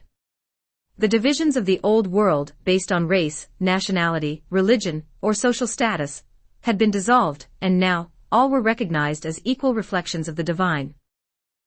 The festivals took many forms, ranging from small, intimate gatherings to massive celebrations that spanned entire cities. Some festivals were dedicated to specific aspects of creation, honoring the earth, the stars, or the divine beings who had guided humanity through its spiritual evolution. Others were more general celebrations of life itself, filled with music, laughter, and the simple joy of being alive in a world of infinite beauty and love. Mysticism and divine communion. At the heart of these festivals was a deep sense of mysticism. The boundaries between the physical and spiritual worlds had dissolved, and during these celebrations, people experienced direct communion with the divine. Angels, ascended masters, and other celestial beings were present, not as distant figures to be revered but as active participants in the celebrations. These beings of light moved among the people, sharing their wisdom, love, and joy with humanity, deepening the connection between the physical and spiritual realms. The presence of the angels was felt in every aspect of the festivals. Their energy flowed through the music, the art, and the prayers, filling the air with a sense of divine grace. People experienced visions of higher realms, saw the beauty of the universe unfold before their eyes, and felt the loving presence of God in every heartbeat. The festivals became portals to the divine, where the sacred and the mundane merged into a single, unified experience of love and light. Mystical rituals and ceremonies were woven into the fabric of the festivals. These rituals were not bound by any specific tradition or dogma, they drew from the wisdom of all spiritual paths, honoring the shared truths that connected all of humanity to the divine. Participants engaged in prayer, meditation, and sacred dance, each action a reflection of their love for the Creator and their gratitude for the gift of life. The divine light that flowed through these rituals was palpable, lifting the spirits of all who participated and filling them with a sense of profound peace and unity. During the festivals, it was common for individuals to experience deep spiritual awakenings. The divine energy that filled the air opened their hearts and minds, allowing them to see beyond the illusions of the material world and into the infinite beauty of the higher realms. People who had once struggled with doubt or fear found themselves filled with a newfound sense of faith, knowing that they were not alone, that they were loved, cherished, and guided by the divine. The transformation of a once lonely soul. Among the many souls transformed by the eternal celebration of life was a man named Elia, who had spent much of his life feeling isolated and disconnected from the world. In the old world, Elia had been a solitary figure, never quite fitting in with those around him. He had longed for connection, for a sense of belonging, but had always felt as though something was missing. The struggles and divisions of the old world had only deepened his sense of loneliness, leaving him adrift in a sea of uncertainty. When the Golden Age began and the world was transformed, Elia initially felt out of place. He saw the joy and unity that others experienced but struggled to believe that he could be part of it. His years of isolation had left scars on his heart, and he found it difficult to open himself to the love that now surrounded him. Despite the miracles he witnessed, Elia still felt like an outsider, watching from the edges of a world that had moved beyond him. But everything changed for Elia during one of the grand festivals. Drawn by a sense of curiosity, he decided to attend, though he remained uncertain about what he might experience. As he stood on the outskirts of the celebration, watching the people dance and sing, he felt a gentle tug at his soul, a call to join the others. At first he hesitated, but something deep within him urged him forward. As Elia stepped into the heart of the festival, he was immediately enveloped by a sense of warmth and belonging. The people around him welcomed him with open arms, their faces radiant with love and kindness. For the first time in his life, Elia felt seen, not as a solitary figure on the fringes of society, but as an integral part of the divine community. The weight of his isolation began to lift, replaced by a deep sense of connection to the people around him, and to the divine presence that filled the air. In the midst of the celebration, Elia experienced a profound spiritual awakening. As he joined in the sacred dance, he felt the divine light flow through him, filling every cell of his body with love and peace. The loneliness that had once defined his existence melted away, replaced by a sense of unity with all of creation. He realized that he was not alone, that he had never been alone. God had always been with him, and now, he was part of a divine family that would never abandon him. Elia's transformation became a symbol of the power of the eternal celebration of life. His story, once one of isolation and despair, was now a testament to the healing power of love and community. He had found his place in the world, not as an outsider but as a beloved child of the divine, embraced by both God and humanity. His joy was infectious, and those who met him were inspired by his journey from loneliness to love. The eternal flow of divine joy. The festivals and celebrations of the Golden Age were not confined to specific events or places. They were an ongoing, eternal expression of divine joy that flowed through every aspect of life. People did not need to wait for a special occasion to celebrate. They lived in a constant state of gratitude and reverence for the gift of life and the love of God. Every interaction, every moment, was an opportunity to honor the divine and to share that love with others. The celebrations extended beyond the physical world, reaching into the higher realms where celestial beings joined in the festivities. Angels, ascended masters, and beings from other dimensions participated in the eternal celebration of life, dancing and singing alongside humanity. The connection between the physical and spiritual realms had never been stronger, and people regularly experienced moments of divine communion, where they felt the presence of God in every breath. The festivals were also a time for creative expression. Musicians, artists, and poets shared their gifts with the world, channeling divine inspiration into their work. The music that filled the air resonated with the harmony of the spheres, lifting the hearts of all who heard it. The art that adorned the festival spaces was not just a reflection of human creativity, but a manifestation of divine beauty. Every note, every brushstroke, was an offering of love to the Creator. The infinite celebration. As the Golden Age continued, the eternal celebration of life became the foundation of human existence. People no longer sought fulfillment in material possessions or fleeting pleasures. They found it in their connection to the divine, to each other, and to the beauty of creation. Life was not something to be endured but something to be celebrated, every day, in every moment.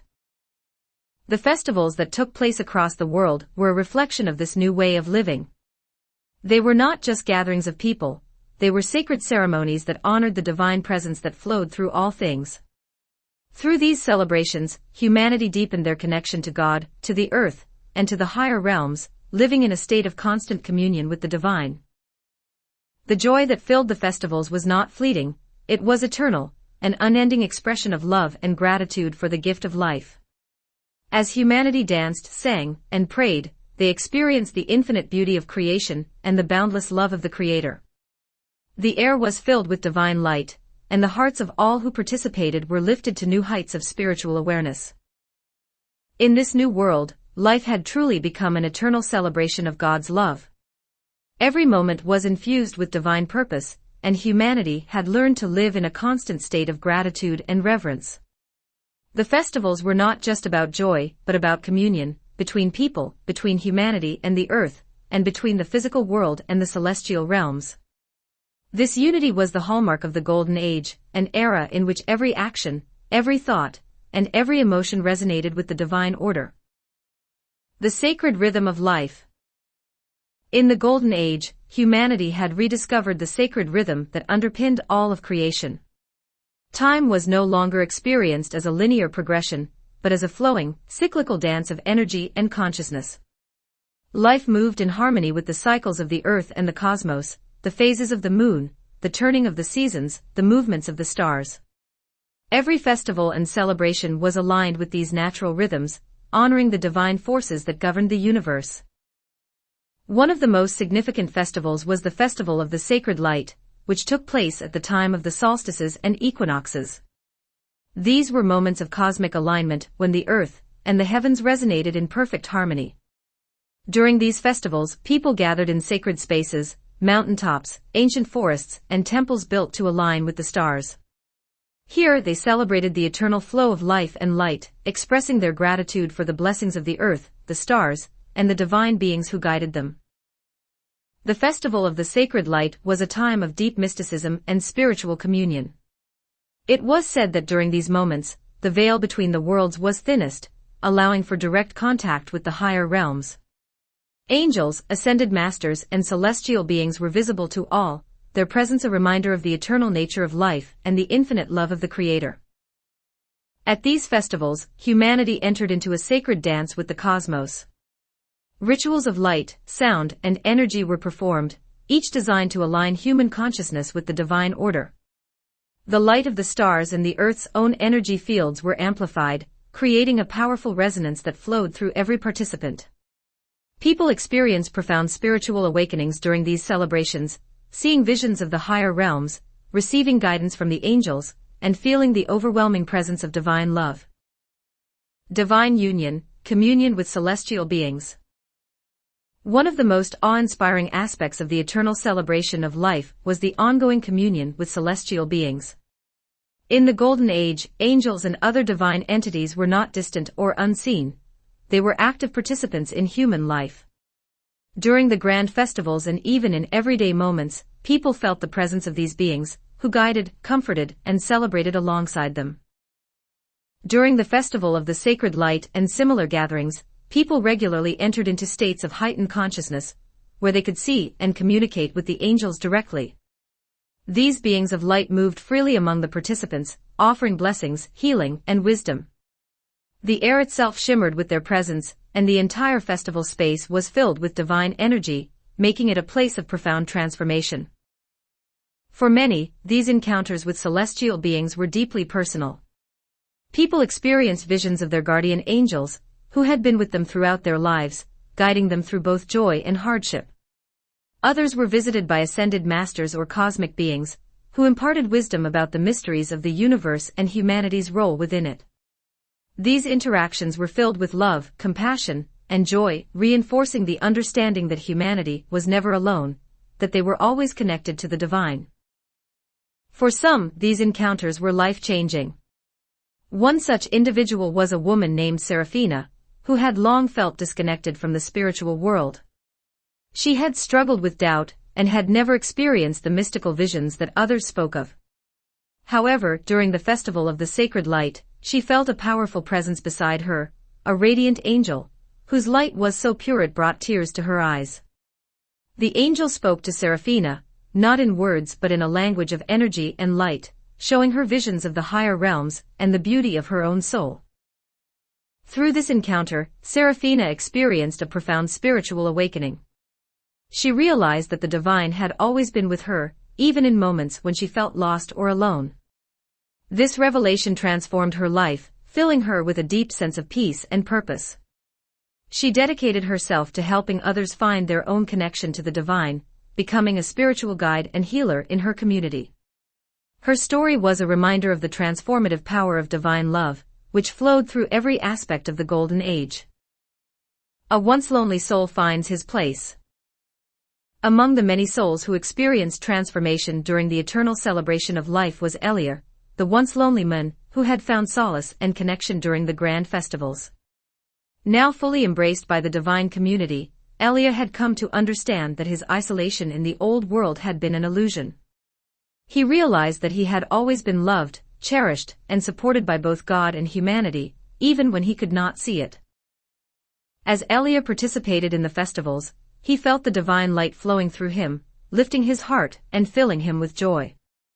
No longer an outsider, he had become an integral part of the celebrations, helping others to find their own place within the divine community. His laughter, once rare, now echoed through the festival grounds, a symbol of the healing power of love and unity. Elia's story became an inspiration to others who had once felt alone or disconnected. He reminded them that the Golden Age was a time of inclusion, where every soul was seen and valued for the unique gifts they brought to the world. His journey from loneliness to love was a testament to the power of the eternal celebration of life, where all were welcomed, embraced, and uplifted. Eternal celebration, a life of divine joy. As the festivals continued, they became more than just moments of celebration, they became the very fabric of life in the Golden Age. People no longer saw life as a series of challenges to overcome, but as an ongoing celebration of divine joy. Every day was filled with gratitude for the gift of existence, and every interaction was an opportunity to express love, kindness, and unity. The celebrations extended into every aspect of life. Families gathered to celebrate the beauty of their connections, communities held festivals to honor the land and its abundance, and individuals expressed their creativity through art, music, and dance. These celebrations were not confined to specific events, they were woven into the rhythm of daily life, a constant reminder of the divine presence that flowed through all things. The joy of the Golden Age was not fleeting, it was eternal, sustained by the deep understanding that life itself was a sacred gift. People no longer sought happiness in material possessions or external achievements, they found it in their connection to the divine and their relationships with others. The earth, now healed and flourishing, provided a backdrop of beauty and abundance, amplifying the sense of peace and contentment that filled every heart. The festivals were a reflection of the new world that had been created, a world where love, unity, and divine connection were the guiding principles. Through these celebrations, humanity honored the Creator, the earth, and the higher realms, living in harmony with all of creation. A new dawn of eternal life. The eternal celebration of life was more than just an expression of joy, it was a living embodiment of the Golden Age. Through these festivals, humanity had found a way to honor the divine, to celebrate their connection to each other and to the universe, and to live in a state of constant gratitude for the blessings of existence. The joy that flowed through these celebrations was a reflection of the peace that had been established on earth, a peace that would last for all eternity. As humanity continued to celebrate, they deepened their connection to the divine realms, experiencing new levels of spiritual awareness and communion. The boundaries between the physical and spiritual worlds continued to dissolve, and people lived in a constant state of union with God, the angels, and the cosmic beings who guided them. The festivals were a reminder that life was not just about survival, it was about thriving, creating, and celebrating the infinite beauty of creation. Humanity had entered into a new era, one where the eternal celebration of life was not just an event but a way of being. Every moment was a dance of joy, a song of love, and a prayer of gratitude. In the Golden Age, life had become an eternal celebration of God's love, and this celebration would continue for all time, filling the universe with light, beauty, and the infinite joy of creation. Chapter 14: The Rebuilding of Humanity. With the fall of the Old World and the dawn of the Golden Age, humanity embarked on a profound journey of rebuilding, not only in the physical sense, but also spiritually, emotionally, and communally. The collapse of the corrupted systems, materialistic pursuits, and divisive ideologies had left a void, but it was a void that held infinite potential. Guided by Metatron, humanity now had the opportunity to rebuild itself on a foundation of divine wisdom, creating new cities and communities that were in perfect harmony with the earth, the cosmos, and the divine order.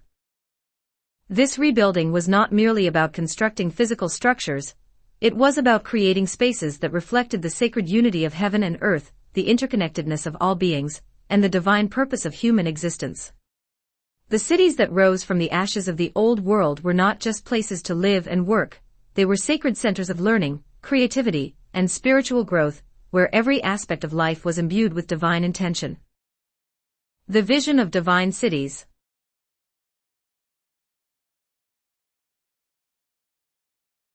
The cities of the Old World had been built on principles of exploitation and separation, with towering buildings of steel and glass that isolated people from each other and from the natural world.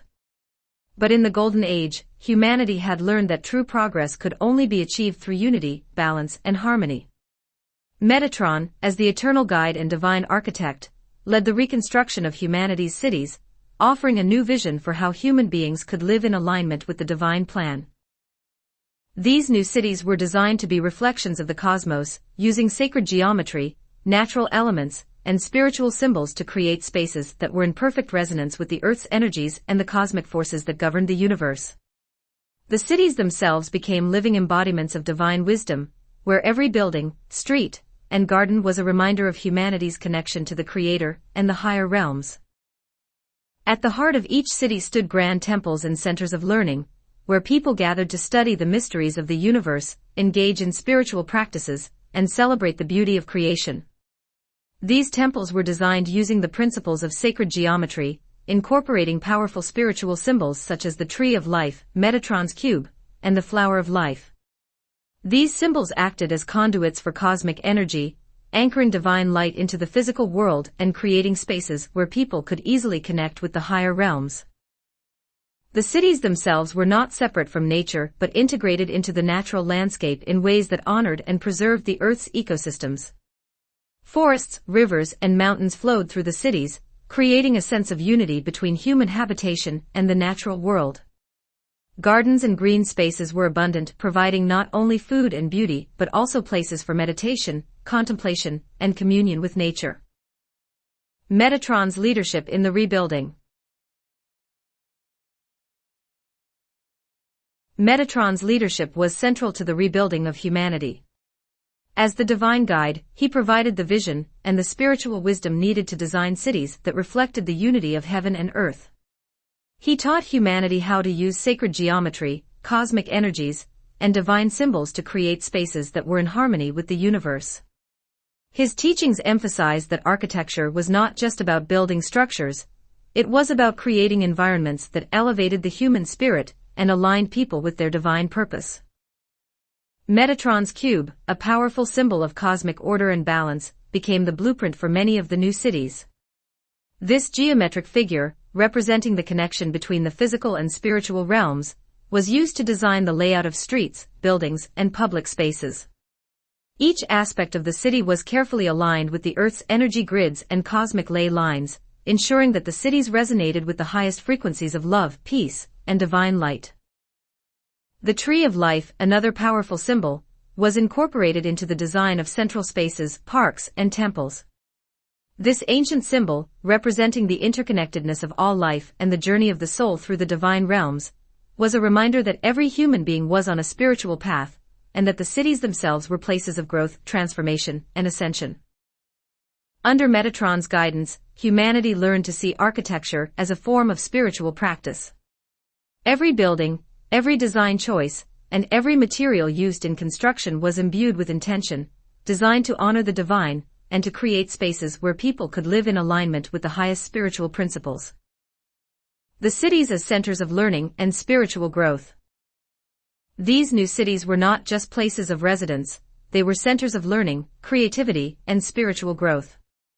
At the heart of each city were academies of wisdom, where people of all ages gathered to study the sacred sciences, explore the mysteries of the universe, and deepen their spiritual practice. These academies combined the teachings of ancient mystical traditions with the latest discoveries in science and cosmology, creating an environment where knowledge and spirituality were seamlessly integrated. In these centers, people studied the sacred geometry of the universe, the flow of cosmic energy through the stars and planets, and the principles of divine creation. They learned how to use their own consciousness to co-create with the universe, understanding that their thoughts, intentions, and actions had the power to shape reality. The study of the arts was also central to these academies, as music, dance, painting, and poetry were seen as powerful ways to express the divine and to bring more beauty into the world. Each city was also a hub of creativity. Artists, scientists, and mystics worked together to create innovations that serve the greater good, always guided by the principles of harmony, balance, and unity. Technology was no longer used to exploit the Earth's resources but to enhance life, improve well-being, and support the planet's ecosystems. The cities were powered by clean, sustainable energy sources that were aligned with the Earth's natural rhythms, ensuring that the human footprint on the planet was one of healing and regeneration, not destruction. The cities were also centers of healing. Temples of light were established where people could come to be healed not only physically but emotionally, mentally, and spiritually. These healing centers combined ancient healing arts with modern techniques, using energy, sound, light, and divine love to restore balance and harmony to the body and soul. The entire city acted as a healing space, with its sacred geometry and natural beauty creating an environment where people could experience profound peace, joy, and transformation. The transformation of the architect. One of the most remarkable stories of the rebuilding process was that of a man named Isaac, a former architect who had lost his way in the old world. In the past, Isaac had been driven by ambition, designing skyscrapers and commercial centers that reflected the materialism and greed of the old world. Though his work had brought him wealth and recognition, it had left him feeling empty and disconnected from his true purpose. As the world transformed and the old systems crumbled, Isaac found himself questioning everything he had once believed in. The structures he had designed no longer stood as monuments to human achievement. They were symbols of the imbalance and separation that had plagued the old world. For a time, Isaac felt lost, unsure of how to use his talents in this new era of spiritual awakening. But when Metatron called upon the architects and builders of the world to help design the cities of the Golden Age, Isaac felt a spark reignite within him. For the first time in years, he saw a way to use his gifts for a higher purpose. No longer would he design buildings for profit or prestige. He would use his talents to glorify God and serve humanity. Inspired by Metatron's teachings, Isaac threw himself into the work, dedicating himself to learning the principles of sacred geometry and divine architecture. Isaac became a leader in the design of the new cities, working alongside other architects, artists, and mystics to create spaces that were in perfect harmony with the cosmos. His buildings were not just functional, they were works of art, filled with light, beauty, and spiritual symbolism. Each structure was designed to uplift the soul, to remind people of their divine nature, and to create a sense of peace and unity with the earth and the heavens. Through his work, Isaac experienced a profound personal transformation. He had once been driven by ego and material success, but now he was filled with a sense of purpose, knowing that his creations were contributing to the unfolding of the Golden Age. His journey from disillusionment to divine inspiration became a symbol of the transformation that was taking place across the world, as humanity rebuilt itself not only physically but spiritually. The cities as reflections of divine unity. As the cities of the Golden Age rose, they became reflections of the unity between heaven and earth, between humanity and the cosmos. Each city was a living embodiment of the divine principles that now guided humanity: love, harmony, balance, and creativity. The rebuilding process was not just about constructing physical structures, it was about creating environments that nurtured the soul, honored the earth, and celebrated the infinite beauty of creation. In these cities, people lived in peace, joy, and abundance, knowing that they were part of a larger, divine plan. Every aspect of life was infused with meaning and purpose, and every action was guided by the wisdom of the higher realms. The cities became places where people could live in alignment with their true nature, where creativity and learning flourished, and where the connection between humanity and the divine was celebrated every day. The rebuilding of humanity was a testament to the power of transformation and renewal. The old world had fallen, but from its ashes, a new world had risen, a world where humanity lived in harmony with the earth, the cosmos, and each other. The cities of the Golden Age were not just places to live, they were sacred spaces where the unity of all creation was honored, where people could grow, create, and ascend to new levels of spiritual awareness. Chapter 15: The Transmutation of Relationships. As humanity fully embraced the Golden Age, one of the most profound transformations occurred in the realm of relationships. No longer were human connections defined by misunderstandings, selfishness, or fear. Those hallmarks of the old world had been swept away. In their place, a new foundation was laid, built upon love, unity, and mutual respect. Relationships between individuals were transmuted, infused with divine love, and guided by spiritual wisdom, as people learned to see each other through the eyes of God. Under the guidance of Metatron, humanity began to understand that every relationship was a sacred bond, an opportunity to express divine love and to grow spiritually together. Marriages, friendships, and family bonds were no longer based on the limited perspectives of the ego or personal desire. They were now recognized as spiritual partnerships, where each soul honored the divine nature of the other. The foundation of divine love. In the old world, relationships had often been fraught with challenges. Mistrust, miscommunication, and selfishness had created barriers between people, preventing them from experiencing the full beauty of human connection. Many relationships had been transactional, based on personal gain, fear of loneliness, or societal expectations, rather than genuine love and respect. Even in loving relationships, misunderstandings and insecurities often clouded the connection, leading to pain and separation. But in the Golden Age, these barriers dissolved. Humanity had been healed of the wounds that had once plagued their souls, and with that healing came a new way of relating to each other. People were no longer driven by ego or fear, but by a deep understanding of their divine nature and their connection to the Creator. This shift in consciousness transformed the way people interacted, creating a foundation for relationships that was based on divine love, unity, and mutual respect. At the heart of this transformation was the recognition that every soul was an expression of God's love, and that all relationships were opportunities to honor that divine presence. Whether it was a marriage, a friendship, or a family bond, each relationship was seen as a sacred union, a reflection of the love that flowed through all of creation. In this new understanding, people no longer sought to control or possess each other. Instead, they celebrated the uniqueness and divine purpose of every individual. Divine love infused every interaction, lifting relationships to new heights of spiritual awareness. People began to see each other not as separate individuals, but as reflections of the same divine light. This realization brought a sense of unity and peace to relationships, as people learned to support each other's growth, to communicate with honesty and compassion, and to love without conditions or expectations. Metatron's teachings on spiritual partnership.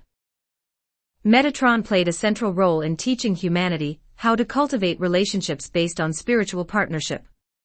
He revealed that the purpose of relationships was not simply companionship or procreation, but spiritual growth and the expression of divine love.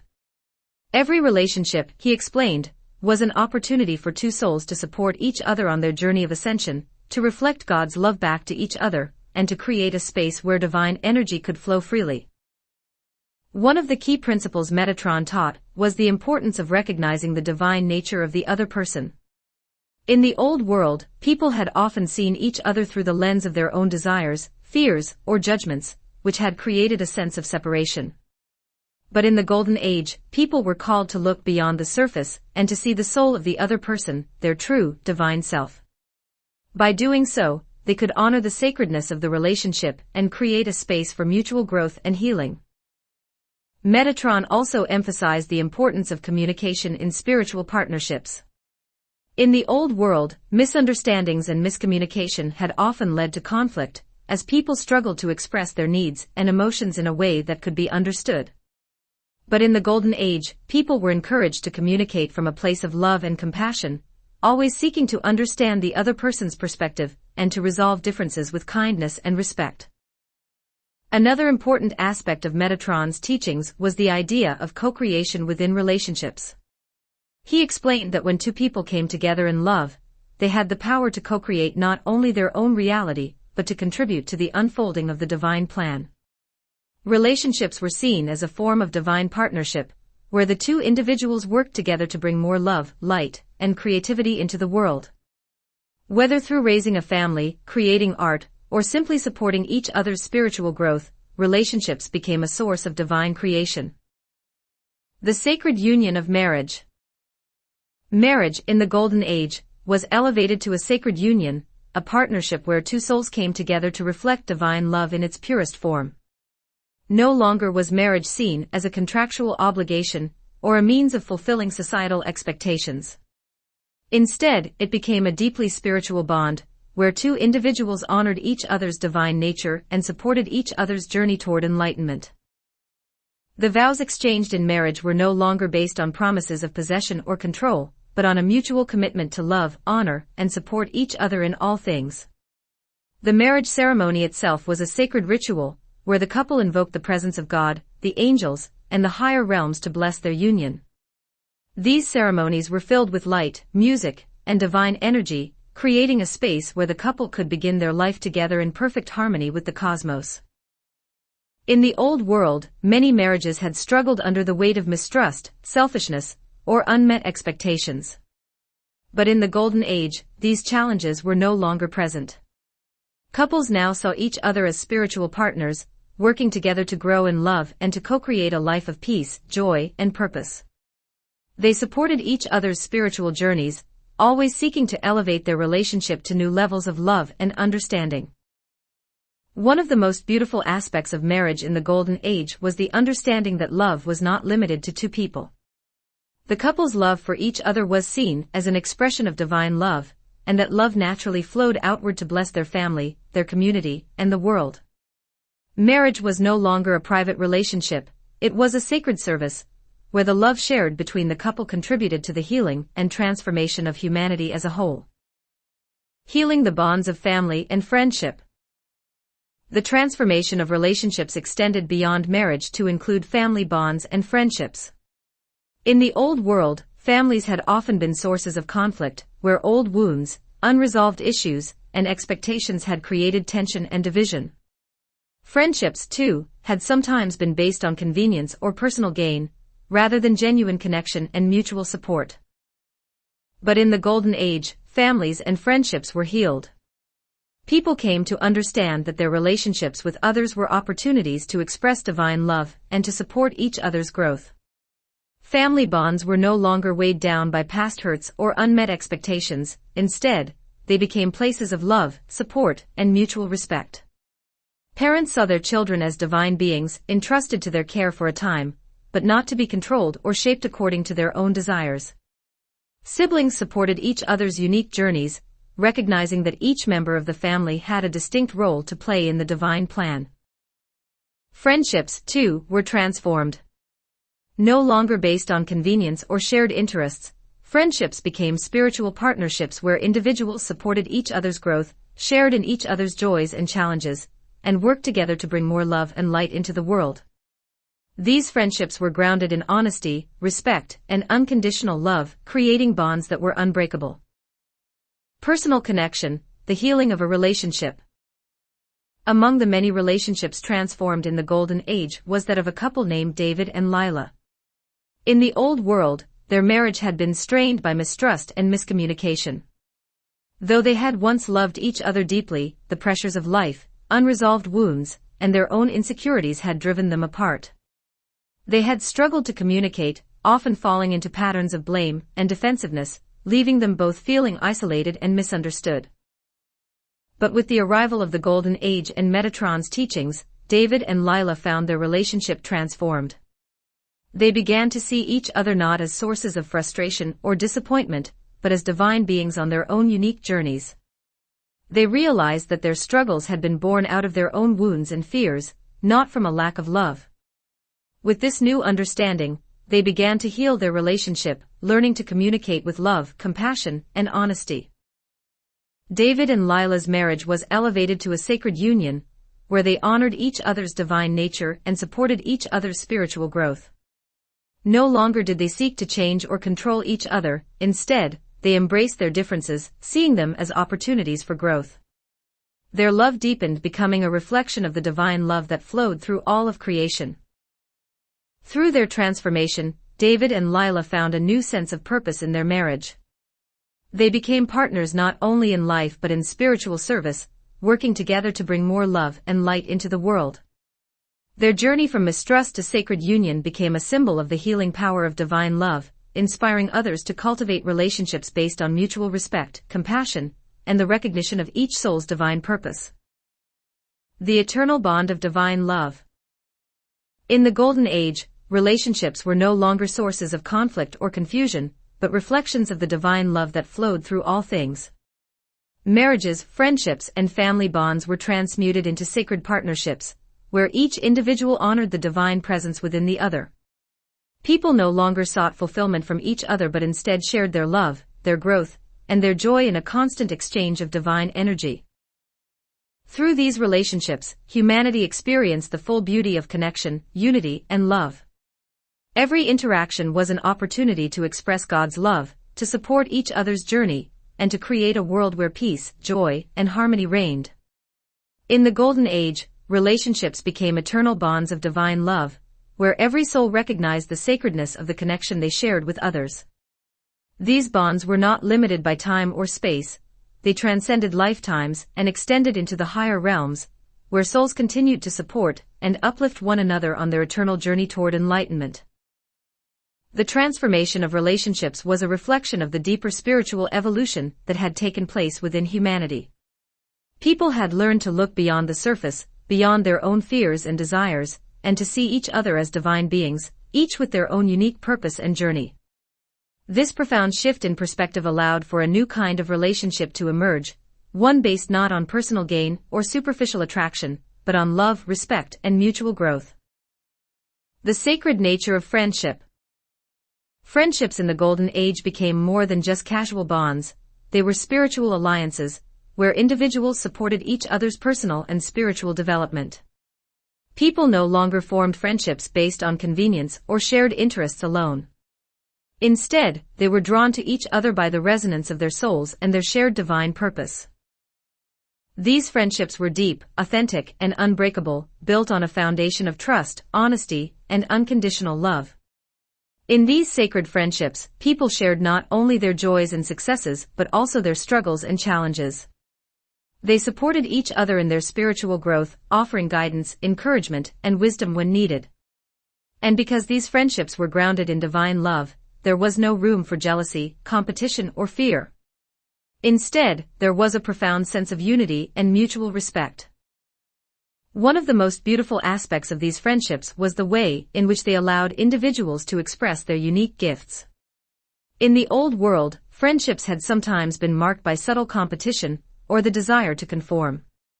But in the Golden Age, people celebrated each other's differences, knowing that every individual had their own unique light to shine. Friendships became places where people could fully express their true selves, knowing that they would be accepted and loved unconditionally. These sacred friendships also extended beyond the individual to the community.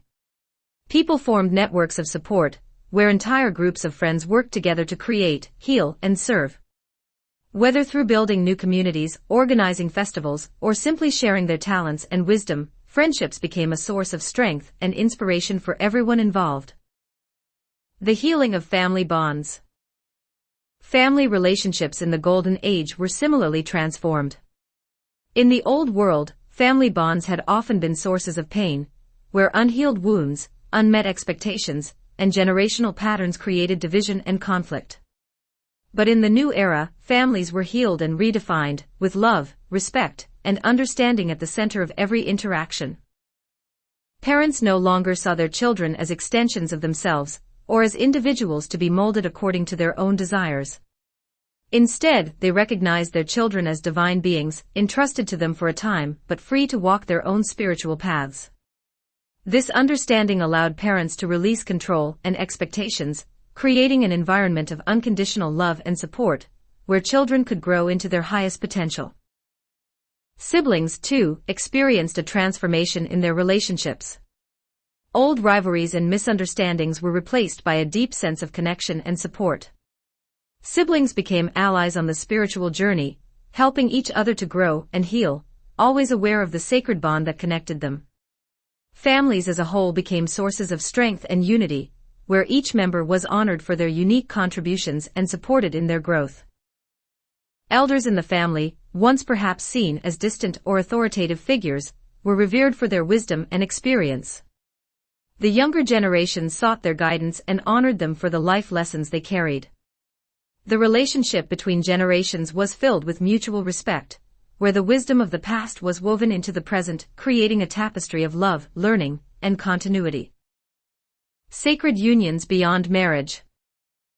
While marriage remained a significant form of sacred partnership, humanity in the Golden Age came to understand that all relationships had the potential to become sacred unions. Whether between friends, family members, or partners, each relationship was seen as an opportunity to reflect God's love and to co-create with the divine. These sacred unions were not defined by the form they took but by the spirit that guided them. They could be romantic or platonic, lifelong or temporary. What mattered was the intention behind the relationship, whether it was rooted in divine love, mutual respect, and the desire to support each other's spiritual journey. In some cases, these sacred unions took the form of mentorships, where one soul guided another on their path toward enlightenment. In other cases, they manifested as creative partnerships, where two or more individuals came together to bring something beautiful into the world, whether that was art, music, healing, or community building.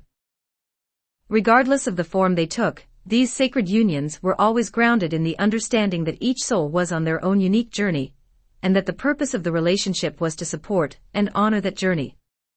There was no possessiveness, no control, and no fear of loss, only love, respect, and the shared desire to grow and create together. The universal family of humanity. As relationships transformed on the individual and familial level, humanity as a whole began to see itself as one great family. The divisions that had once separated people, race, nationality, religion, and class, were dissolved. In their place was a profound sense of unity, where every person was recognized as a member of the universal family of humanity, each one connected by the same divine source. This recognition of shared divinity created a sense of responsibility and compassion for others. People no longer viewed themselves as isolated individuals with their own needs and desires. They saw themselves as part of a greater whole, where the well-being of one person contributed to the well-being of all. This shift in consciousness brought about a deep commitment to service, where people worked not just for their own happiness, but for the happiness and flourishing of the entire world. Communities became extensions of this universal family, where people of all backgrounds came together to support each other, to create, and to celebrate. The old hierarchies and systems of power were replaced by networks of cooperation and mutual respect, where each person's gifts were honored and every voice was heard. David and Lila's sacred union. Among the many stories of transformation in the Golden Age, the journey of David and Lila stood as a shining example of how divine love could heal and elevate even the most strained relationships. In the old world, their marriage had been filled with conflict and mistrust. They had loved each other deeply, but their unhealed wounds and insecurities had created a chasm between them. But in the Golden Age, everything changed. With the guidance of Metatron's teachings, David and Lila began to see each other in a new light. They no longer focused on each other's flaws or past mistakes. Instead, they saw the divine being within each other. They realized that their struggles had been born out of fear, not a lack of love, and they committed to healing their relationship with compassion and understanding. As they began to communicate with honesty and openness, their bond deepened. They learned to support each other's spiritual growth, to celebrate each other's uniqueness, and to co-create a life of peace, joy, and purpose. Their marriage became a sacred union, where their love for each other was a reflection of God's love for all creation. David and Lila's journey from mistrust to sacred partnership became a source of inspiration for others. They showed that even the most challenging relationships could be healed and transformed when grounded in divine love and mutual respect. The legacy of transmuted relationships. In the Golden Age, relationships were no longer a source of struggle or conflict but a wellspring of joy, growth, and divine connection. Whether in marriage, friendship, family, or community, every relationship was seen as an opportunity to express love, to co-create with the divine, and to support each other's spiritual journey. The transmutation of relationships reflected the deeper transformation that had taken place within humanity. No longer driven by ego, fear, or selfishness, people had learned to live in alignment with the divine, honoring the sacredness of every connection. Through these relationships, humanity experienced the full beauty of unity, love, and mutual respect. In the Golden Age, relationships were eternal bonds, where each soul recognized and honored the divine light within the other. These sacred partnerships became the foundation for a new way of living, where love, unity, and divine purpose guided every interaction, creating a world filled with peace, harmony, and joy. Chapter 16: The Healing of the Soul. As humanity fully embraced the Golden Age, the transformation that had begun on a global scale turned inward. Under the guidance of Metatron, humanity now focused on a deeply personal journey, the healing of the soul. The fall of the old world had brought an end to systems of suffering and oppression, but many people still carried the scars of trauma, grief, and pain from their past experiences. Metatron's divine mission extended beyond the external rebuilding of society. It reached into the hearts and souls of every individual, offering them the opportunity to heal their deepest wounds and reclaim their innate joy and peace. This chapter marks a pivotal moment in the Golden Age, where the focus shifts to the inner world of each person. Through divine intervention, spiritual practices, and mystical experiences, people are guided on a journey of soul healing.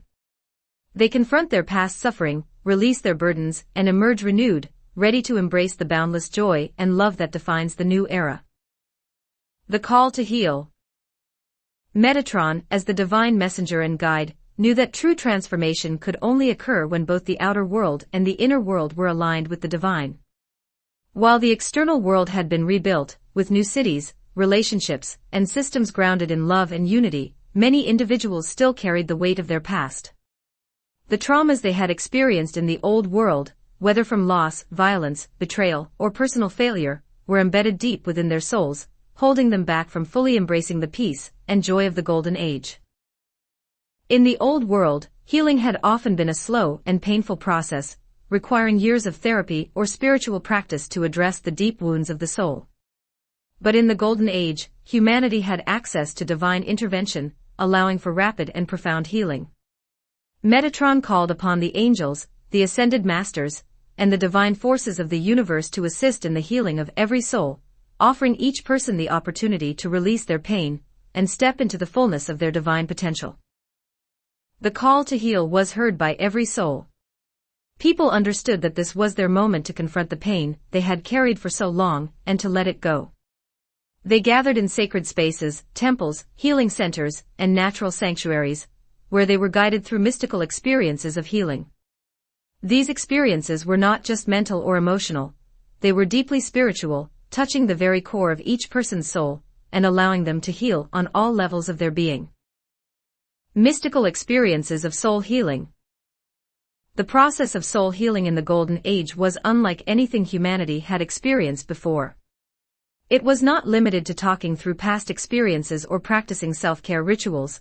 It was a profound, transformative journey into the depths of the soul, guided by divine beings and infused with the light of the Creator. People who had suffered from trauma, grief, or pain were guided into deep states of meditation, where they were connected to the higher realms. In these meditative states, they experienced visions and divine encounters that allowed them to confront their past in a safe and loving space. These mystical experiences were tailored to each individual's unique journey, addressing their specific wounds and offering them the healing they needed. One of the most common experiences during these healing journeys was the healing of the inner child. Many people in the old world had suffered emotional wounds in their childhood, whether through neglect, abuse, or abandonment. These wounds had often shaped their adult lives, manifesting as fears, insecurities, or destructive patterns. In the Golden Age, people were guided to reconnect with their inner child, offering love, compassion, and forgiveness to the part of themselves that had been hurt. In these visions, individuals would often meet their younger selves, who appeared to them as children, vulnerable and in need of love. With the guidance of the angels, people embraced their inner child, offering them the love and protection they had once lacked. This act of self-love healed the deep emotional wounds that had been carried for years, allowing people to release their pain and step into a state of wholeness. Another powerful healing experience was the release of karmic burdens. In the old world, many people had carried the weight of guilt, shame, or unresolved conflict, often stemming from past lives or ancestral wounds. In the Golden Age, these karmic burdens were lifted through divine intervention. Individuals were guided through visions where they saw the source of their karmic patterns, whether from this lifetime or previous ones. They were given the opportunity to make amends, forgive themselves, and release the karmic debt that had weighed them down. This process brought a sense of liberation, as people realized that they were no longer bound by the past and could create their lives anew. The role of angels and celestial beings. Throughout the healing process, angels and celestial beings played a central role. These divine helpers were not distant figures, but loving companions who walked alongside each person on their healing journey. Metatron, as the leader of the angels, orchestrated the healing process, assigning specific angels to guide each individual based on their needs. Angels of healing, such as Archangel Raphael, brought divine light and comfort to those in need. They worked to repair the energetic body, healing not just the emotional and mental wounds but the very fabric of the soul. Their presence was felt as a warm, loving energy that enveloped individuals, filling them with a sense of peace and safety. Many people also experienced visions of their guardian angels, divine beings who had been with them throughout their entire lives, watching over them, protecting them, and guiding them through their darkest moments. For many, the realization that they had never been alone, even in their most painful experiences, brought immense comfort. Their guardian angels reassured them that their suffering had not been in vain, that it had been part of their soul's journey, leading them to this moment of profound healing. In addition to angels, ascended masters and other celestial beings offered wisdom and guidance during the healing process. These beings, who had walked the earth in previous lifetimes, understood the challenges of human existence and were able to offer compassionate counsel. They helped individuals see the larger picture of their lives, offering them insights into the spiritual lessons they had learned through their pain, and how they could now use that wisdom to help others. Personal connection, the healing of a war veteran. One of the most powerful examples of soul healing in the Golden Age was the story of Jonah, a former soldier who had fought in numerous wars in the Old World. Jonah had been plagued by nightmares, guilt, and deep emotional wounds for years, unable to escape the memories of the violence and destruction he had witnessed. He had seen comrades die, civilians suffer, and had even taken lives himself. The weight of his experiences had left him broken, feeling as though he would never find peace. When the Golden Age began, Jonah was hesitant to believe that healing was possible for him. He had lived with his pain for so long that it had become part of his identity. But Metatron called him to a healing ceremony, where he was guided through a sacred vision that would change his life forever. In this vision, Jonah found himself standing on a battlefield, surrounded by the ghosts of his past. He saw the faces of those he had fought with and against, the memories of every battle flooding back to him. But instead of feeling fear or guilt, Jonah felt a presence beside him. Metatron, radiant with divine light, stood with him on the battlefield. Metatron placed his hand on Jonah's shoulder, and in that moment, the scene around them began to change. The battlefield transformed into a peaceful meadow, filled with light and warmth. The ghosts of the past faded, and in their place, Jonah saw the souls of those who had suffered in the wars. But they were not angry or vengeful, they were filled with peace and compassion. Metatron guided Jonah to approach these souls, and as he did, they embraced him, offering him forgiveness and releasing him from the guilt he had carried for so long. Jonah wept as the weight of his past was lifted from his heart. In that moment, he understood that he was not defined by his actions in the war, that his soul was pure, and that he had the power to heal and be healed. Metatron's presence filled him with divine love, and Jonah realized that he was worthy of peace, love, and joy. When Jonah emerged from the vision, he was a changed man. The nightmares that had haunted him for years were gone, replaced by a deep sense of inner peace. He no longer carried the guilt and shame of his past.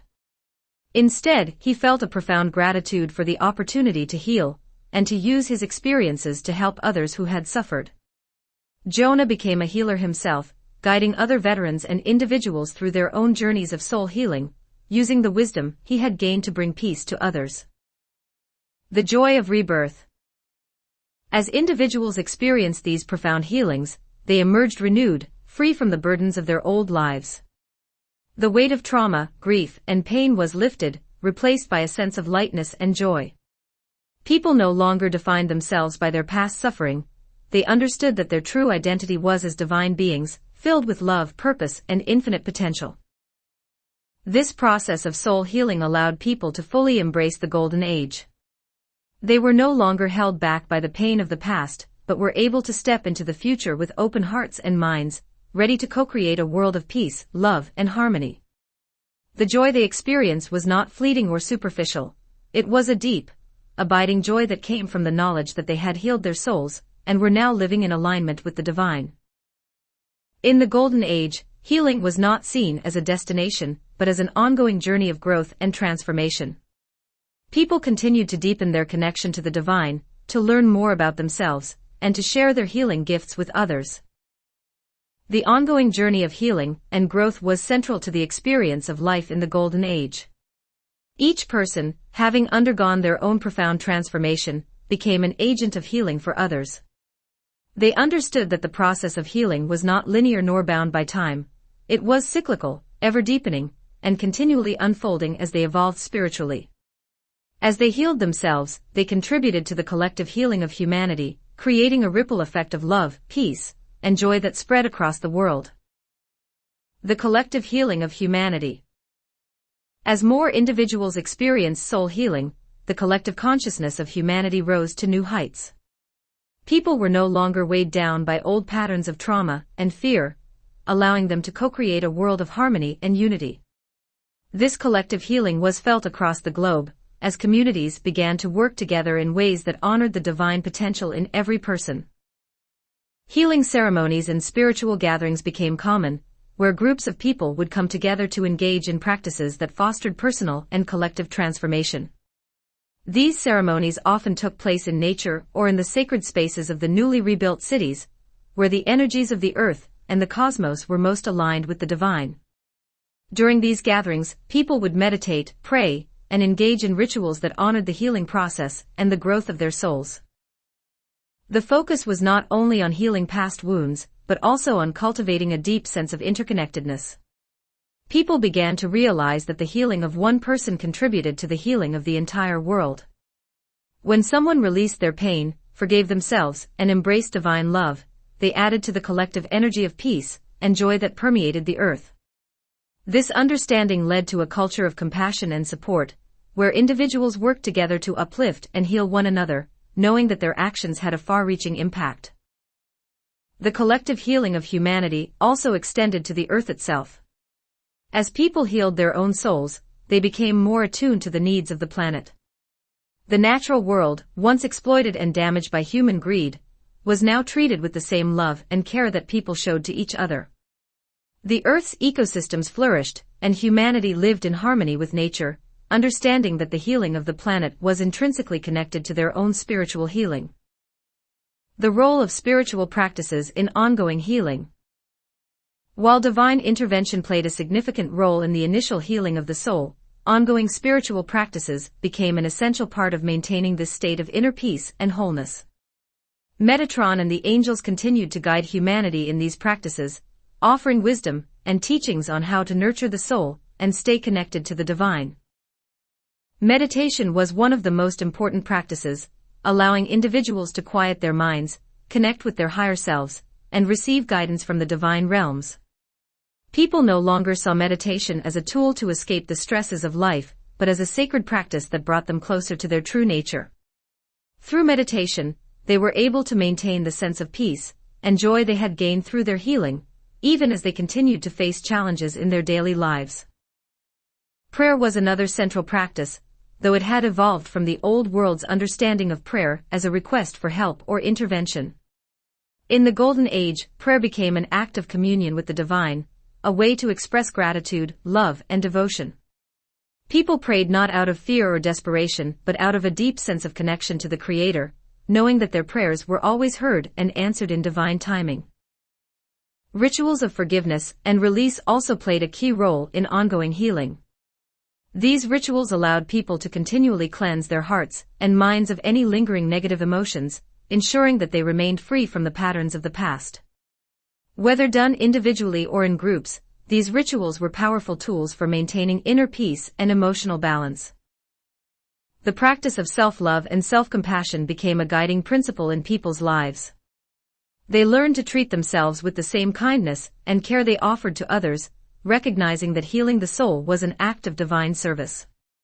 This shift in perspective allowed people to release any lingering feelings of unworthiness or guilt, fully embracing their role as co-creators of the Golden Age. Jonah's new path of service. After his profound healing, Jonah, the former soldier who had been plagued by nightmares and guilt, found a new sense of purpose. No longer burdened by his past, Jonah felt called to share his healing journey with others, especially those who had experienced similar traumas. His transformation had been so complete, so life-changing, that he knew he could help others find the same peace and freedom he had found. Jonah became a healer and guide, working closely with Metatron and the angels to offer healing to others who had suffered from war, violence, or other forms of deep trauma. He led healing ceremonies for veterans and civilians alike, helping them confront their pasts and release the burdens they had carried for so long. His story of transformation served as an inspiration, showing others that no matter how dark their past had been, there was always a path to healing, redemption, and joy. In these healing ceremonies, Jonah used the same tools that had been given to him: sacred visions, divine guidance, and the presence of the angels. He helped others navigate their own journeys of soul healing, offering them compassion and understanding, knowing firsthand the weight of guilt and the pain of war. But he also knew the power of forgiveness, both of oneself and others, and he guided people toward that ultimate release. Jonah's work became a beacon of hope for many, and through his service, countless souls found peace, healing, and freedom from their pasts. He embodied the principle that healing the soul was not just a personal journey, but one that could impact the lives of others, creating ripples of transformation that extended far beyond the individual. The path to eternal joy. As the process of soul healing unfolded for individuals and communities alike, humanity as a whole began to experience a profound shift in consciousness. No longer burdened by the traumas and grief of the past, people were able to fully embrace the joy, love, and peace of the Golden Age. The wounds that had once defined them were healed, and they now saw themselves not as victims of their past, but as divine beings capable of infinite love and creation. The healing of the soul allowed people to step into a state of eternal joy, an unshakable inner peace that came from their connection to the divine, and their alignment with the cosmic order. This joy was not dependent on external circumstances, it was a reflection of their healed, whole selves, and it flowed through every aspect of their lives. Relationships flourished in this new state of being, as people interacted with each other from a place of love and mutual respect. Communities were built on the principles of compassion, support, and shared growth, where every individual was honored for their unique gifts and contributions. The cities of the Golden Age became centers of peace, creativity, and learning, where the divine light shone through every aspect of life.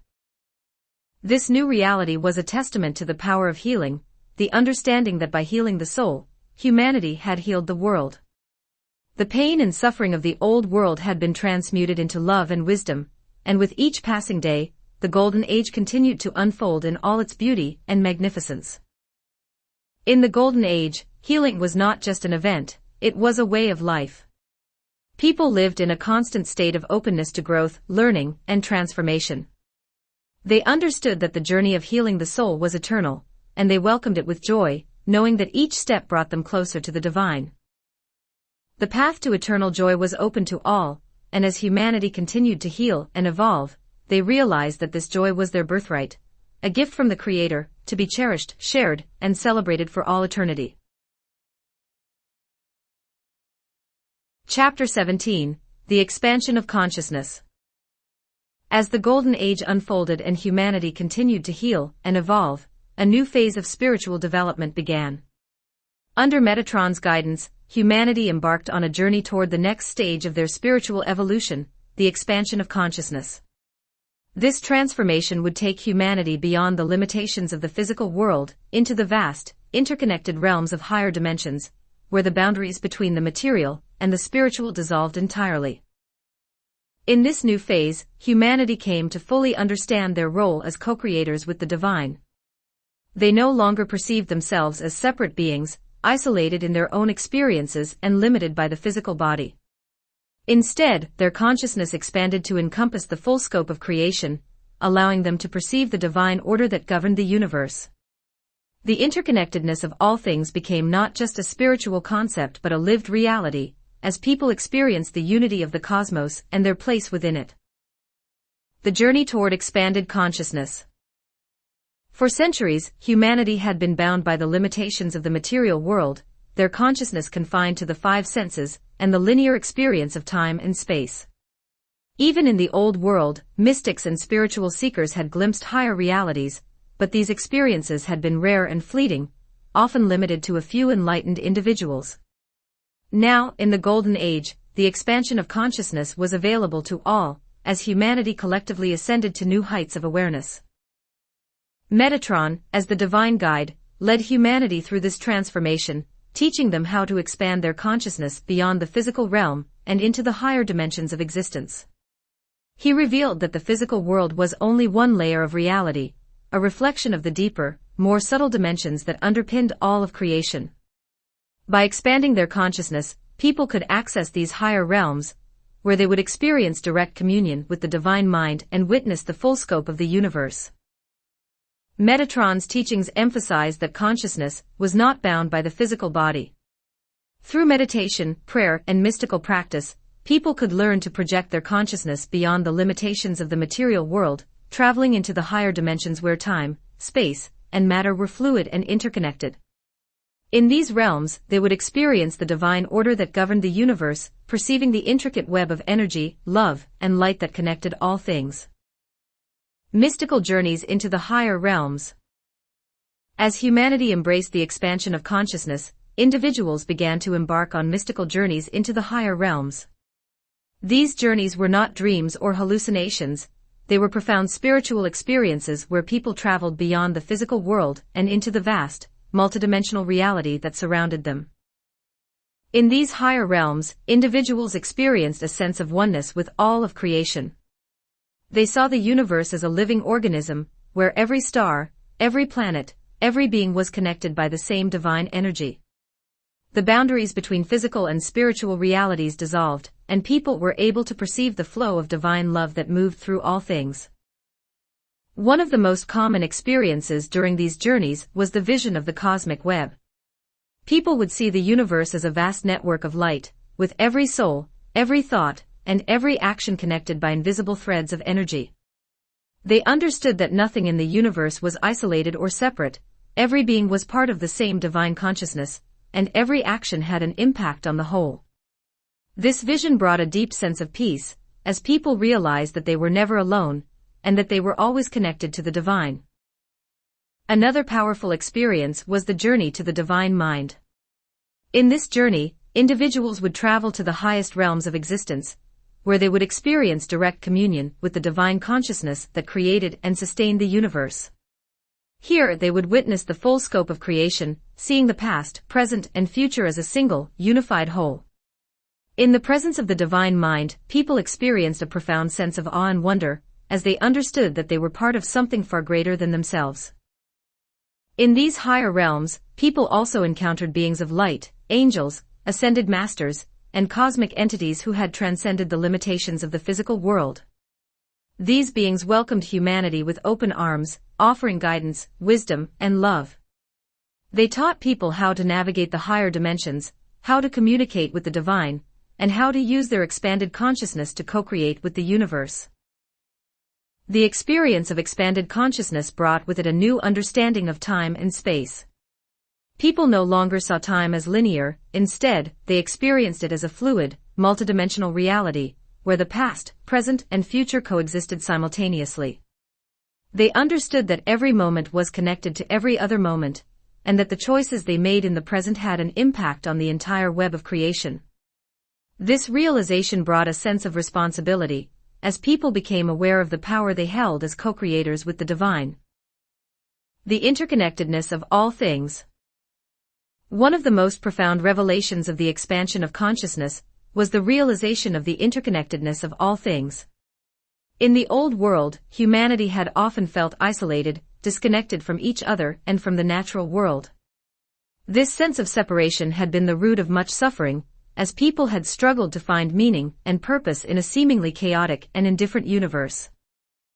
But in the Golden Age, the expansion of consciousness allowed humanity to see the truth, that all things were connected by the same divine energy, and that nothing existed in isolation. People understood that their thoughts, actions, and intentions had a direct impact on the world around them, and that the well-being of one person was tied to the well-being of all. This realization brought a deep sense of compassion and unity. People no longer saw themselves as separate individuals with their own needs and desires, they understood that they were part of a larger, interconnected whole. This shift in consciousness transformed the way people lived, as they began to act not just for their own benefit but for the benefit of all creation. Every decision, every interaction, was made with the understanding that it would ripple out into the universe, affecting the lives of others and contributing to the unfolding of the divine plan. The interconnectedness of all things was also reflected in humanity's relationship with the natural world. People came to understand that the earth was a living being, with its own consciousness and energy. They realized that their actions had a direct impact on the planet's well-being, and they began to live in harmony with nature, honoring the earth as a sacred partner in the co-creation of the Golden Age. Personal connection, a seeker's journey to cosmic awareness. Among the many individuals who experienced the expansion of consciousness was a man named Gabriel, a spiritual seeker who had long yearned for enlightenment. In the old world, Gabriel had dedicated his life to the pursuit of spiritual wisdom, studying ancient texts, practicing meditation, and seeking out teachers who could guide him on his path. But despite his efforts, he had always felt that something was missing, an elusive truth that he could not grasp. When the Golden Age began, Gabriel felt a stirring within his soul, as if the answers he had been searching for were finally within reach. He attended one of Metatron's teachings on the expansion of consciousness, where he learned that the path to enlightenment was not about seeking knowledge outside of oneself but about expanding one's awareness to encompass the full scope of creation. Inspired by Metatron's words, Gabriel began to meditate on the interconnectedness of all things, seeking to expand his consciousness beyond the limitations of the physical world. For weeks, he practiced diligently, feeling his awareness slowly expand but still yearning for a breakthrough. One night, during a particularly deep meditation, Gabriel felt his consciousness begin to shift. He was no longer confined to his body or his immediate surroundings, instead, he found himself floating in a vast expanse of light. As he traveled through this light, he began to see the threads of the cosmic web, the invisible connections that bound all things together. In this state of expanded consciousness, Gabriel experienced a profound sense of oneness. He saw himself not as a separate individual, but as part of the divine consciousness that permeated the entire universe. He realized that he was connected to every star, every planet, every being, and that his thoughts and actions were woven into the fabric of creation. As he continued his journey, Gabriel felt himself being drawn toward a great source of light, the divine mind itself. When he reached this source, he experienced a moment of pure cosmic awareness, where he became one with the divine consciousness. In that moment, he understood the full scope of creation, the infinite beauty, love, and wisdom that flowed through all things. When Gabriel returned from his mystical journey, he was forever changed. He had achieved the enlightenment he had long sought, not through intellectual understanding, but through direct experience of the divine. His consciousness had expanded to encompass the universe, and he now lived in a state of cosmic awareness, fully attuned to the interconnectedness of all things. Gabriel's transformation became a beacon of hope for other seekers, showing them that the path to enlightenment was not about escaping the world but about expanding one's awareness to embrace the full beauty and complexity of creation. The infinite potential of expanded consciousness. As humanity continued to expand their consciousness, they realized that the journey was infinite. The more they explored the higher dimensions, the more they understood that there were always new realms to discover, new levels of awareness to attain, and new ways to co-create with the divine. The universe was not static, it was a living, evolving entity, and humanity's consciousness evolved alongside it. This expansion of consciousness brought with it a sense of freedom and joy. People no longer felt bound by the limitations of the physical world, they understood that they were eternal beings, capable of experiencing and creating in ways that transcended time and space. They embraced their role as co-creators with the divine, using their expanded awareness to bring more love, light, and beauty into the world. The boundaries between the physical and spiritual realities had dissolved entirely. Humanity no longer saw the material world as separate from the spiritual, instead, they understood that every aspect of their lives was infused with divine energy. This realization transformed not only the way people interacted with the world, but also how they created within it. Every thought, every intention, and every action was imbued with the awareness that it rippled throughout the cosmos, contributing to the greater divine plan. The expansion of consciousness also allowed people to move beyond old fears and limitations. No longer afraid of death or the unknown, humanity embraced the infinite potential of life as eternal beings of light.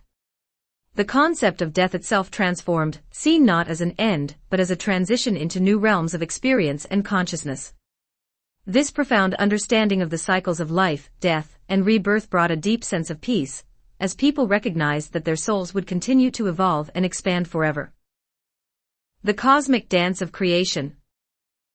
With expanded consciousness came the realization that humanity was engaged in a cosmic dance of creation. The universe was constantly evolving, expanding, and unfolding, and humanity was an integral part of this divine process. People no longer saw themselves as passive observers of the universe, they understood that they were active participants in its ongoing creation. Every thought, every choice, every act of love contributed to the evolution of the cosmos. This realization inspired a new level of creativity and innovation. Artists, musicians, and creators of all kinds tapped into the higher dimensions, channeling divine inspiration into their work. They no longer saw their creations as separate from the universe, but as expressions of the divine mind, contributing to the beauty and harmony of the whole. The arts flourished in the Golden Age, as people used their expanded consciousness to bring new forms of beauty into the world, forms that resonated with the frequencies of love, peace, and joy. Scientists, too, were transformed by this new understanding. No longer limited by materialist perspectives, they began to explore the deeper, spiritual laws that governed the universe. They discovered new ways to harness the energy of the cosmos, creating technologies that worked in harmony with the natural world and the higher realms. These technologies were not tools of domination but expressions of love and co-creation, designed to support humanity's spiritual growth and the healing of the earth. This cosmic dance of creation extended to every aspect of life. People began to see their relationships, communities, and daily interactions as opportunities to co-create with the divine. Every encounter became a chance to bring more love and light into the world, to strengthen the bonds of unity, and to honor the interconnectedness of all things. The role of the divine mind in daily life. One of the most profound aspects of the expansion of consciousness was the way it allowed people to access the divine mind in their daily lives. No longer confined to mystical experiences or moments of deep meditation, communion with the divine became a natural part of everyday existence. People could tap into the wisdom and guidance of the higher realms at any time, whether they were making decisions, solving problems, or simply seeking comfort. This constant connection to the divine mind brought a sense of clarity and purpose to life. People no longer struggled with doubt or confusion, as they could always turn to the higher realms for guidance. The divine mind offered them insights into the nature of reality, the interconnectedness of all things, and their own unique purpose within the universe. The expansion of consciousness also allowed people to see the divine in others. They no longer judged or criticized, instead, they recognized the spark of the divine in every soul. This shift in perspective transformed relationships, bringing a sense of compassion, empathy, and unconditional love to every interaction. People understood that every person they encountered was a reflection of the divine, and they treated each other with the reverence and respect that this awareness demanded. Personal transformation, Gabriel's continued journey. After his breakthrough into cosmic awareness, Gabriel's life was forever changed. No longer seeking enlightenment, he now lived in a state of expanded consciousness, fully attuned to the divine order of the universe. His daily experiences were filled with moments of profound connection, where he felt the presence of the divine in every aspect of his life. Gabriel became a teacher and guide, helping others expand their consciousness and experience the divine for themselves. He led meditation groups, where people journeyed into the higher realms and experienced the interconnectedness of all things. His wisdom and insight inspired others to embrace their own spiritual journeys, knowing that the path to expanded consciousness was open to all. As Gabriel continued to evolve, he discovered that the expansion of consciousness was not a final destination but an ongoing process. With each new level of awareness, new dimensions of reality opened up to him, offering deeper insights into the nature of existence and the mysteries of the universe. He realized that the universe itself was infinite, and that his journey of expansion would continue for all eternity. Through his teachings and personal transformation, Gabriel became a living example of the potential that existed within every human being. He showed others that they, too, could expand their consciousness, connect with the divine mind, and participate in the co-creation of the universe.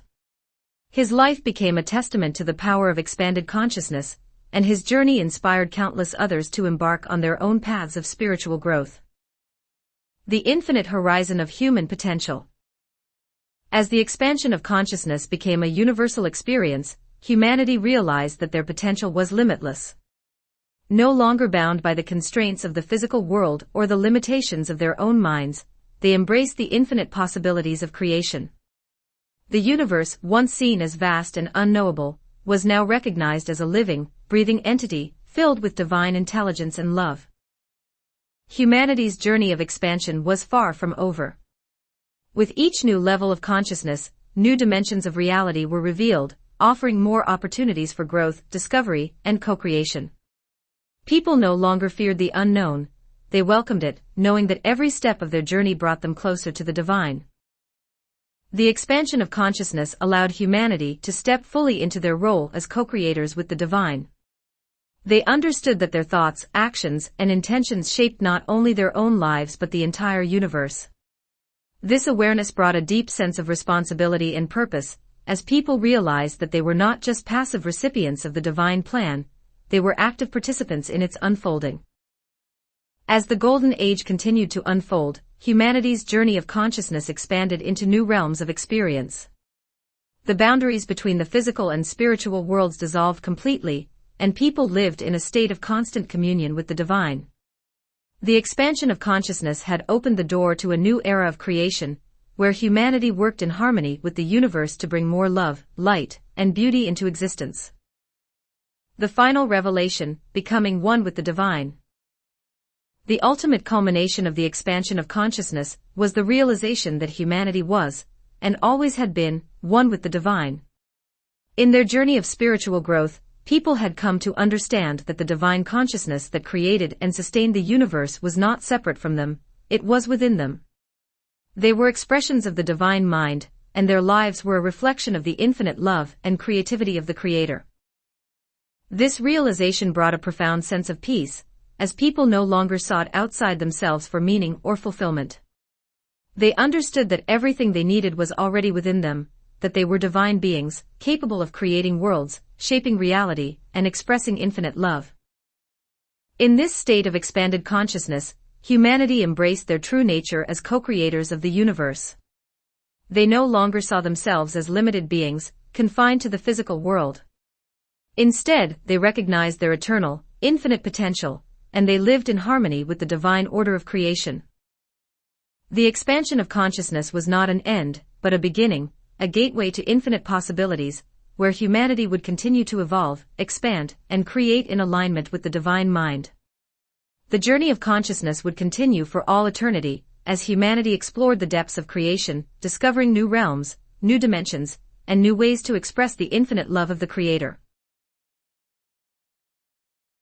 Chapter 18: The Discovery of Higher Realms. As humanity's consciousness expanded beyond the limitations of the physical world, they were ready to take the next step in their spiritual evolution, the exploration of higher realms of existence. No longer confined to the material universe, humanity embarked on journeys into the vast, multidimensional cosmos, where they encountered celestial beings, angels, and advanced civilizations that had long existed beyond human perception.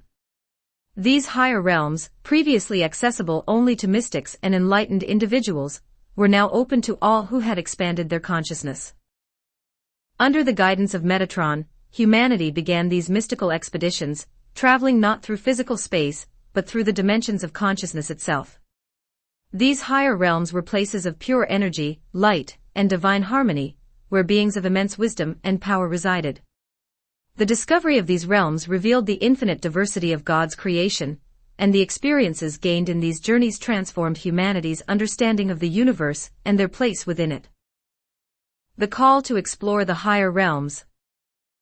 After humanity had fully embraced the expansion of consciousness, the next logical step was to explore the higher realms that had previously been hidden from view. These realms existed beyond the third-dimensional world that humanity had known for so long, dimensions of pure energy, where time and space functioned differently, and where the spiritual forces that governed the universe were visible and tangible.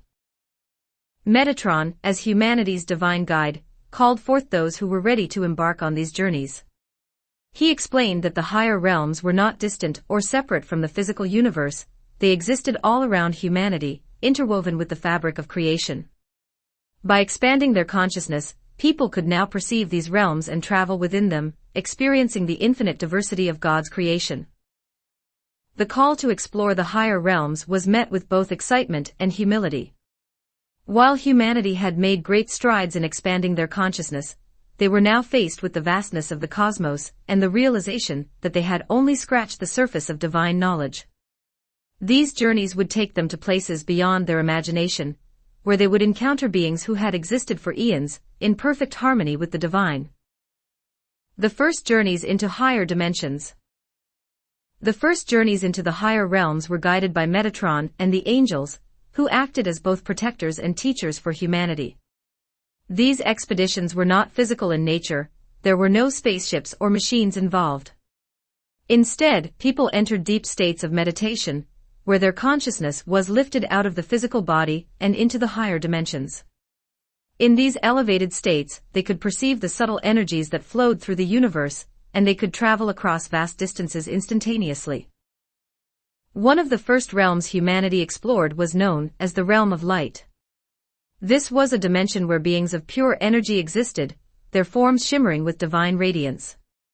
These beings, often referred to as angels, had no physical bodies, they were composed entirely of light and consciousness, their every thought and action aligned with the will of the Creator. The atmosphere of the realm of light was one of perfect peace and harmony, where the vibrations of divine love permeated every aspect of existence. As humanity journeyed deeper into this realm, they encountered beings who had been watching over the earth for millennia. These angels had guided humanity through its darkest times, offering protection and wisdom from the higher dimensions. Now, for the first time, humanity could interact with these beings directly, learning from them and receiving their blessings. The experience of traveling to the realm of light was overwhelming for many. People were awed by the beauty and serenity of the dimension, and they felt the presence of the divine in every moment. The boundaries between the self and the cosmos dissolved, and individuals experienced a sense of oneness with all of creation. In the presence of the angels, they felt the full magnitude of divine love, and they understood that the higher realms were not distant or inaccessible, they were part of the same divine plan that governed the physical universe. Encounters with celestial beings and advanced civilizations. Beyond the realm of light, humanity continued to explore other higher dimensions, each one more wondrous and mysterious than the last. In these realms, they encountered celestial beings of immense wisdom and power, whose civilizations had existed for eons in perfect alignment with the divine. These beings were not limited by physical form, they existed as pure consciousness, able to shape their reality through thought and intention. One of the most profound encounters occurred in the dimension of pure consciousness, a realm where physical form no longer existed, and beings of light communicated through telepathy and energy exchange.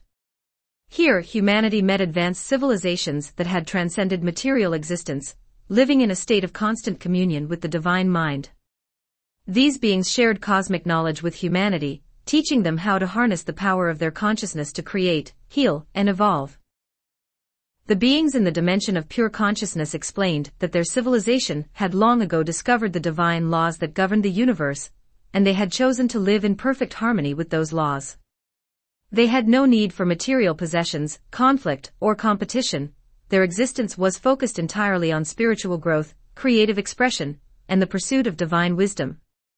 Their cities, if they could be called that, were composed of light and energy, constantly shifting and changing in response to the thoughts and intentions of their inhabitants.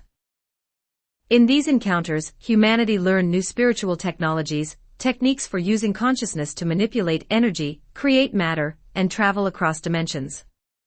These technologies were not mechanical or based on physical tools, they were rooted in the understanding that consciousness itself was the most powerful force in the universe.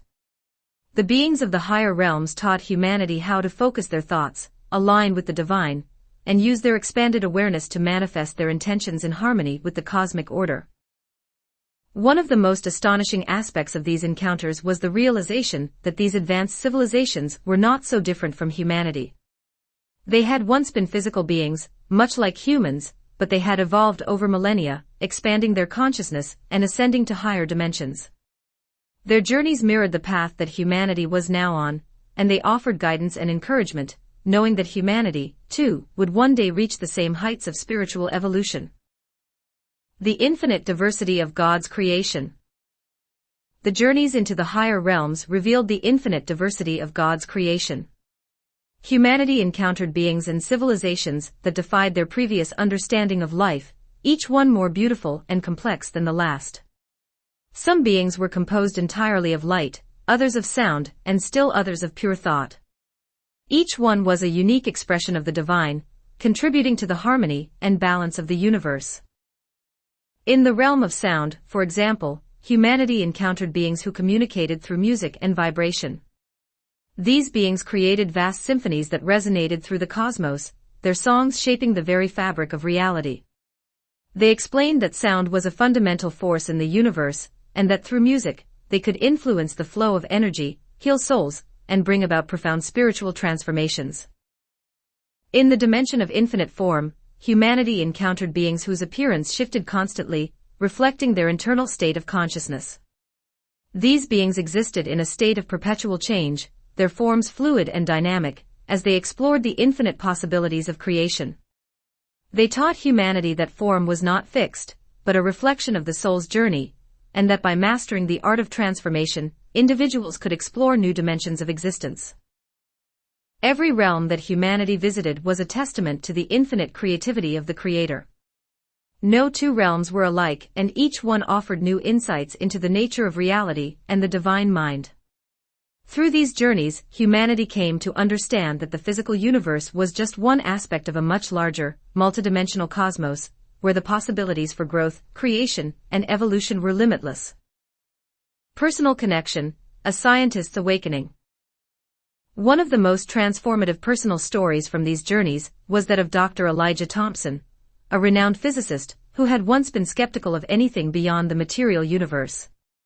In the old world, Dr. Thompson had dedicated his life to the study of quantum mechanics and the physical laws that governed the cosmos. While his work had brought him great acclaim, he had always dismissed the idea of higher dimensions or spiritual realities as unscientific and unfounded. However, as the Golden Age unfolded and humanity's consciousness expanded, Dr. Thompson found himself questioning his long-held beliefs. The discoveries of higher dimensions and encounters with celestial beings challenged everything he thought he knew about the universe. Intrigued and humbled, he decided to join one of Metatron's guided journeys into the higher realms, hoping to experience these dimensions for himself. During the journey, Dr. Thompson found himself in the dimension of infinite knowledge, a realm where beings of light existed in a state of pure consciousness, surrounded by vast libraries of cosmic wisdom. These beings welcomed him, and offered to share the divine knowledge that had been passed down through the ages. As he communicated with these higher dimensional beings, Dr. Thompson realized that the physical laws he had studied were only a small part of a much larger, multidimensional framework. The beings explained that the material universe was governed by the same divine principles that shaped the higher realms, but that these principles operated on different frequencies and dimensions. They showed him how the quantum field he had studied was a bridge between the physical and spiritual worlds, and how consciousness itself was the key to understanding the mysteries of creation. Dr. Thompson was overwhelmed with awe and humility. For the first time in his life, he realized that his scientific knowledge, while valuable, was only a fraction of the truth. The universe was far more vast, complex, and interconnected than he had ever imagined, and his previous skepticism seemed small in the face of such overwhelming beauty and wisdom. When Dr. Thompson returned from the journey, he was a changed man. His skepticism had been replaced with a deep sense of wonder and reverence for the cosmos. He dedicated himself to bridging the gap between science and spirituality, using his newfound understanding to explore the higher realms of knowledge that had been revealed to him. Dr. Elijah Thompson's journey became a powerful example of how the exploration of higher dimensions could bridge the perceived divide between science and spirituality. He now understood that both were pathways to the same ultimate truth, that the universe, in all its complexity, was a divine creation governed by cosmic laws that transcended both the material and spiritual. He began to share his experiences with his scientific colleagues and the wider world, eager to expand humanity's understanding of the universe through a combination of scientific inquiry and spiritual wisdom. His work became a synthesis of his knowledge of quantum mechanics and the cosmic principles he had learned from the beings of the higher realms. With each breakthrough, he felt a deeper connection to the divine mind, realizing that science was itself a form of communion with the Creator. Dr. Thompson's story was not unique. Many others who had once doubted the existence of higher dimensions, or the spiritual nature of the cosmos found themselves humbled and transformed by their encounters with celestial beings and advanced civilizations. These experiences sparked a global awakening, as more and more people realized that the universe was far greater and more magnificent than they had ever imagined. Humanity's ongoing exploration of the higher realms. As humanity continued to explore the higher realms, they discovered that the possibilities for growth and discovery were endless. Each journey revealed new dimensions, new beings, and new forms of knowledge that deepened humanity's understanding of the divine. These expeditions became a central part of life in the Golden Age, as individuals and communities regularly traveled to the higher realms to learn, grow, and expand their consciousness. These journeys were not limited to a select few. Metatron's guidance ensured that all who were ready and willing could participate, regardless of their background or previous spiritual experience. The expansion of consciousness had democratized access to the higher realms, allowing everyone to experience the divine firsthand and to contribute to the collective evolution of humanity. In these higher dimensions, humanity forged new alliances with celestial beings and advanced civilizations. These beings shared their wisdom freely, knowing that humanity was now a part of the greater cosmic family. The relationships that formed between humans and these higher dimensional beings were based on mutual respect, love, and the shared goal of co-creating a universe filled with harmony, peace, and divine order. The knowledge gained from these journeys transformed every aspect of human life. Spiritual technologies learned from the beings of the higher realms were used to heal, create, and innovate in ways that had never been possible in the old world. New forms of energy, communication, and transportation were developed, all based on the principles of consciousness, love, and divine harmony. The impact on earthly life. The discoveries made in the higher realms had a profound impact on life on Earth. As humanity integrated the knowledge and wisdom gained from their journeys, they transformed their world into a reflection of the divine order that governed the higher dimensions. Cities became centers of light and energy, designed using the principles of sacred geometry and cosmic harmony.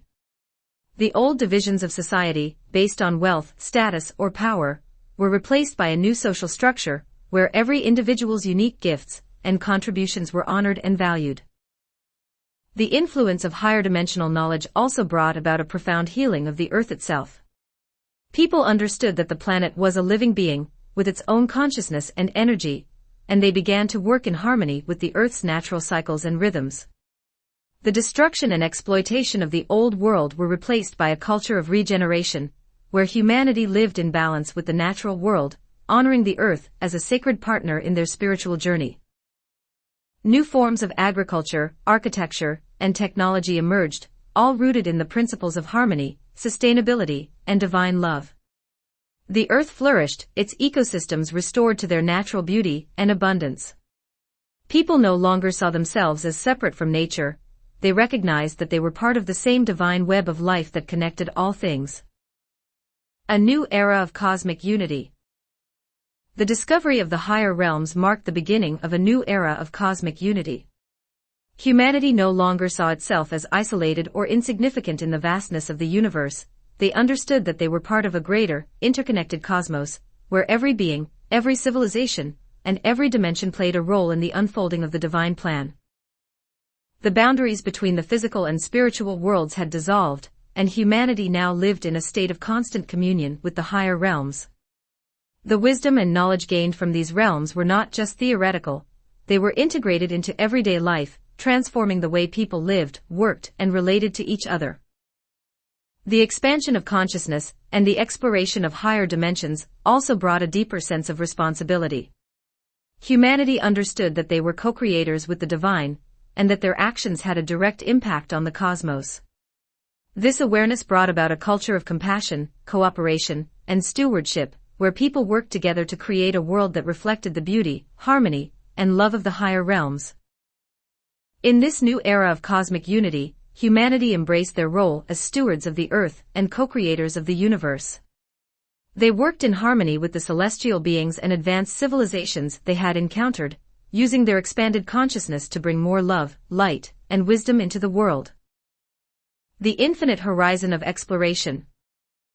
Even as humanity explored the higher realms and integrated the knowledge they had gained, they knew that their journey was far from over. The universe was infinite, with countless dimensions, civilizations, and forms of life yet to be discovered. Each new journey into the higher realms revealed new mysteries, new possibilities, and new opportunities for growth and expansion. Metatron continued to guide humanity on this journey, reminding them that the exploration of the higher realms was not just about acquiring knowledge, it was about deepening their connection to the divine and fulfilling their role as co-creators of the universe. The higher realms were not separate from the physical world, they were part of the same divine order, and by exploring them, humanity was discovering more of the Creator's infinite love and creativity. The discovery of the higher realms had opened humanity's eyes to the vastness and beauty of the cosmos. They now understood that their consciousness was not limited by the physical body or the material world, it was infinite, capable of expanding to encompass the full scope of creation. With each new journey, humanity deepened their connection to the divine, discovering new dimensions of reality and new ways to express their love for the Creator. As humanity looked to the future, they knew that the possibilities were limitless. The universe was a living, breathing expression of the divine, filled with infinite opportunities for growth, creation, and exploration. The discovery of the higher realms was just the beginning of humanity's journey into the cosmos, and as they continued to expand their consciousness, they knew that they would uncover even greater mysteries, deeper wisdom, and more profound expressions of divine love. Chapter 19: The Eternal Leadership of Metatron. In the Golden Age, as humanity reached ever greater heights of spiritual wisdom, expanded consciousness, and cosmic unity, one figure remained at the center of it all, Metatron, the eternal leader of humanity. His presence was a constant source of divine guidance, a bridge between humanity and the Creator, ensuring that the Golden Age would last for eternity. As humanity ascended to new levels of understanding and exploration, Metatron continued to guide them on their infinite spiritual journey, revealing deeper mysteries of the cosmos and God's infinite love. In this chapter, we explore Metatron's role as the eternal leader, his profound connection to humanity, and the personal insights he shares on his journey from mortal man to divine leader. Through his reflections, humanity is reminded that the spiritual journey never truly ends, but continues into eternity, offering infinite possibilities for growth, love, and divine communion. Metatron's role as the eternal guide. Metatron's role as humanity's eternal leader was not one of control or domination, rather, it was one of guidance, wisdom, and love. As the bridge between the physical and divine realms, Metatron's presence ensured that humanity remained aligned with the cosmic order and the divine plan. His role was to illuminate the path forward, to help humanity navigate the infinite dimensions of existence, and to reveal the deeper mysteries of creation. Metatron's leadership was rooted in his deep love for humanity. He had walked the earth as a mortal man, experienced the joys and sorrows of human life, and ascended to his divine role through his own journey of spiritual growth. This unique perspective allowed him to understand the challenges and desires of humanity, while also offering the wisdom of the divine realms. He served as a compassionate and understanding guide, always available to offer insights, comfort, and encouragement. Under Metatron's leadership, humanity had flourished, creating a world of peace, love, and divine harmony. But Metatron knew that the journey was far from over. The expansion of consciousness and the exploration of higher realms were just the beginning. The universe was infinite, and so too was humanity's potential for growth and evolution. Metatron's role as the eternal guide was to continue leading humanity into deeper spiritual wisdom, higher levels of consciousness, and more profound expressions of divine love. Through his teachings, Metatron reminded humanity that the spiritual journey never ends. There was always more to discover, more to create, and more to experience. Each new revelation led to even greater mysteries, and each step on the path brought humanity closer to the divine. Metatron's eternal leadership ensured that humanity would never become stagnant or complacent, but would continue to evolve, explore, and ascend for all eternity. The mysticism of Metatron's leadership. Every interaction Metatron had with humanity was infused with mysticism. His presence was not confined to a physical form, but was felt as a radiant, divine energy that flowed through every aspect of life. People experienced his guidance not only through words but through visions, dreams, and direct spiritual encounters. Metatron was both near and far, ever-present yet transcendent, guiding humanity from both within and beyond. One of the most powerful ways in which Metatron communicated with humanity was through the light of wisdom. This was a divine energy that flowed through him, illuminating the minds and hearts of those who sought his guidance. When people connected with this light, they experienced moments of profound clarity, where the mysteries of the universe became clear, and the truth of their own divine nature was revealed. These moments were often accompanied by visions of the higher realms, where people saw themselves as part of the infinite web of creation, connected to every star, every soul, and every dimension. Metatron also revealed deeper cosmic mysteries through his teachings on sacred geometry. He showed humanity how the patterns of the universe, represented by symbols such as Metatron's cube and the flower of life, were reflections of divine order and harmony. By studying these sacred patterns, humanity learned how to align their thoughts, actions, and creations with the cosmic flow, bringing more light and love into the world. Another mystical aspect of Metatron's leadership was his ability to guide individuals on personal journeys of enlightenment. Through meditation and spiritual practice, people could connect with Metatron on a soul level, receiving personalized guidance and insights. These encounters often took place in the higher realms, where individuals would travel beyond the physical world to meet Metatron in spaces of divine light and energy.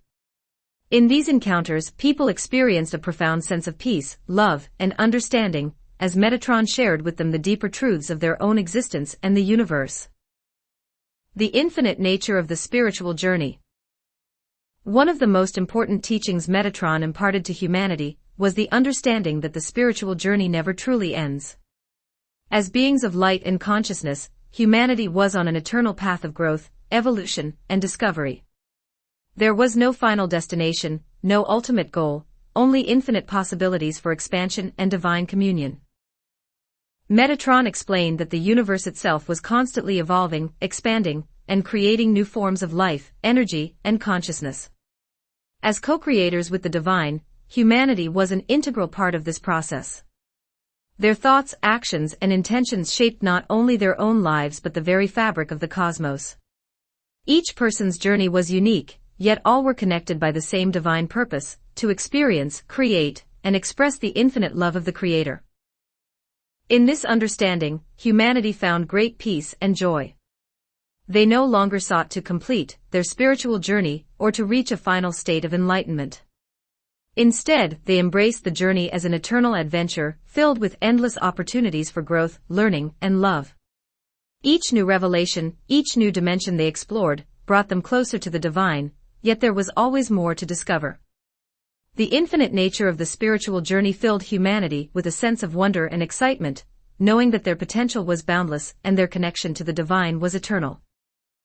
Personal reflections: Metatron's journey from mortal to divine leader. In a rare and intimate moment, Metatron shared his personal reflections on his own journey from mortal man to divine leader. He spoke not as an all-powerful being, but as a soul who had walked the path of humanity, experienced the challenges of earthly life, and ascended through his own spiritual growth. Metatron reflected on his time as the mortal man Enoch, living in a world much like the old world humanity had left behind. He had experienced the same fears, doubts, and struggles that all humans face, but he had always felt a deep connection to the divine. This connection had guided him throughout his life, leading him to seek out wisdom, knowledge, and a deeper understanding of the Creator's plan. His journey of ascension had been one of transformation, not just of his physical form but of his consciousness. Through his devotion to the divine and his willingness to serve humanity, Enoch had been taken up into the higher realms, where he was transformed into Metatron, the eternal leader and guide. This transformation was not the end of his journey but the beginning of a new phase, where he would continue to grow, evolve, and serve as a bridge between humanity and the divine. Metatron shared that his love for humanity was immense and boundless. Having once been human himself, he understood the challenges and joys of human existence, and he felt a deep sense of compassion for every soul on earth. His role as a divine leader was not one of superiority but of service. He was there to guide, support, and uplift humanity, helping them to realize their own divine potential. These personal reflections touched the hearts of all who heard them. People realized that Metatron's journey was not so different from their own. They too were on a path of ascension, growing closer to the divine with each step. Metatron's story inspired humanity to see themselves as part of this divine narrative, reminding them that they were not just followers but co-creators with the divine, capable of achieving great spiritual heights. The eternal love and guidance of Metatron. As humanity continued their journey into higher dimensions and deeper spiritual wisdom, Metatron's love and guidance remained a constant presence. His leadership ensured that the Golden Age would not be a fleeting moment in history, but an eternal reality, where humanity lived in harmony with the divine order and continued to grow in love, wisdom, and consciousness. Metatron's teachings, infused with mysticism and cosmic knowledge, inspired humanity to keep reaching for new heights. He revealed that the divine plan was not static but ever-evolving, and that humanity's role in that plan was to continue expanding their consciousness, creating new realities, and exploring the infinite possibilities of the universe. In every interaction, Metatron's love for humanity shone through. He reminded people that they were never alone, that the divine was always with them, guiding them, loving them, and supporting them on their journey.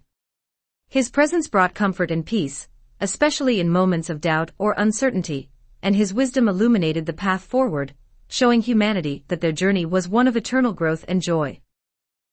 Through his leadership, Metatron ensured that humanity would never lose sight of their divine nature or their connection to the Creator.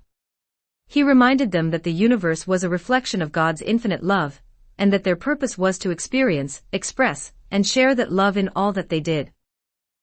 In the Golden Age, under the eternal leadership of Metatron, humanity lived in a state of divine harmony, where the spiritual journey never ended, and the possibilities for growth, creation, and love were infinite. Chapter 20: The Eternal Future of Humanity. In this final chapter, we step into the boundless horizon of the eternal future that lies ahead for humanity. The Golden Age, already a time of great transformation, spiritual growth, and unity with the divine, is not a static paradise. Instead, it is a living, evolving reality where each soul continues to expand, explore, and express their divine potential in ever new ways. In this chapter, we explore the eternal future of humanity, a future where growth, creation, and divine communion never cease. Metatron's leadership has ensured that humanity is always aligned with the will of the Creator, but within that alignment, there are infinite opportunities for innovation, creativity, and exploration. Every soul, having healed, evolved, and ascended, now participates in the ongoing creation of the universe, working hand in hand with the divine forces that sustain all of existence. The dynamic nature of the Golden Age. The Golden Age is often described as a time of peace, love, and harmony, a state of divine bliss where suffering and conflict no longer exist. And while this is true, it is important to understand that the Golden Age is not a static paradise where humanity simply rests in contentment. Instead, it is a dynamic, living experience where every soul is continually evolving, growing, and creating in alignment with God's will. In the Golden Age, humanity has fully embraced their role as co-creators with the divine. No longer limited by the constraints of the physical world, they now explore the vast possibilities of the universe, not only in the physical realm but across the infinite dimensions of existence. The expansion of consciousness has allowed humanity to transcend time and space, traveling effortlessly between realms and dimensions, discovering new worlds, and interacting with beings of light, energy, and pure consciousness. In this dynamic future, every soul is free to pursue their unique path of growth and expression. Some may choose to continue exploring the mysteries of the cosmos, seeking out new dimensions of reality, and learning from advanced civilizations.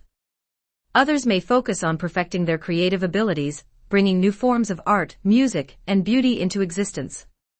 Still, others may dedicate themselves to teaching, guiding souls who are just beginning their journey of awakening, and helping them realize their own divine potential.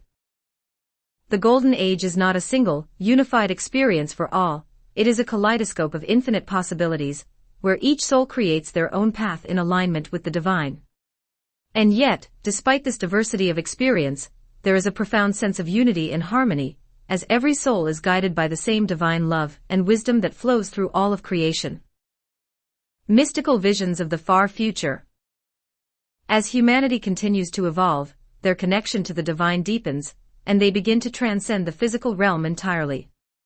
In the far future, humanity no longer needs to inhabit physical bodies or live in material worlds. Instead, they exist as beings of pure consciousness, fully integrated with the divine mind and the cosmic forces that govern the universe. In these higher states of existence, humanity's ability to co-create with God reaches new heights. They are no longer bound by the laws of matter, time, or space. Instead, they create and shape reality through thought, intention, and love. Every soul, now existing in a state of pure consciousness, is able to experience the full scope of God's infinite love and creativity. They can bring entire worlds into existence with a single thought, create symphonies of light and sound that resonate across the cosmos, and explore the deepest mysteries of the universe in ways that were once unimaginable. In these higher realms, humanity communes directly with the divine mind, experiencing God's presence in every moment. They no longer seek answers or understanding. Instead, they are fully integrated with the divine, knowing that they are part of the infinite flow of creation. The boundaries between the self and the universe dissolve entirely, and every soul experiences the bliss of unity with all that is. One of the most profound visions of the far future is that of the great cosmic symphony, where humanity and the divine forces of the universe come together in a collective act of creation. In this vision, every soul contributes their unique gifts and expressions to the symphony, creating a harmonious and ever-evolving masterpiece that spans all dimensions of existence. This symphony is not just music, it is the very fabric of reality, woven from the thoughts, intentions, and love of every being in the universe. It is a living expression of God's infinite creativity, and humanity plays a central role in its creation. The eternal nature of growth and creation. Even in this state of pure consciousness, humanity's journey of growth and creation does not end. The universe itself is infinite, and so too are the possibilities for expansion, discovery, and evolution. As co-creators with God, humanity continues to explore the boundless potential of existence, bringing new forms of beauty, love, and wisdom into being. Metatron teaches that the universe is constantly expanding, not just physically but spiritually. Every act of creation, every moment of love, adds to the infinite tapestry of existence, and every soul is a thread in that tapestry. The future of humanity is one of eternal growth, where each soul continues to ascend, creating new realities and deepening their communion with the divine. In this eternal future, humanity discovers that the journey of the soul is not linear but cyclical and multidimensional. There are always new heights to reach, new dimensions to explore, and new aspects of the divine to experience. The more humanity grows, the more they realize that the universe itself is a reflection of God's infinite love, and that their role as co-creators is to express that love in ever new and ever-expanding ways. This realization brings a profound sense of peace and joy. Humanity no longer feels the need to achieve enlightenment or to reach a final state of perfection. Instead, they embrace the journey as an eternal adventure, filled with infinite possibilities for creation, connection, and love. Personal connection, imagining your own future. As the story of humanity's eternal future unfolds, you, the reader, are invited to imagine your own place in this divine narrative. The story of the Golden Age is not just a vision of a distant future, it is a reflection of your own potential, your own journey, and your own divine purpose. Take a moment to reflect on your own spiritual path. Imagine yourself in this divine world, where you are free to explore, create, and grow in alignment with God's will. What would you create if there were no limitations? What mysteries would you explore? What gifts would you share with the world? In this future, you are not a passive observer, you are an active participant in the ongoing creation of the universe. Your thoughts, your actions, and your love all contribute to the unfolding of God's plan, and your journey is an essential part of the infinite story of creation. Metatron's message to you is one of hope, love, and infinite possibility. No matter where you are on your spiritual journey, know that you are part of something far greater than yourself. You are a divine being, capable of creating worlds, shaping reality, and experiencing the full magnitude of God's love. The future is not something that happens to you, it is something you co-create with the divine. Your potential is limitless and the possibilities for growth, discovery, and creation are infinite. As you imagine your own future, remember that the spiritual journey never truly ends. Every step you take brings you closer to the divine, and every moment of your life is an opportunity to express the love and creativity that flow through you. The universe is infinite, and so too is your potential. The Golden Age is not a destination but a way of being, a state of eternal growth, creation, and communion with God. A message of hope and love. The story of the eternal future of humanity is one of infinite hope and love. It is a story that reminds us that no matter how far we have come, there is always more to discover, more to create, and more to experience. In the Golden Age, humanity has transcended the limitations of the old world, and they now live in harmony with the divine order, co-creating with God in a state of eternal joy and peace. But this story is not just about the future, it is about the present moment. The Golden Age begins here and now, with each choice we make, each act of love, and each step we take on our spiritual journey. Metatron's leadership has shown us that we are all part of God's eternal plan, and that our potential for growth and creation is limitless. As you close this chapter, know that you are a vital part of this story. You are a divine being, filled with infinite love, creativity, and wisdom. The path of light is open to you, and the possibilities that await you are beyond imagination. Your journey is just beginning, and the future is filled with infinite beauty, joy, and love. The universe is waiting for you to step into your divine potential, to co-create with the forces of light, and to experience the boundless love of the Creator. The eternal future of humanity is your future, and the Golden Age is yours to shape. Embrace the journey, trust in the divine, and know that you are always guided by the infinite love of God. Epilogue, the promise fulfilled. The journey of humanity through the ages, filled with struggles, triumphs, revelations, and mysteries, has now come full circle. From the ancient days when prophets and sages spoke of a time when peace, love, and divine union would reign on earth, to the realization of those promises in the Golden Age, the fulfillment of the divine plan is now a living reality. Through the eternal leadership of Metatron and the guiding hand of the Creator, every prophecy, every ancient hope, has been realized. The promise made by the divine, whispered in the hearts of mystics, written in sacred texts, and carried through generations, has been fulfilled. In this epilogue, we reflect on the journey that has brought humanity to this eternal state of peace and unity, and on the lessons that have been learned along the way. But more than that, we offer a message of hope to all souls.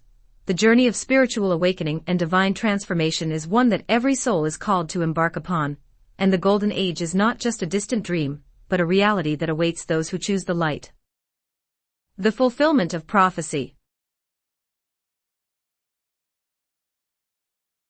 For centuries, humanity looked to the heavens, searching for signs of the coming Golden Age. Prophets and visionaries from every tradition spoke of a time when God's love would reign supreme, when suffering would end, and when humanity would be reunited with the divine. In the Bible, the book of Revelation foretold a new heaven and a new earth, where every tear would be wiped away and death would be no more. In the Quran, the day of judgment would lead to a time of eternal paradise, where believers would live in harmony with the Creator. In the Vedic texts of Hinduism, the age of Kali Yuga would give way to the age of Satya Yuga, a time of truth, enlightenment, and divine union. These prophecies were more than just hopes, they were promises, planted in the hearts of humanity by the divine itself. And now, through the eternal leadership of Metatron and the collective spiritual awakening of humanity, these promises have been fulfilled. The prophecies of a world free from suffering, war, and division have become a living reality. Humanity now lives in a state of perfect harmony, not only with each other but with the earth, the cosmos, and the Creator. The divisions that once separated nations, religions, and peoples have dissolved, replaced by a deep sense of unity and love. The violence, greed, and fear that once ruled the old world have been transmuted into compassion, generosity, and trust. The long-promised Golden Age, once seen as a distant hope, is now the very fabric of life. Humanity in divine union. At the heart of the fulfilled promise is humanity's union with the divine. Throughout history, humans sought ways to reconnect with the Creator, from the rituals of ancient temples to the prayers of modern-day believers. Yet this connection often felt distant, as if God were something far off, something to be attained through great effort or sacrifice. But in the Golden Age, humanity has come to understand that they were never separate from the divine. The promise of union with God has been fulfilled not through any external achievement, but through the recognition that God's presence has always been within them.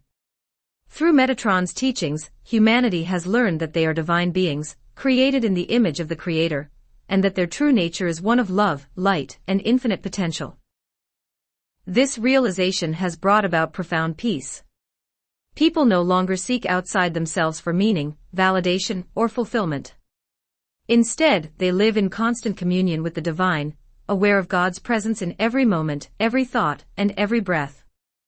This state of divine union is not static, it is an ongoing, ever-deepening experience of love, wisdom, and creation. As humanity continues to grow, evolve, and explore the infinite dimensions of existence, their relationship with the Creator only becomes more intimate and profound. The new Earth, a world transformed. The Earth itself has been transformed in the Golden Age. The planet, once ravaged by exploitation, pollution, and conflict, has been healed through humanity's renewed respect and reverence for nature. The new Earth is a reflection of the divine order, a living, breathing testament to the love and care of its inhabitants. Cities are now centers of light and energy, designed in harmony with the natural world and the cosmic forces that govern the universe. The once towering structures of steel and concrete have been replaced by organic, flowing designs that incorporate sacred geometry, natural elements, and the energy of the earth itself. Every building, every garden, every public space is a place of beauty, peace, and spiritual inspiration, created with the intention of fostering divine connection and human flourishing. The ecosystems of the earth have also been restored. Forests, rivers, oceans, and wildlife have returned to their natural abundance, nurtured by humanity's understanding that they are stewards of the planet. People no longer see themselves as separate from nature, they understand that they are part of the same web of life that connects all things. The Earth is no longer something to be dominated or controlled, it is a sacred partner in the ongoing dance of creation. In this new world, humanity lives in balance with the Earth and the cosmos. The cycles of nature are celebrated and honored, and people live in alignment with the rhythms of the seasons, the stars, and the energies of the universe. The new Earth is a place of peace, abundance, and beauty, a reflection of the divine love that flows through all of creation. The journey continues. As we reflect on the promises that have been fulfilled, it is important to remember that the journey does not end here. The Golden Age is not a final destination but a new beginning. Humanity's spiritual awakening, the healing of the Earth, and the fulfillment of prophecy are all part of an ongoing process of growth, discovery, and creation. Metatron's leadership ensures that humanity will continue to evolve, exploring new dimensions of consciousness, creating new forms of beauty and wisdom, and deepening their relationship with the divine.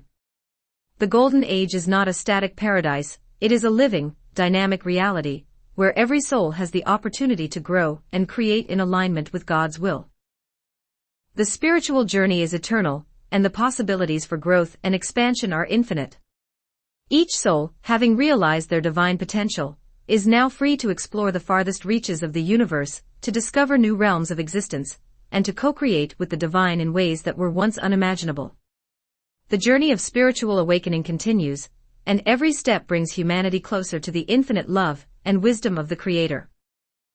A final message to the reader. As this story comes to a close, we invite you, the reader, to reflect on your own journey. The story of the Golden Age is not just a vision of a distant future, it is a reflection of your own potential, your own divine purpose, and your own role in the fulfillment of God's promise. The journey of spiritual awakening and divine transformation is one that every soul is called to embark upon. The path is open to all who choose the light, and the Golden Age is not a far-off dream, but a reality that awaits those who are ready to embrace it. No matter where you are on your journey, know that you are loved, supported, and guided by the divine. The Creator's promise is for you, too. In every moment, you have the power to choose love over fear, light over darkness, and unity over division. The Golden Age begins not with grand gestures or distant prophecies, but with the choices you make every day. It begins in your heart, in your thoughts, and in your actions. The promise of peace, love, and divine union is already within you, waiting to be realized. Metatron's leadership reminds us that we are all part of God's eternal plan. Each of us has a unique role to play in the ongoing creation of the universe, and each of us has the potential to bring more light, love, and beauty into the world. As you reflect on this story, remember that your journey is part of the greater story of humanity, the story of a world transformed, of promises fulfilled, and of a future filled with infinite possibilities. The Golden Age is here, and the future is bright. The promise has been fulfilled, and the journey continues. Step forward into the light, embrace your divine potential, and know that the best is yet to come.